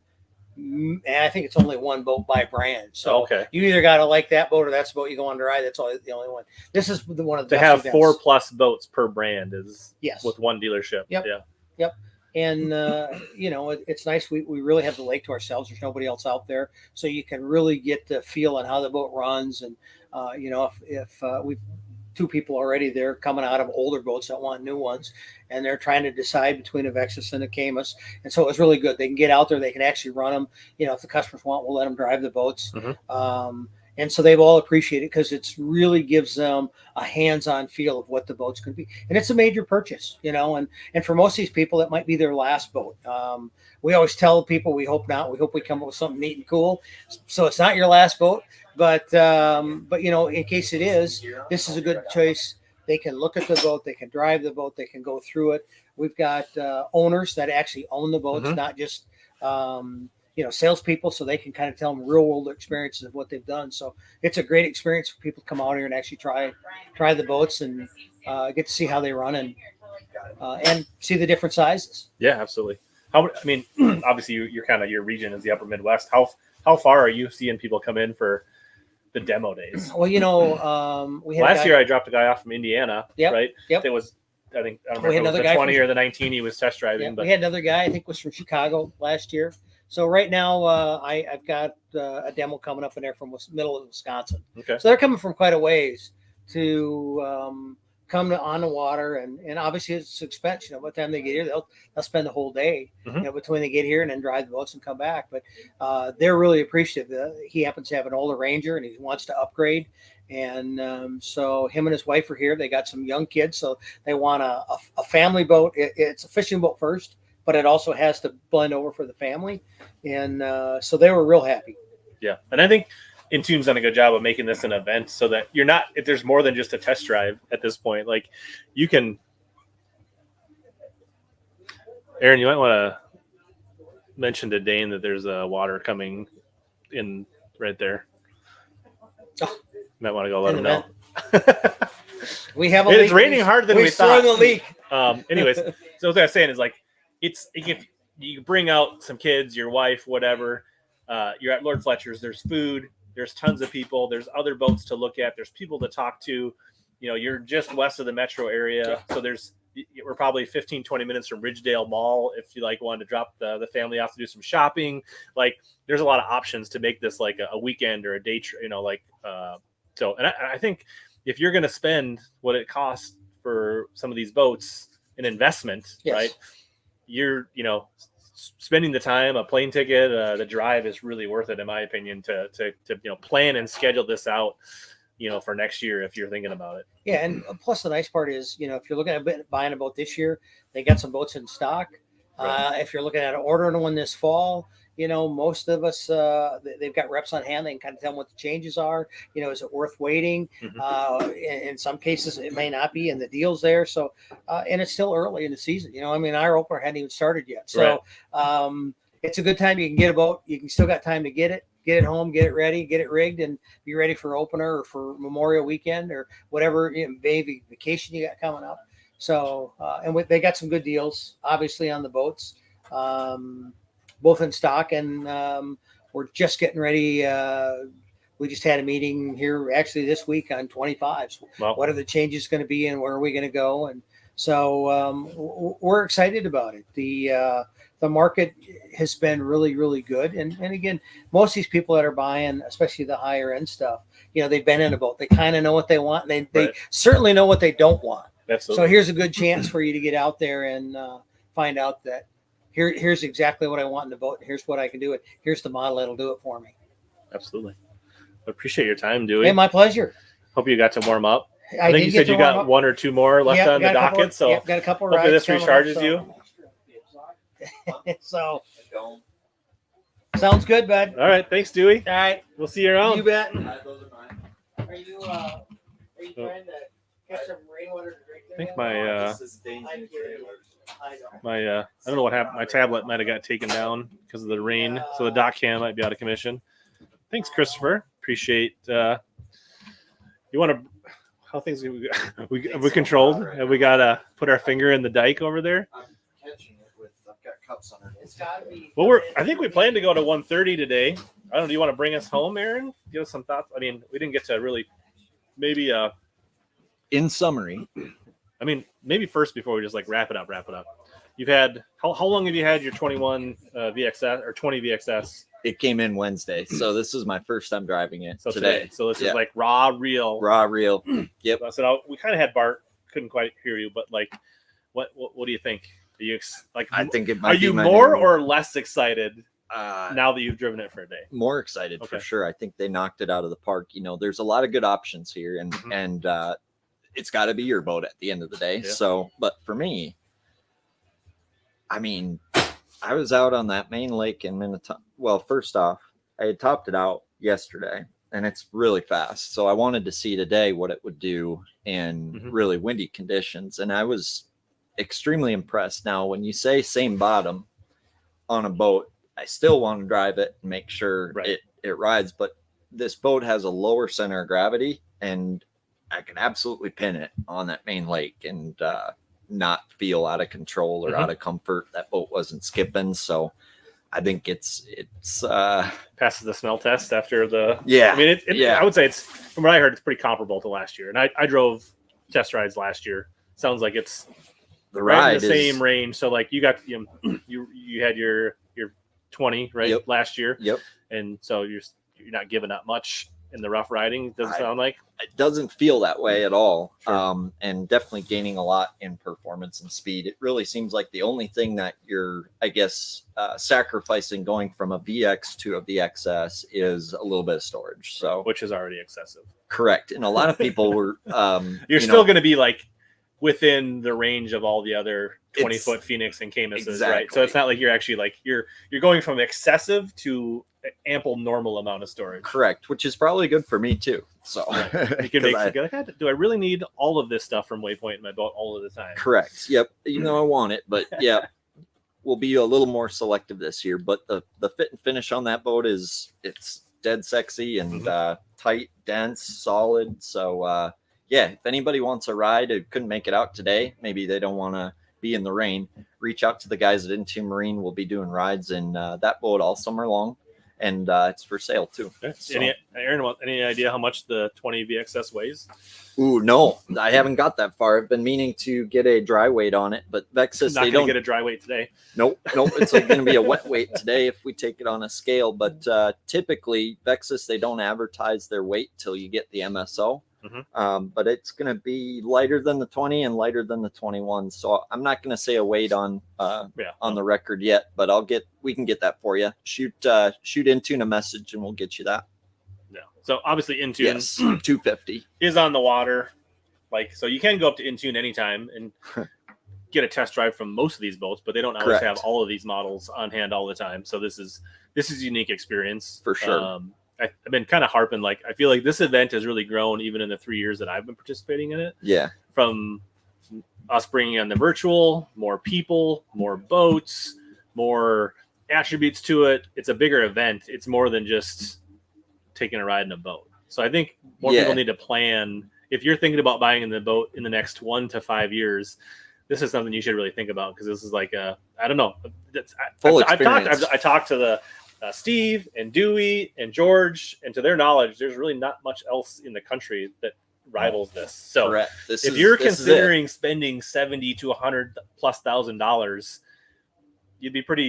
you should seriously consider, making this part of your plans, I think. Yeah, I mean, that's what you do when you buy a pickup, right? And at the end of the day, a windy day like today, if you want to see how a boat rides in driving this direction in the waves versus this one, at this speed in this wave versus this speed, it's really the only opportunity you're going to get at a full experience. So it's been fun today, but be sure if you want to ride in one of these boats, today was the day, but like I said, we've got demos all the time. So, or you get a hold of the guys at Intune. If they don't have that model there, they'll get a hold of somebody like Aaron. They'll get a hold of Selfmite. They'll coordinate it. You can meet them at a Champs Tour event or a tournament we're fishing. We'll take you out after the weigh-in. Absolutely. There are ways to get it done other times of the year as well. Well, in boat sales, like we always have to tell people about the boat, and I guess that was something that we always strived for, was to try to figure out a way where people could help make that decision for themselves. And it's so much easier to make a decision when you can feel it for yourself and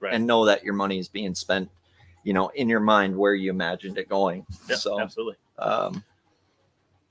Any highlights? Any feedback from any of your test drives from anybody? They were all really blown away, and the dudes are a little more fierce usually. So I always look at the wife first, and I only got thumbs up today, so that was awesome. That was awesome. It's cool to see the interest. It's cool to see the diehards like me out there today. I don't know if I'd be out there if it weren't for this event, but I like to think I would. But a lot of diehards today. I like to see that. Yeah, absolutely. I like to see that. I do envision a year where the weather's nice enough that we can do the live stream from the pontoon. Oh yeah, now you're talking. We did a walkthrough of the pontoon, and I was looking at the setup. They're comfy. It'd be pretty sweet. That would be a lot of fun to be able to be out there on in the center of all those boats, live streaming. with everything going around. Well, us. we could have put the bimini up, I suppose. Yeah, that might be next year. Yeah, Maybe. Yeah, absolutely. Taking it every year, next level. Well, I feel like we have more boats in the water this year. I think there are more, than any year prior. And I was actually, if it wasn't going to rain today, I was actually just going to bring line and park it in the parking lot just to have more boats for people to look at and things like that. So I can only imagine as we go forward, there'll be more and more opportunities. Well, I mean, we're just grateful to have really good customers and people and a good family around Intune. So there was a lot of people who bought boats from Intune the past couple of years that were nice enough to volunteer their time to bring their boat out to show people what it's all about. So, I mean, it takes a village, takes a family, and I'm grateful for all you guys. Thank you too, Rich. So I guess you don't know what the range, I guess you could probably speak to your old boat. It's the VX20 was a 60-gallon tank, and EPA error puts that at like 56 or something. And this one I want to say is 50 or so in the VXS. Can I Google it quick? Yeah, just pull up their website quick, but they might be running that same 60-gallon tank, but we're going to check here. But where they're putting the gas tank, I think is a big deal. Caymus is putting it there too, but in the center of the boat, right down the spine. So definitely is good for ride. Yeah.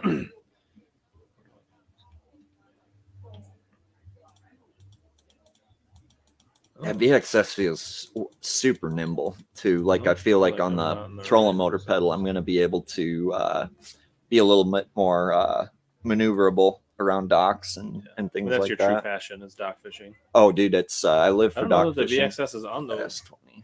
Oh, S20. There we go. 54. 54 gallons on the fuel, so it's just 6 gallons smaller than the 20, which is plenty of fuel. Granted, at 72 miles an hour, you can burn through that fuel pretty good.